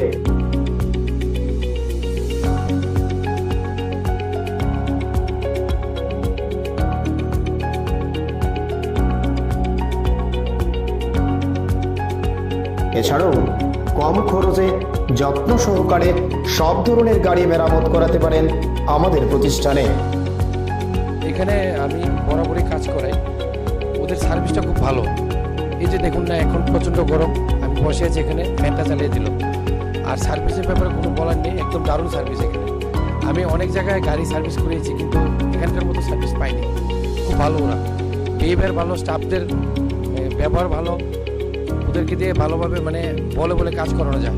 খুব ভালো এখানে, আমি সবাইকে বলবো এখানে এসে কাজ করাতে। Thank you. স্যাটিসফ্যাকশন তো ভালো। আমি এনে মনে করো কাজ করতেছি যখন থেকে এটা শুরু হয়েছে, বা এনার যে ওনার তাই আমি অনেক আগে থেকে চিনি। তাই আগে টাটা শোরুমে আসলো, তাইনের মানে ওইখান থেকে তাই যখন পরিচয়, তাইনের কাছে আমি কাজ করতেছি। আমার গাড়ি 12 বছর হয়েছে, তাইনের থেকেই কাজ করতেছি, এক হাতে কাজ করতেছি। খুব ভালো মানে কাজ হয়। আমি নিজে মানে 12 বছর ধরে কাজ করতেছি গাড়ি, কাজ একদম নিট অ্যান্ড ক্লিয়ার, ভালো। যোগাযোগের ঠিকানা বিডি মোটরস, চন্দ্রপুর, আগরতলা, পশ্চিম ত্রিপুরা। Mobile number 7005720474, 9612526874। সততাই আমাদের মূলধন।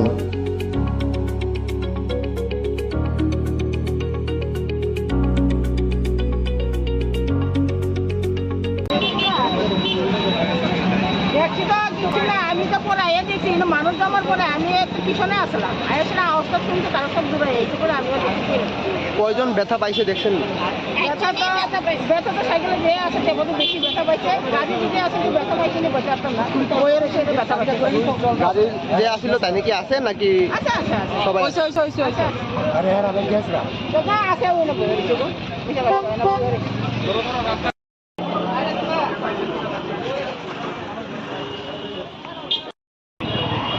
আমরা গাড়ির স্পিড ছিল মাত্র 20, ওর পুরো ছিল না। আমরা শুধুমাত্র এখান থেকে গাড়িটা স্টার্ট দিয়েছি, তার মিনিমাম স্পিড ছিল 70-80 হবে, এত স্পিড আসছিল। আমি নিজে ড্রাইভ করছিলাম। না, স্কুটি ফায়ার ব্রিগেড সম্ভবত এসেছে, ফায়ার ব্রিগেড এসেছে সম্ভবত, তাকে নিয়ে গিয়েছে। আমরা বাপিরাজ ফার্নিচার থেকে আমরা এখানে কাজ করেছি। এখান থেকে এক্ষুনি বের হয়েছি। বেরোতে আমরা বেরোয়েছি, আমরা বেরোয়ে এখানে অটো ছিল, আমরা হরেন মেরেছি। হরেনটা মেরে আমরা যাচ্ছি, আর ওতে এমন স্পিডে এসেছে, নিজে বাউলি খেয়ে গেছে ও গাড়িটার। এখানে বাউলি খেয়ে এরকম করে আসছে, আমরা তো গাড়িটা পুরো দাঁড়িয়ে গেছি। আমরা ও নিজে এসে বাড়ি গিয়ে। আচ্ছা, তো মূলত ওনার স্পিড কত থাকতে পারে? স্কুটি মিনিমাম 70-তে আছে। আর তোমাদের স্পিড কত ছিল? আমরা গাড়ির স্পিড ছিল 20 হতে 25, ওর পুরো ছিল। ড্রাইভ করছিল কে? আমি নিজে ড্রাইভ করছি। তোমার নাম? দেবাশিস সিনহা। তোমরা কি গাড়ি এটা? ইলেকট্রিকের গাড়ি।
যে ডাটাগুলো আমি বলছিলাম এতক্ষণ ধরে আপনাদের, মানে যে এখানে একটা আছে যেমন স্বাস্থ্য দপ্তরে যেটা নিয়োগ করবে বলেছে বলেছিল এটা হলো 2021 ডিসেম্বরে।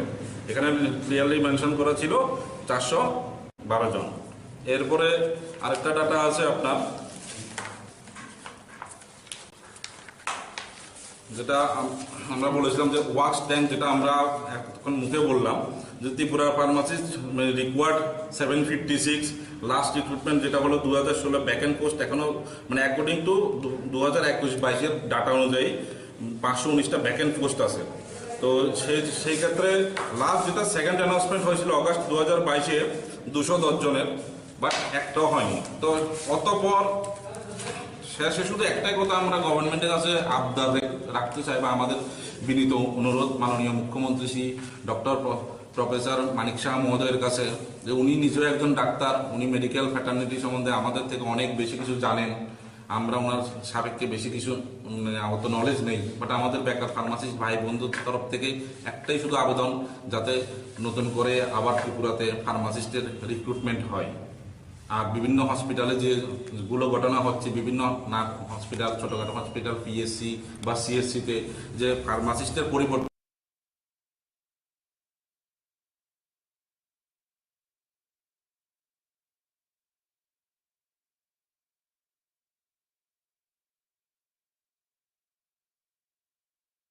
মাধ্যমিক বিদ্যালয় দেবদেবনাথ,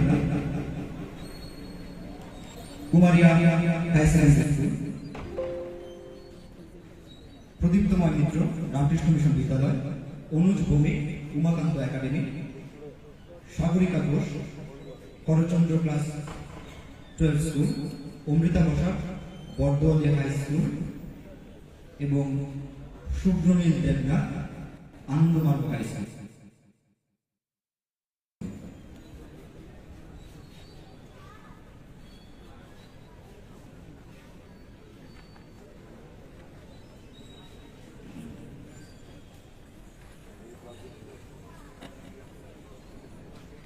দ্বিতীয় পর্বে যারা সম্মাননা পেলেন তারা হলেন Mitadru Ghosh Anandamarga high school, Biman Chandra Pal Bardowali high school, Tania Khatun Lakshmichhara Ramakrishna, Sangita Das Shubhajit Debnath Teliamura high secondary school, Kakali Das Shubhamoy high secondary school, Anamika Debnath Icharbil high secondary school, Jhumur Roy Natun Nagar girls high secondary school, Anupa Dutta Lakshmichhara RKH school, Ishita Chakraborty Maharani Tulsibati girls high secondary school.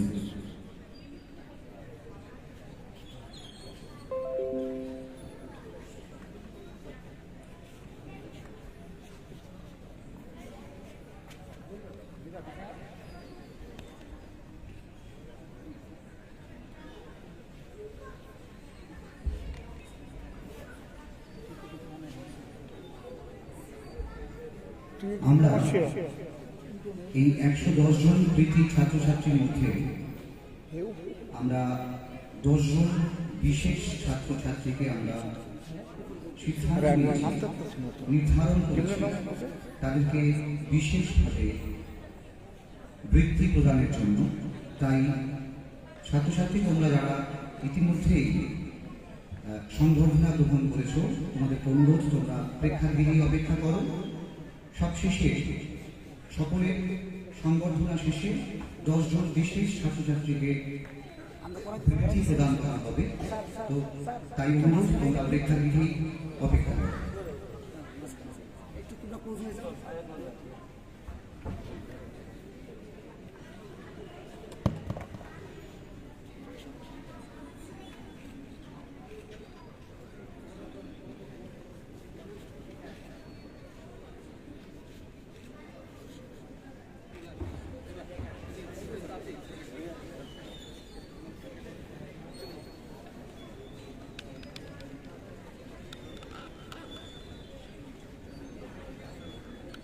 তৃতীয় পর্বে যারা সম্মাননা গ্রহণ করবে তাদেরকে মঞ্চে আমন্ত্রণ জানাবো।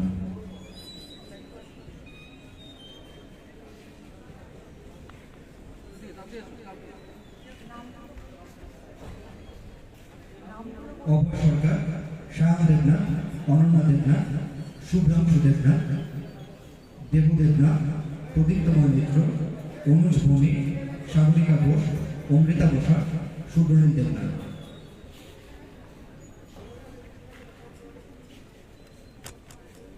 তৃতীয় পর্বের ছাত্রছাত্রীদের সম্মাননা প্রদান করার জন্য আমি আবারও অনুরোধ জানাবো আমাদের আজকের অনুষ্ঠানের মাননীয় উদ্বোধক শ্রী রামপ্রসাদ পাল মহোদয়কে।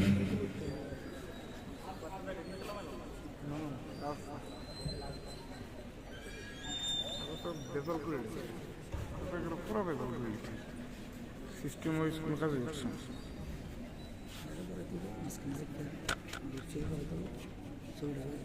ওখানে ঘুরছে আমার স্কুলে একটা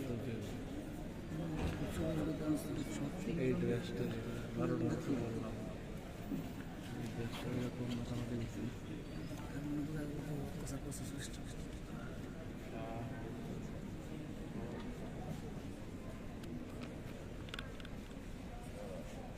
চতুর্থ পর্বে যাদেরকে সম্মাননা প্রদান করা হবে তারা হলেন Debjit Pal, Jyotishwarananda Shishu Niketan English medium school, Arpita Debnath, Dharmanagar government girls high secondary school, Birat Debbarma, Khudiram Basu English medium school, Rajesh Das, Vivekananda Shishu Niketan, Biplab পাল,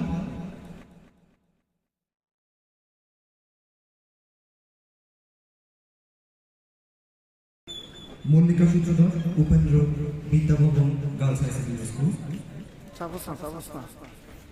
কণিকা Debnath, Natunnagar girls high secondary school, Asmita Pal, girls high secondary school এবং অস্মিত চৌধুরী রামকৃষ্ণ মিশন।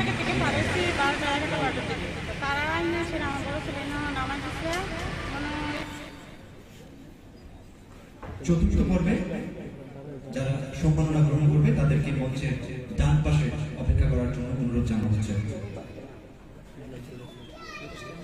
এবং প্রেক্ষাগৃহে উপস্থিত প্রত্যেকে অনুরোধ জানাবো এই কৃতি ছাত্রছাত্রীদের জন্য একটু জোরে করতালি দাও।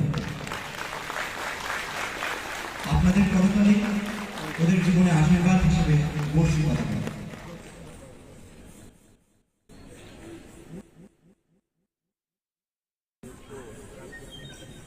ইহান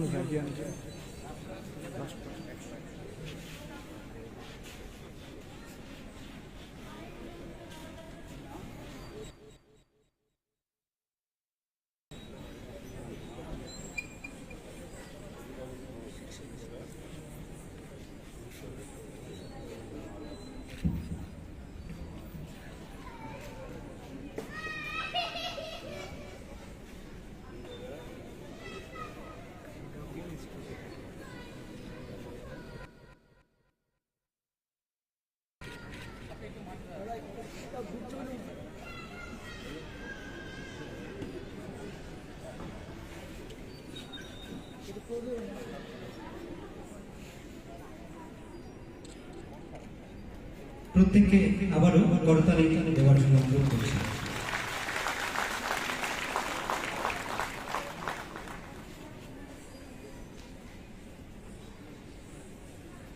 চতুর্থ পর্বে যারা সম্মাননা গ্রহণ করবে তাদেরকে মঞ্চে ডেকে নেবে।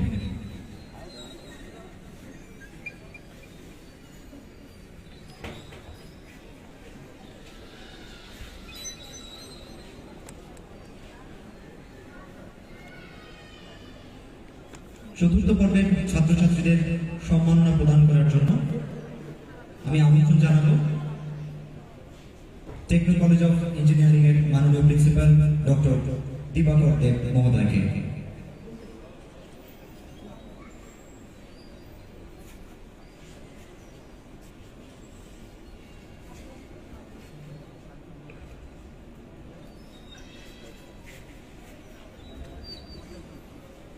চতুর্থ পর্বে যারা সম্মাননা গ্রহণ করছেন Debjit Pal, Jyotishwarananda Shishu Niketan English medium school,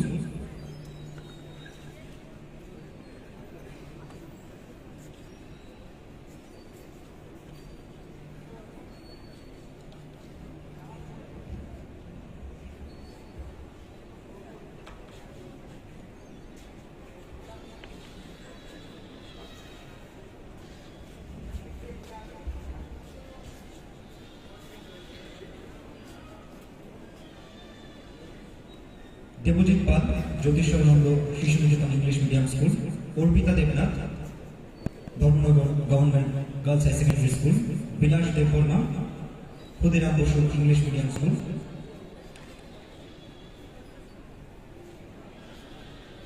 Rajesh Das Vivekananda Shishu Niketan, Biplab Pal Golaghati high school, Subhadra Pal Upendra Vidya Bhavan girls high secondary school, Mallika Sutradhar Upendra Vidya Bhavan girls high secondary school, Kanika Debnath Natunnagar girls high secondary school, Asmita Pal Maharani Tulsibati girls high secondary school এবং অস্মিত চৌধুরী রামকৃষ্ণ মিশন বিদ্যালয়।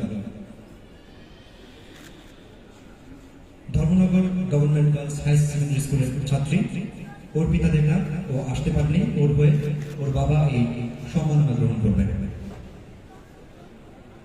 প্রত্যেকের হাতে সম্মাননা তুলে দিচ্ছেন doctor Dibakar Deb, principal techno college of engineering Tripura.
পরবর্তী পর্যায়ে সম্মাননা গ্রহণ করার জন্য মঞ্চে আমন্ত্রণ জানাবো Ayan Sarkar Sukumar high secondary school, Nilapi Bhowmik Maharani Tulsibati girls high secondary school, Aparajit Roy Ramnagar high secondary school, Sujoy Das Ramnagar high secondary school, Anish Das Pragati Vidya Bhavan, Sharmistha Deb Pragati Vidya Bhavan, Prachi Chowdhury Maharani Tulsibati girls high secondary school, Sayan Debnath Sonatala government class 12 school, Shatanu Roy Amtali high secondary school এবং Srishti Kapal Teliamura high secondary school.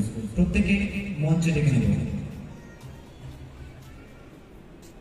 পঞ্চম পর্বের ছাত্রছাত্রীদের সম্মাননা প্রদানের জন্য আমি অনুরোধ জানাবো শ্রী আশুতোষ দে, কর্ণধার আমার গ্রাফিক্স।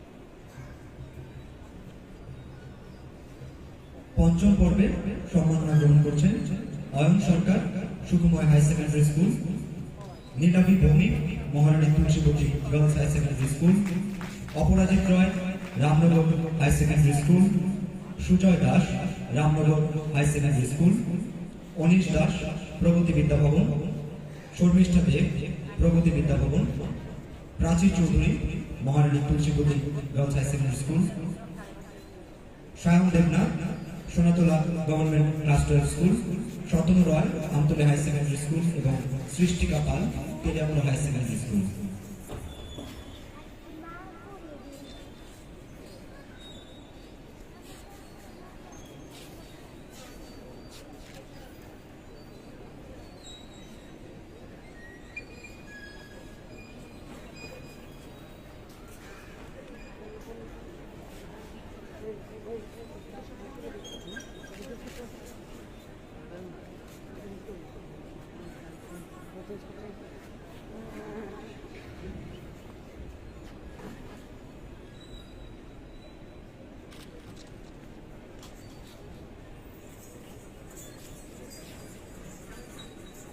ষষ্ঠ পর্বে সম্মাননা গ্রহণ করার জন্য আমি প্রস্তুত থাকতে অনুরোধ জানাবো Ranbir Bhowmik doctor B R. Ambedkar high school, Sayan Debnath holy cross high secondary school Tuikarma, Kankana Majumdar Vivekananda Shishu Niketan, Ranish Tripura doctor B R. Ambedkar high school, Nagaris Debbarma Bodhjung girls high secondary school, Priyanka Debbarma Bodhjung girls high secondary school, Uman Debnath Ramakrishna mission Vidyalaya, Rashmita Sarkar Shishu Bihar high secondary school, Paromita Das Brittal Shiksha Niketan, Aniruddha Deb Ramakrishna mission বিদ্যালয়,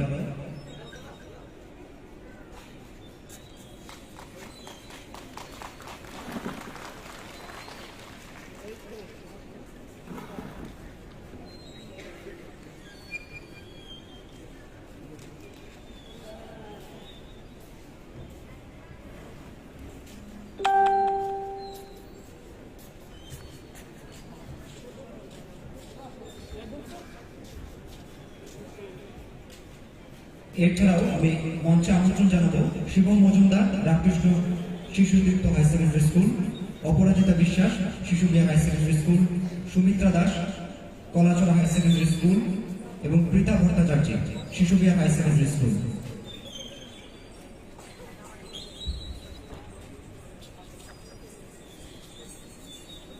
এবং ষষ্ঠ পর্বে সম্মাননা প্রদান করার জন্য আমি আবারও অনুরোধ জানাবো শ্রী জিষ্ণুদেব মহোদয়কে।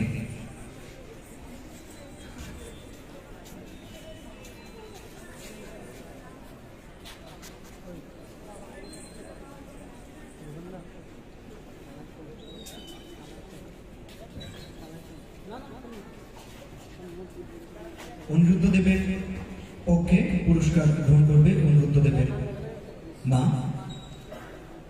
ষষ্ঠ পর্বে যারা সম্মাননা গ্রহণ করছেন রণবীর ভৌমিক, সায়ন দেবনাথ, কঙ্কনা মজুমদার, রনিশ ত্রিপুরা, নাগারিস দেববর্মা, প্রিয়াঙ্কা দেববর্মা, উমন দেবনাথ, রশ্মিতা সরকার, পারমিতা দাস, অনিরুদ্ধ দেব, শিবম মজুমদার, অপরাজিতা বিশ্বাস, সুমিত্রা দাস এবং প্রীতা ভট্টাচার্য।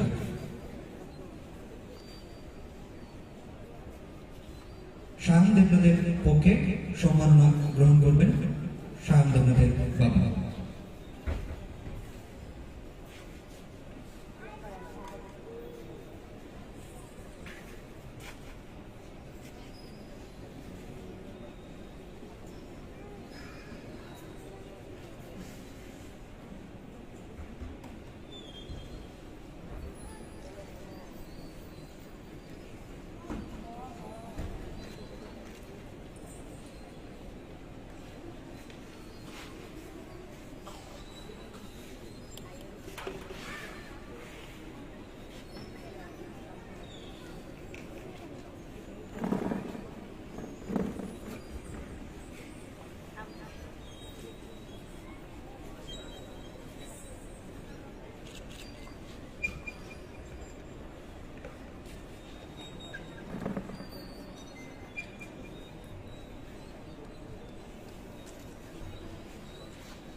ইতিমধ্যেই আমরা সংবর্ধনা করলাম যাদেরকে, তাদের মধ্যে বিশেষভাবে সাহায্য চাই পরবর্তী জীবনে তাদের পড়াশুনো, তাদেরকে এগিয়ে যাওয়ার জন্য, তাদের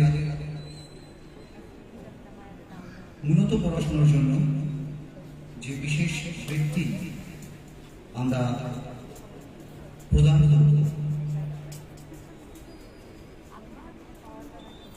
তোমরা প্রস্তুত থাকবে। শর্মিষ্ঠা দেবনাথ, ইছাবিল হাই স্কুল, তোমার প্রাপ্ত নাম্বার 462। সোমা কর্মকার, গঙ্গাছড়া হাই স্কুল, তোমার প্রাপ্ত নাম্বার 331। তোমরা মঞ্চের বাম দিকে চলে এসে বাঁ দিকে। বিশাল দেবনাথ, গোলাঘাটি হাই স্কুল, তোমার প্রাপ্ত নাম্বার 466। শুভঙ্কর দেবনাথ, তুই ছিনরাই বাড়ি হাই স্কুল, তোমার প্রাপ্ত নাম্বার 426। সঙ্গীতা দাস, কবি নজরুল বিদ্যা ভবন, তোমার প্রাপ্ত নাম্বার 458। তোমাদেরকে অনুরোধ করছি তোমরা মঞ্চের বাঁদিকে চলে এসো।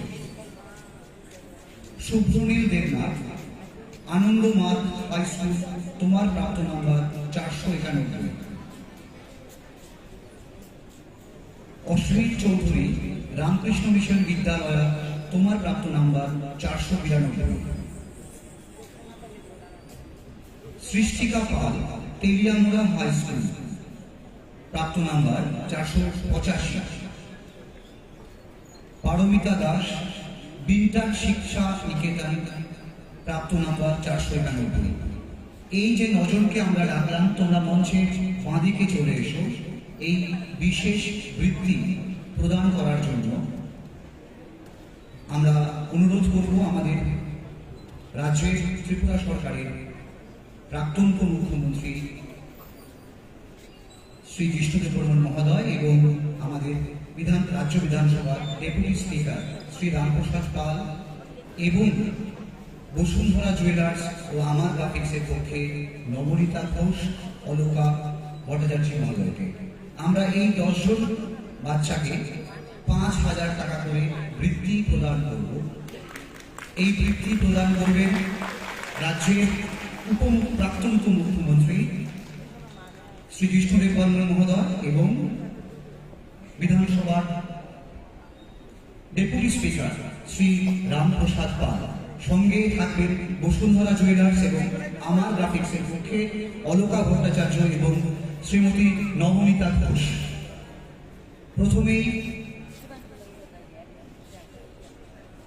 শর্মিষ্ঠা দেবনাথ,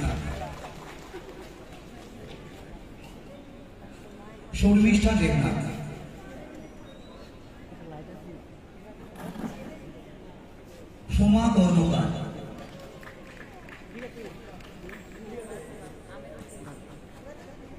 বিশাল দেবনাথ, তোমরা মঞ্চেই থাকো। শুভঙ্কর দেবনাথ, ছাত্রছাত্রী তোমাদের প্রতি বিশেষ অনুরোধ, তোমরা এই বৃত্তি গ্রহণ করে তোমরা মঞ্চে থাকো। সঙ্গীতা দাস, কবি নজরুল বিদ্যা ভবন, আমরা একটু করতালি দিয়ে উৎসাহিত করতেই পারি।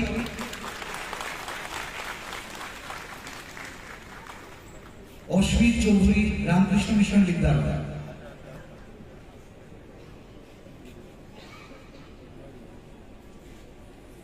এই বিশেষ বৃত্তি প্রদান করছেন ত্রিপুরা মেধারত্ন উৎসব 2023-এ আমার গ্রাফিক্স এবং বসুন্ধরা জুয়েলার্সের পক্ষে অলোকা ভট্টাচার্য এবং নবনীতা ঘোষ।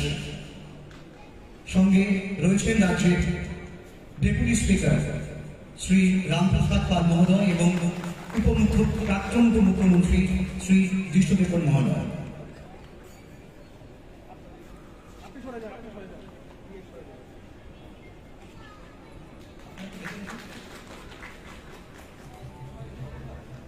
চলছে ত্রিপুরা মেধা রত্ন 2023, ত্রিপুরা মেধা রত্ন উৎসব 2023।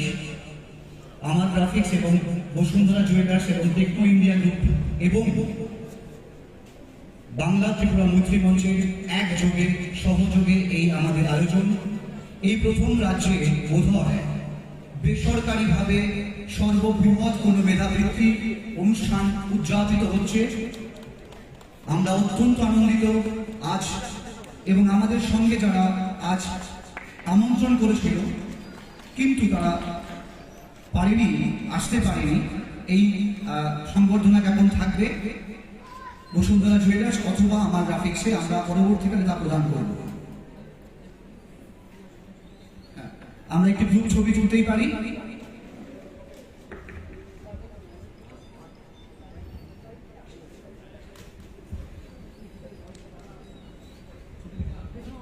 যে সকল ছাত্রছাত্রী ছবি তোলার জন্য আগ্রহী, তোমরা খুব তাড়াতাড়ি মঞ্চে চলে এসো।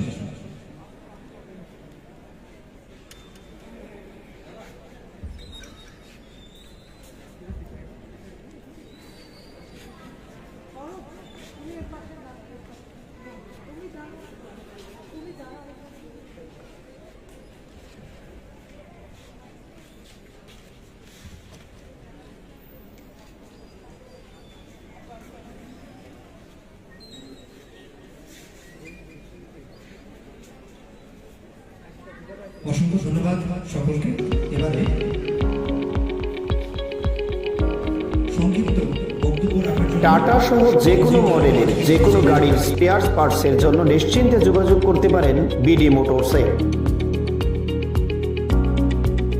আমাদের এখানে টাটা সহ যে কোনো মডেলের গাড়ির গুণমানের সমৃদ্ধ স্পেয়ার পার্টস পেয়ে যাবেন সুলভ মূল্যে।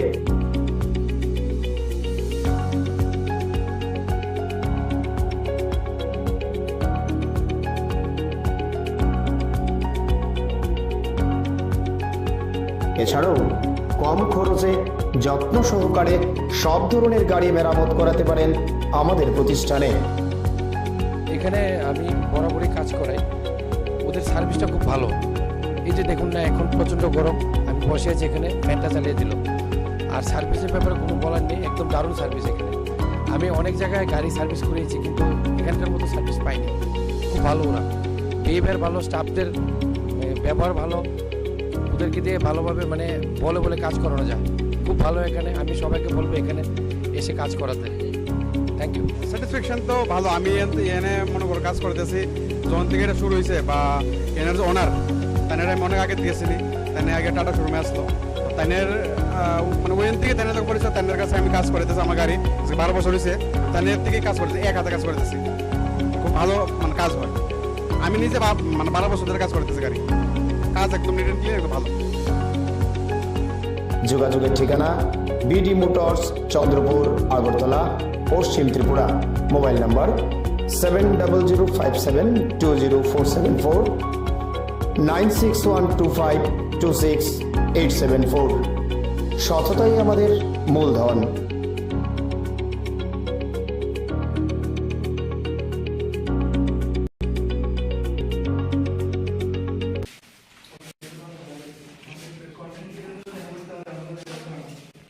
যে ডাটাগুলো আমি বলছিলাম এতক্ষণ ধরে আপনাদের, মানে যে এখানে একটা আছে যেমন স্বাস্থ্য দপ্তরে যেটা নিয়োগ করবে বলেছিল, এটা হলো 2021 ডিসেম্বরে।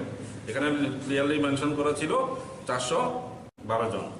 এরপরে আরেকটা ডাটা আছে আপনার, যেটা আমরা বলেছিলাম যে ওয়াক্স ট্যাঙ্ক, যেটা আমরা এখন মুখে বললাম যে Tripura pharmacist required 756, last recruitment যেটা হলো 2016 ব্যাকএন্ড পোস্ট, এখনো মানে অ্যাকর্ডিং টু 2021-22 ডাটা অনুযায়ী 519টা ব্যাকএন্ড পোস্ট আছে। তো সেই ক্ষেত্রে লাস্ট যেটা সেকেন্ড অ্যানাউন্সমেন্ট হয়েছিল অগাস্ট 2022-এ 210 জনের, বাট একটাও হয়নি। তো অতঃপর শেষে শুধু একটাই কথা আমরা গভর্নমেন্টের কাছে আবদার রাখতে চাই, বা আমাদের বিনীত অনুরোধ মাননীয় মুখ্যমন্ত্রী শ্রী ডক্টর প্রফেসর মানিক শাহ মহোদয়ের কাছে, যে উনি নিজেও একজন ডাক্তার, উনি মেডিকেল ফ্যাটার্নিটি সম্বন্ধে আমাদের থেকে অনেক বেশি কিছু জানেন। আমরা ওনার সাপেক্ষে বেশি কিছু অত নলেজ নেই, বাট আমাদের বেকার ফার্মাসিস্ট ভাই বন্ধুর তরফ থেকে একটাই শুধু আবেদন, যাতে নতুন করে আবার ত্রিপুরাতে ফার্মাসিস্টের রিক্রুটমেন্ট হয়।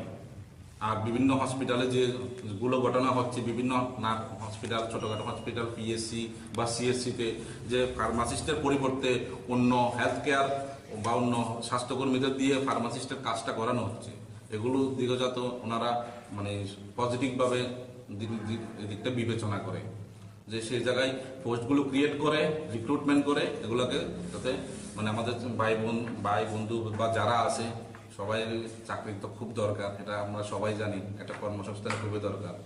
তো এটাই আমাদের একান্ত অনুরোধ রইল আমাদের ত্রিপুরা অল ফার্মাসিস্ট ভাই বন্ধুদের তরফ থেকে। আপনারা তো মুখ্যমন্ত্রীর কাছে ভাবে চলছে কিনা বা সেই ব্যাপারে আপনাদের কি অভিজ্ঞতা? সেই ব্যাপারে সেটাই তো একটা কোশ্চেন মার্ক থেকে যায়, যে বিভিন্ন জায়গায় বিভিন্ন হসপিটালে ছোটখাটো মানে ঘটনা হচ্ছে, আমাদের আপনাদের মাধ্যমে, আপনাদের বিভিন্ন নিউজ চ্যানেলের মাধ্যমে আমাদের কাছে খবরগুলো পৌঁছায়। যে ইভেন রিসেন্টলি যদি আমি একটা বলতে যাই, খোয়াইয়ের ওদিকে শিবরি একটা হসপিটালে কিছু একটা ঘটনা হলো, যেখানে কর্তব্যরত নার্সের পরিবর্তে আরেকজন মেডিকেশন করতে গিয়ে একটা বাচ্চার কিছু একটা প্রবলেম হয়েছে। তো সে ব্যাপারে আমি যেতে চাই না, মানে জাস্ট এক্সাম্পলটা দিলাম এই কারণে, সেম ওখানে যেহেতু কর্তব্যরত নার্সের পরিবর্তে অন্য একজন হেলথ কর্মী এটা করতে গিয়ে ভুলটা হয়েছে, সেম ফার্মাসি অ্যাক্ট অনুযায়ী ফার্মাসিস্টের যে মেডিসিনের বিভিন্ন, জাস্ট আমি যদি একটা এক্সাম্পল বলি, any kind of medicine like amoxicillin, paracetamol, what ever it is, আজকে অনেক সময় ডোজিং থাকে, ওডি, বিডি, টিএডি, এসওএস ডোজ। তো সেটা ফার্মাসিস্ট ভাই বন্ধুরা যতটুকু বুঝবে, কারণ ওরা কেউ ডিপ্লোমা করে 2 বছর, কেউ ডিগ্রি করে 4 বছর কোর্স করে আসে। তো ওই কোর্স করার পরে তারা যতটুকু বুঝবে, অন্য একজন হেলথ কর্মী তো বুঝবে না। তো সেই জায়গায় যে অন্য একজনকে যেটা করানো হচ্ছে, সেই জায়গায় একটা সংশয়ের বিষয় থেকেই যায়। ওটাও আমাদের তরফ থেকে রিকোয়েস্ট, এই জিনিসটা যাতে না হয়, সেই জায়গায় প্রপারলি ফার্মাসিস্টদেরকে দিয়েই কাজটা করানো হয়, তাহলে এই ভুল ভ্রান্তিগুলো হবে না। আমরা 4000-এর উপরে আছে। শূন্যপদ এখনো আছে, মানে 2021-22 ডাটা অনুযায়ী আমাদের 519টা। না, 2016-র পরে এখন অব্দি রিক্রুটমেন্ট হয়নি। যে ডাটাগুলো আমি বলছিলাম এতক্ষণ ধরে আপনাদের, মানে যে এখানে একটা আছে, যেমন স্বাস্থ্য দপ্তরে যেটা নিয়োগ করবে বলেছিল, এটা হলো 2021-এর ডিসেম্বরে। এখানে ক্লিয়ারলি মেনশন করা ছিল 412 জন। এরপরে আরেকটা ডাটা আছে আপনার, যেটা আমরা বলেছিলাম যে ওয়াক্স ট্যাঙ্ক, যেটা আমরা এখন মুখে বললাম যে Tripura pharmacist required 756, last recruitment যেটা হলো 2016 ব্যাকএন্ড পোস্ট, এখনো মানে অ্যাকর্ডিং টু 2021-22-এর ডাটা অনুযায়ী 519টা ব্যাকএন্ড পোস্ট আছে। তো সেই ক্ষেত্রে লাস্ট যেটা সেকেন্ড অ্যানাউন্সমেন্ট হয়েছিল অগাস্ট 2022-এ 210 জনের, বাট একটাও হয়নি। তো অতঃপর শেষে শুধু একটাই কথা আমরা গভর্নমেন্টের কাছে আবদার রাখতে চাই, বা আমাদের বিনীত অনুরোধ মাননীয় মুখ্যমন্ত্রী শ্রী ডক্টর প্রফেসর মানিক শাহ মহোদয়ের কাছে, যে উনি নিজেও একজন ডাক্তার, উনি মেডিকেল ফ্যাটার্নিটি সম্বন্ধে আমাদের থেকে অনেক বেশি কিছু জানেন, আমরা ওনার সাপেক্ষে বেশি কিছু অত নলেজ নেই। বাট আমাদের বেকার ফার্মাসিস্ট ভাই বন্ধুর তরফ থেকে একটাই শুধু আবেদন, যাতে নতুন করে আবার ত্রিপুরাতে ফার্মাসিস্টের রিক্রুটমেন্ট হয়। আর বিভিন্ন হসপিটালে যেগুলো ঘটনা হচ্ছে, বিভিন্ন হসপিটাল, ছোটোখাটো হসপিটাল, পিএসসি বা সিএসসিতে যে ফার্মাসিস্টের পরিবর্তে অন্য হেলথ কেয়ার বা অন্য স্বাস্থ্যকর্মীদের দিয়ে ফার্মাসিস্টের কাজটা করানো হচ্ছে, এগুলো দিগজাত ওনারা মানে পজিটিভভাবে এদিকটা বিবেচনা করে, যে সেই জায়গায় পোস্টগুলো ক্রিয়েট করে, রিক্রুটমেন্ট করে, এগুলোকে যাতে মানে আমাদের ভাই বন্ধু বা যারা আছে সবাই চাকরি তো খুব দরকার, এটা আমরা সবাই জানি, একটা কর্মসংস্থান খুবই দরকার। তো এটাই আমাদের একান্ত অনুরোধ রইল আমাদের ত্রিপুরা অল ফার্মাসিস্ট ভাই বন্ধুদের তরফ থেকে। আপনারা তো মুখ্যমন্ত্রীর কাছে, আমার নাম বিধান দাস, আমি একজন রেজিস্টার্ড ফার্মাসিস্ট, এবং আমার সাথে এখানে যারা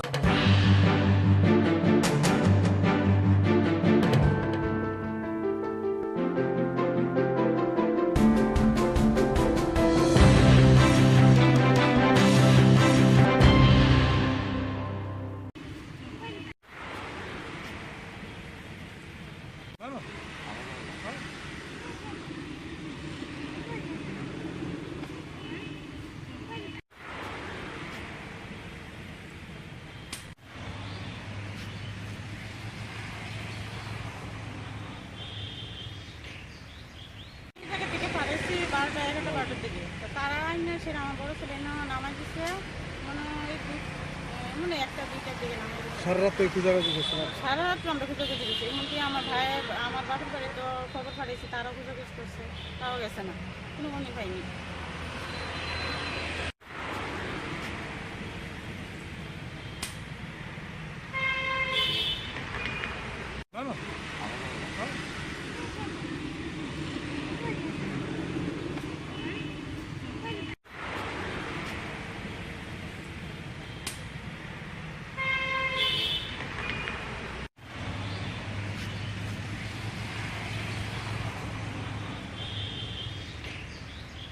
জায়গা থেকে পাঠাইছি 12টা 11টা দিকে, তো তারা আইনে সেটা আমার বড় ছেলে নামাজ দিচ্ছে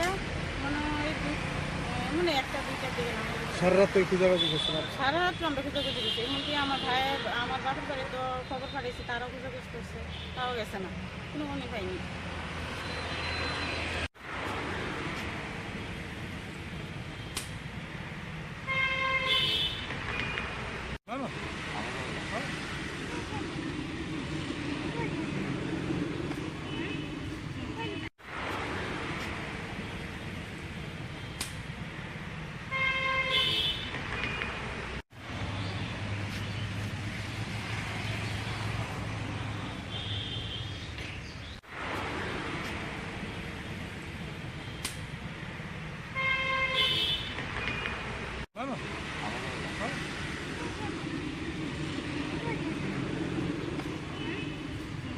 আমি আইসি দেখেন, আমি গেছিলাম ঈদের পরের দিন, আমি নিমতল থেকে অনেক দূরে কুনাবন রাধানগর, ওই জায়গাতে আমার স্বামী আমরা পুরো ফ্যামিলি 2 ফ্যামিলি আমরা গেছি প্রেমের বাড়িতে মানে বেড়ানো লেগে, আবার ওই টাইমে ভাবি যাবো দিতে যাবো গাড়িটা, তো গেছি বিদেশ, বিদেশে করে দিমু কাজিন দিদি।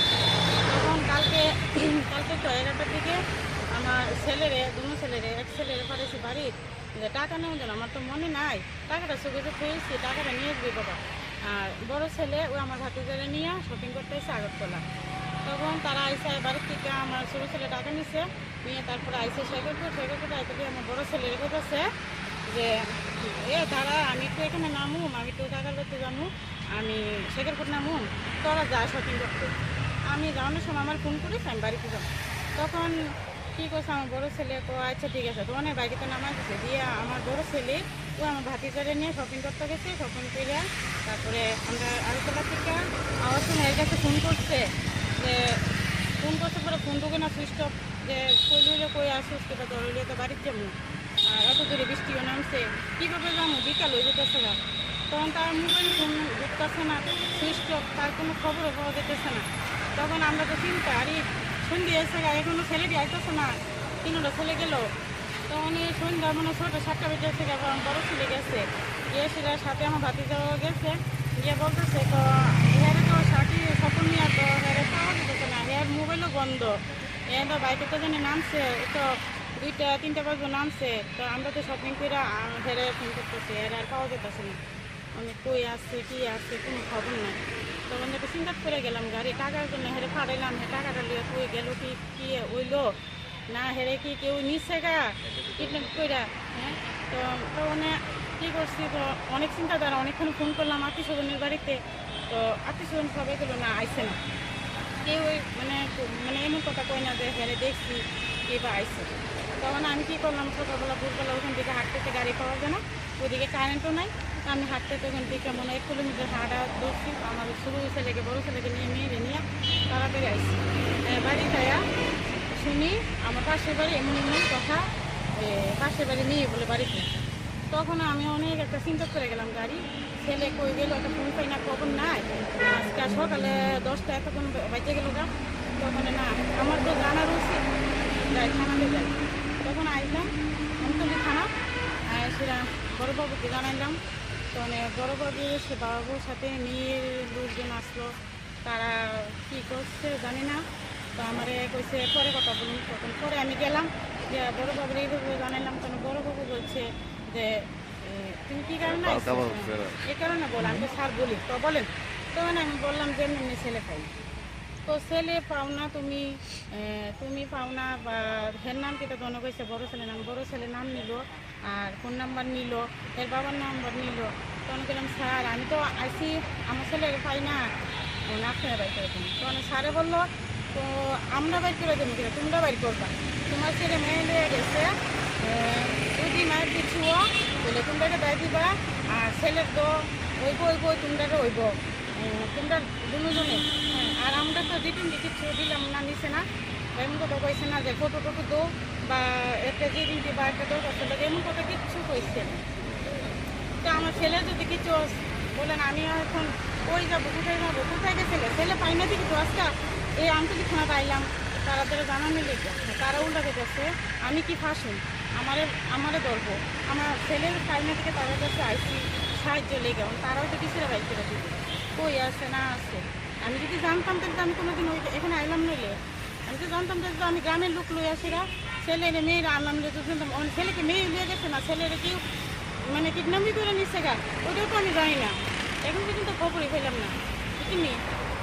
তো যদি আপনার কাছে এতটুকুই যে আমার ছেলেকে যাতে আমি পাই বা সুনির্দিষ্ট মেমনি, তো আমি তো না বিচার পেলাম না বা স্যারের এমন কথা করলো না যে বড়ো স্যারের যে তোমরা একটা দরখাস্ত লেখো বা ফটো দো, ওইটাও করলো না।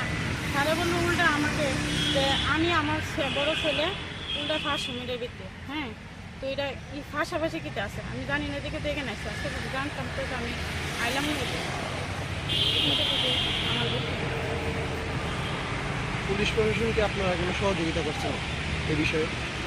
না,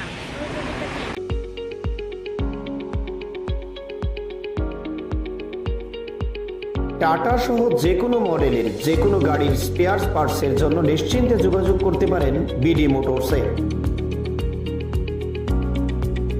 আমাদের এখানে টাটা সহ যে কোনো মডেলের গাড়ির গুণমানের সমৃদ্ধ স্পেয়ার পার্টস পেয়ে যাবেন সুলভ মূল্যে।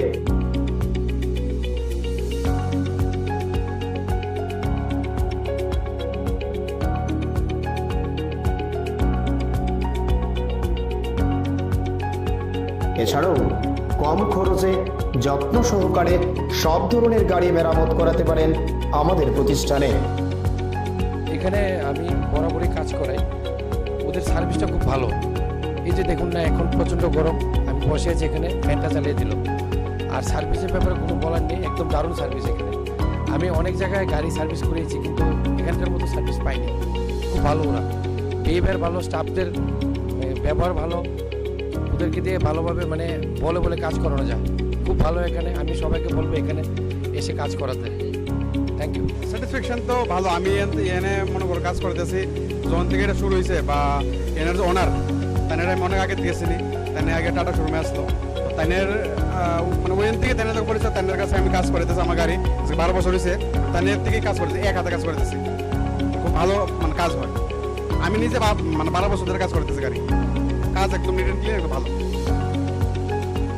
যোগাযোগের ঠিকানা বিডি মোটরস, চন্দ্রপুর, আগরতলা, পশ্চিম ত্রিপুরা। Mobile number 7005720474, 9612526874। সততাই আমাদের মূলধন।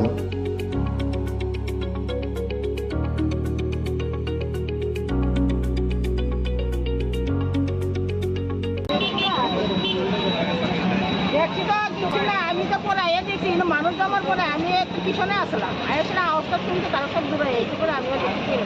কয়জন ব্যথা পাইছে দেখছেন? ব্যথা তো সাইকেলে যে আছে সে বোধ বেশি ব্যথা পাইছে, গাড়ি যে আছে কি ব্যথা পাইছে না বসে আসতাম না, ওয়ের এসে ব্যথা পাইছে। গাড়ি যে আসছিল তাই নাকি আছে নাকি সবাই? আছে ওই না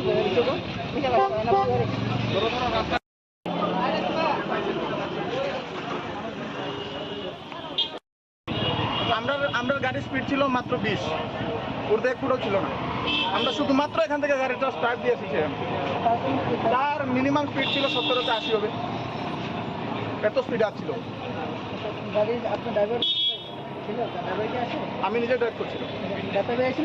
না, স্কুটি ব্যথা। ফায়ার ব্রিগেড সম্ভবত এসেছে, ফায়ার ব্রিগেড এসেছে সম্ভবত, তাকে নিয়ে গিয়েছে। আমরা বাপিরাজ ফার্নিচার থেকে আমরা এখানে কাজ করেছি, এখান থেকে এক্ষুনি বেরোয়েছি। আমরা বেরোয়ে এখানে অটো ছিল, আমরা হরেন মেরেছি, হরেনটা মেরে আমরা যাচ্ছি, আর হচ্ছে এমন স্পিডে এসেছে নিজে বাউলি খেয়ে গেছে ও গাড়িটার এখানে বাউলি খেয়ে এরকম করে আসছে, আমরা তো গাড়িটা পুরো দাঁড়িয়ে গেছি, আমরা ও নিজে এসে বাড়ি গেছে। আচ্ছা, তো মূলত ওনার স্পিড কত থাকতে পারে স্কুটি? মিনিমাম 70-80 আছে। আর তোমাদের স্পিড কত ছিল? আমরা স্পিড, গাড়ির স্পিড ছিল 20 হতে 25, ওদের একটুও ছিল। ড্রাইভ করছিল কে? আমি নিজে ড্রাইভ করছি। তোমার নাম? দেবাশিস সিনহা। তোমরা কি গাড়ি এটা? ইলেকট্রিকের গাড়ি।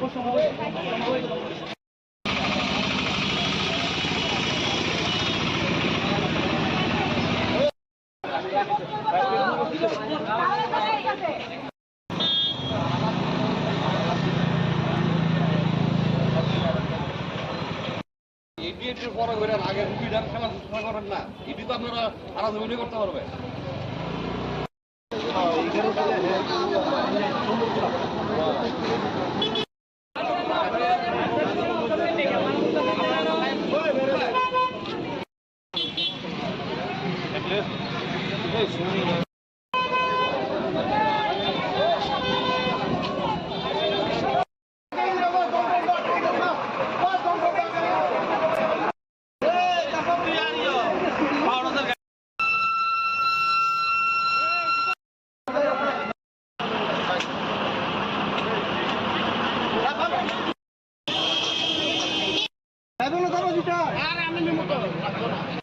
এখানে আয়া দেখছি তো ঢুকি না, আমি তো পরে আয়া দেখছি কিন্তু মানুষ জমার পরে আমি একটু পিছনে আসলাম, আয়াসরা আওয়াজটা শুনতে তারা সব দূরে এইটু করে আমিও দেখছি। কয়জন ব্যথা পাইছে দেখছেন? ব্যথা তো সাইকেলে যে আছে সে বোধ বেশি ব্যথা পাইছে, গাড়ি যে আছে কি ব্যথা পাইছে না বলতে পারতাম না, ওই রয়েছে ব্যথা পাইছে।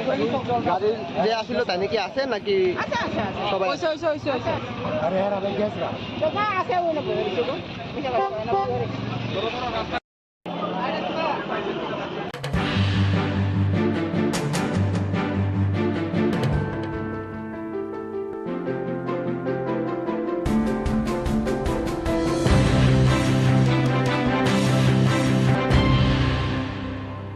रीजन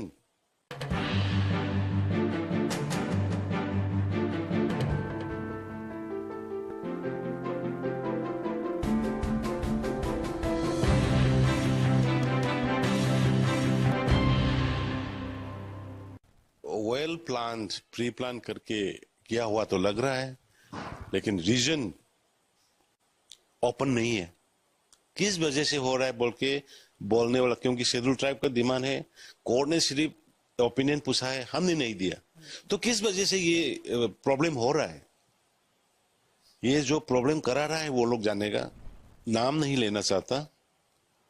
जो अभी जो हम लोग क्रैकडाउन किया है इसका भी छोटा मोटा है, छोटा मोटा है। देखिए जो मणिपुर में अभी जो हो रहा है इसकी लिए और सेंटर ने, सेंट्रल गवर्नमेंट से और मणिपुर गवर्नमेंट से और अपने मिनिस्टर एमएलए लोग से और अपने पार्टी से जो अपने मत में कर सकता है वो कर रहा है। देखिए गृह मंत्री जी, एक गृह मंत्री जी भारत देश जैसे इतना बड़ा देश का यहाँ में 3 दिन 3 रात रुका हुआ और स्थिति को संभालने के लिए, और एक यूनियन स्टेट मिनिस्टर जो है नित्यानंद राय 25 दिन ठहरा हुआ है। और देखिए और अपने पार्टी का लोग जैसे समित पत्र जी 10-15 दिन ठहरा हुआ है फ्रिक्वेंटली। और ये सब के ऊपर में जितना भी रिक्वायरमेंट है सिक्योरिटी फोर्स का, और मोर देन 40 कंपनीज आ चुका है, रखा हुआ है, और लोग को खाने पीने के राइस वगैरह के लिए 30,000 मेट्रिक टन गृहमंत्री ने भेजा है। हाँ, फ्री में नहीं, पैसा में भेजा है, लेकिन फिर भी।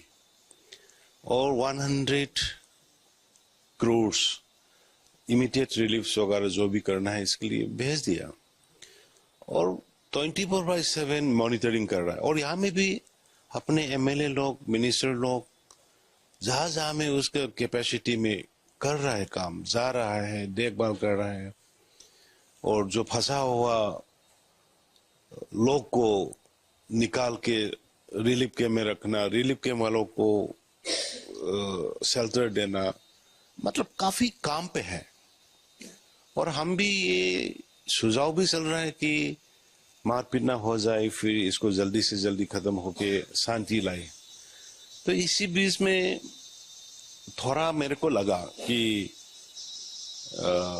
एक पूरा स्टेट में नहीं, थोड़ा जगह में अपने प्राइम मिनिस्टर मोदी जी जैसे एक इफिजी जलाना और गृह मंत्री जैसे एक इफिजी जलाना और बीजेपी का ऑफिस को भी अटैक करने की कोशिश किया। तो हम बोला यार 5-6 साल में हमने जो मणिपुर के लिए किया है और सेंटर ने जो मणिपुर के लिए किया है, उसको हमें अपने मन में डाउट आ गया क्या पीपल ने हम लोग से ट्रस्ट घूम गया क्या, हम लोग से ट्रस्ट लॉस हो गया क्या। तो ये सोच के मेरे को बहुत खराब लगा। तो कल परसों लेटेस्ट में बाजार में एक डेड बॉडी लाया हुआ है, एक एक्सीडेंट लेमेखो में हुआ, एक नौजवान का डेथ हुआ।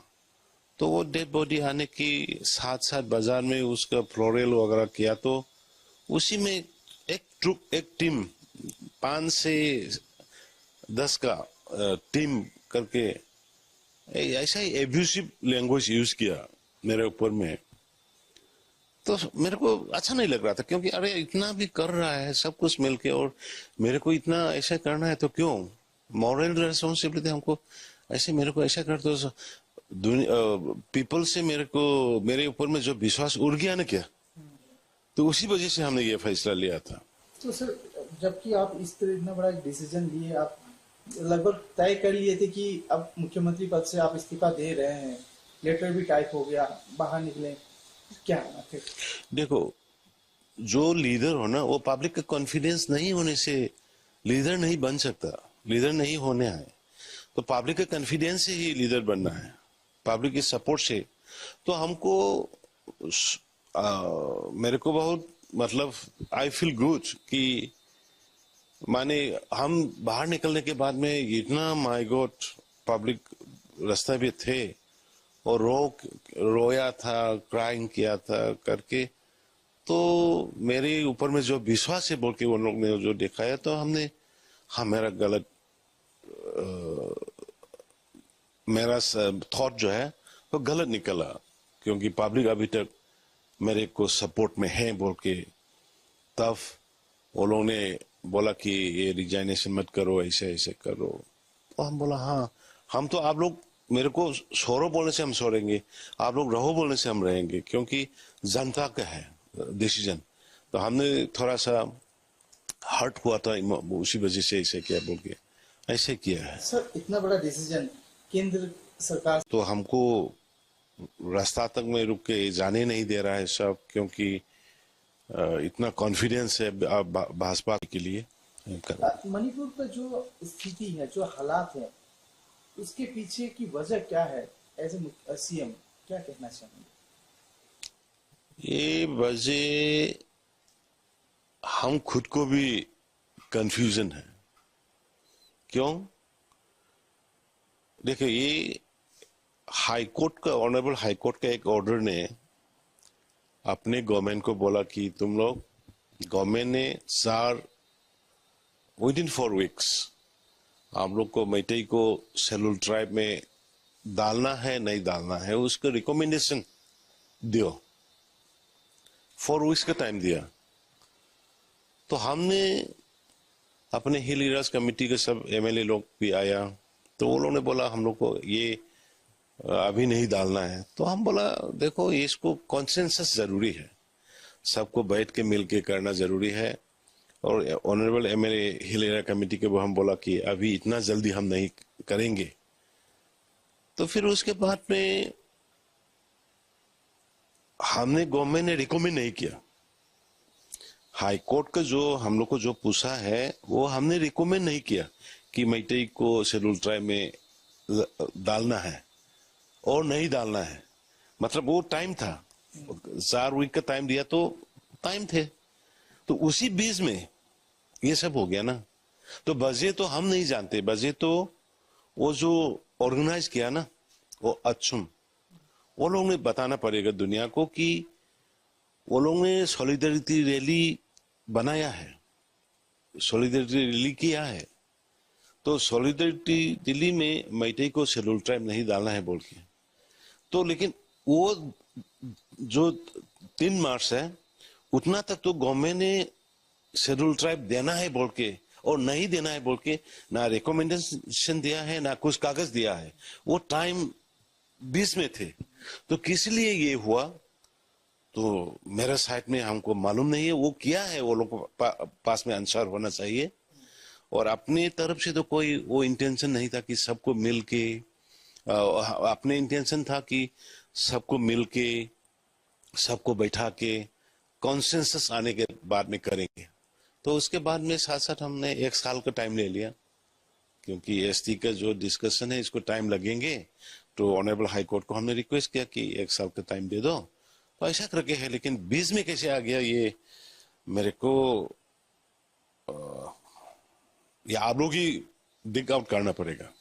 सर क्या लगता है इसके पीछे कोई आपको लगता है कि मणिपुर में जो अशांति का कारण है इसके पीछे कोई अंतर्राष्ट्रीय समूह का कनेक्शन है, इंटरनेशनल कनेक्शन? देखो ऑफहैंड हम नहीं बोल सकते ये है करके, लेकिन देखिए मणिपुर जो है नाइबरिंग विद म्यांमार, और म्यांमार के साथ साथ चाइना रह गया, तो अपने बॉर्डर जो है अराउंड 398 किलोमीटर्स ये पोरस है, अनगार्डेड है। तो इसमें क्या क्या हो रहा है, अपने इंडियन सिक्योरिटी फोर्स है, लेकिन इतना बड़ा इतना लंबा चौड़ा सबको तो कवर नहीं कर सकता। इसमें क्या क्या होना है, क्या क्या हो सकता है, ये तो एवरीवन कैन इमेजिन, कुछ भी हो सकता है। लेकिन ये जो अभी हो रहा है इसमें भी वी कैन नॉट डिनाई, और we can not also say कि है बोल भी नहीं बोल सकता, लेकिन ना भी नहीं बोल सकता। तो आपको ये लगभग ये जो आपका इंटेलिजेंस इनपुट है आपकी राज्य सरकार के द्वारा, क्या लग रहा है कि इसमें और कौन लोग जुड़े हो सकते हैं, क्योंकि इतना बड़ा जो लगभग 2 महीने का ये हो चुका है सर, जो हालात है मणिपुर में 2 महीने से लगातार अस्थिरता फैलाने की कोशिश की जा रही है असामाजिक तत्वों के द्वारा, यहाँ तक कि गवर्नर हाउस बीजेपी हाउस तक भी पहुंच चुके थे। तो लगातार इस तरह की जो प्रोवोकिंग जो वर्क है, इसको ये पीछे क्या लग रहा है कि कोई ना कोई तो इसको प्रोवोक किया जा रहा है? इसको वेल प्लान प्री प्लान करके किया हुआ तो लग रहा है, लेकिन रीजन ओपन नहीं है किस वजह से हो रहा है बोल के बोलने वाला, क्योंकि शेड्यूल ट्राइब का डिमांड है, कोर्ट ने सिर्फ ओपिनियन पूछा है, हमने नहीं दिया। तो किस वजह से ये प्रॉब्लम हो रहा है, ये जो प्रॉब्लम करा रहा है वो लोग जानेगा, लेकिन हम लोग तो गवर्नमेंट तो प्रॉब्लम होने के बाद में हम लोग डिफेंड कर रहा है, वही है। तो क्या मतलब आप कहीं ना कहीं ये इशारा करें कि ये जो कोर्ट का ऑर्डर है इसको सिर्फ एक मतलब इसको जरिया बनाया गया है इस तरह के शांति फैलाने का? नहीं, तो देखो ना, कोर्ट ने सिर्फ ओपिनियन पूछा है, ऑर्डर नहीं दिया ना। कोर्ट ने ऑर्डर नहीं दिया कि तुम डालो, नहीं बोला। गवर्नमेंट को ओपिनियन पूछा, हम ना भी बोल सकता है, हाँ भी बोल सकता है। इसी टाइम में डिसीजन लेना है तो लेने वाला का मन में है वो क्या सोचता है, लेकिन अपने तरफ से तो वो यार टोटली ब्लाइंड बोलना पड़ेगा कि वजह क्या है। अभी तक आपके पास कोई इनपुट आया नहीं है, कौन लोग है? नहीं, ये वजह तरह तरह का हो सकता है, इसमें वो ऐसा ही बात नहीं है, लेकिन वो लोग का डिमांड की वजह से जो हो रहा है घटना, तो ये जो आज घटना हो रहा है कुछ डिमांड के साथ है ना, वो डिमांड का तो अभी हम लोग ने नहीं दिया है और अप्रूव नहीं किया है और रिकमेंड नहीं किया है, तो दूसरा वजह वो लोग ने नहीं बोलने से तो हम लोग कैसे बोलेंगे? सर एक अगर बात करें कि सरकार द्वारा एक अभियान चलाया जा रहा है, आदिवासी समूह के जो लोग संरक्षित जंगलों और वन अभयारण्यों के गैर कानूनी कब्जे हटाने के लिए राज्य सरकार जो है फॉरेस्ट रूल 2021 के तहत फॉरेस्ट लैंड पर किसी तरह के अतिक्रमण को हटाने की लगातार अभियान चला रहे हैं। तो क्या लगता है इसके पीछे भी कुछ हो सकता है? देखिए, हो भी सकता है, नहीं भी हो सकता है, लेकिन ये मणिपुर का जो फॉरेस्ट लैंड है बहुत 90% हिल एरिया है। तो इसमें रिजर्व फॉरेस्ट जैसे आपने बोला, रिजर्व फॉरेस्ट का जगह इतना छोटा है, 7-8% है, और प्रोटेक्टेड फॉरेस्ट का एरिया है हार्डली, कुल मिला के 19-20% जो है रिजर्व और प्रोटेक्टेड फॉरेस्ट है। बाकी जो है अनक्लास फॉरेस्ट करके विलेज लॉ को ऑथोराइज करता है। तो इकोलॉजिकल इम्बैलेंस जो आ रहा है, वर्ल्ड ये क्लाइमेट ग्लोबल वार्मिंग आ रहा है, इसकी वजह से काफी हम लोग को फॉरेस्ट लॉ को संभाल के रखना बहुत जरूरी था। इसी वजह से हम लोग ने थोड़ा रिजर्व फॉरेस्ट वगैरह को, जो वो लोग को दिया हुआ जगह में नहीं, जो रिजर्व फॉरेस्ट है, रिजर्व फॉरेस्ट में क्या बोलता है कि रिजर्व फॉरेस्ट स्टेट का प्रॉपर्टी नहीं है, नेशन का प्रॉपर्टी है, लेकिन उसका देखभाल करना, काम करना वो स्टेट गवर्नमेंट का है। लेकिन ऐसा ही जगह में सेटल करना इलीगल है। तो ऐसा ही थोड़ा छोटा मोटा इविक्शन वगैरह तो किया है, लेकिन नन क्लास फॉरेस्ट और जो विलेज को दिया हुआ विलेज है उसी से नहीं, सिर्फ रिजर्व फॉरेस्ट एरिया से थोड़ा इविक्शन, वो तो बहुत हिल इन द वैली, या वैली में भी रिजर्व फॉरेस्ट एरिया है, उसमें से किया है, हिल से में किया है, एक सब साथ किया है। तो वहाँ पे क्या इलीगल कब्जा किया जा रहा है फॉरेस्ट वैली को?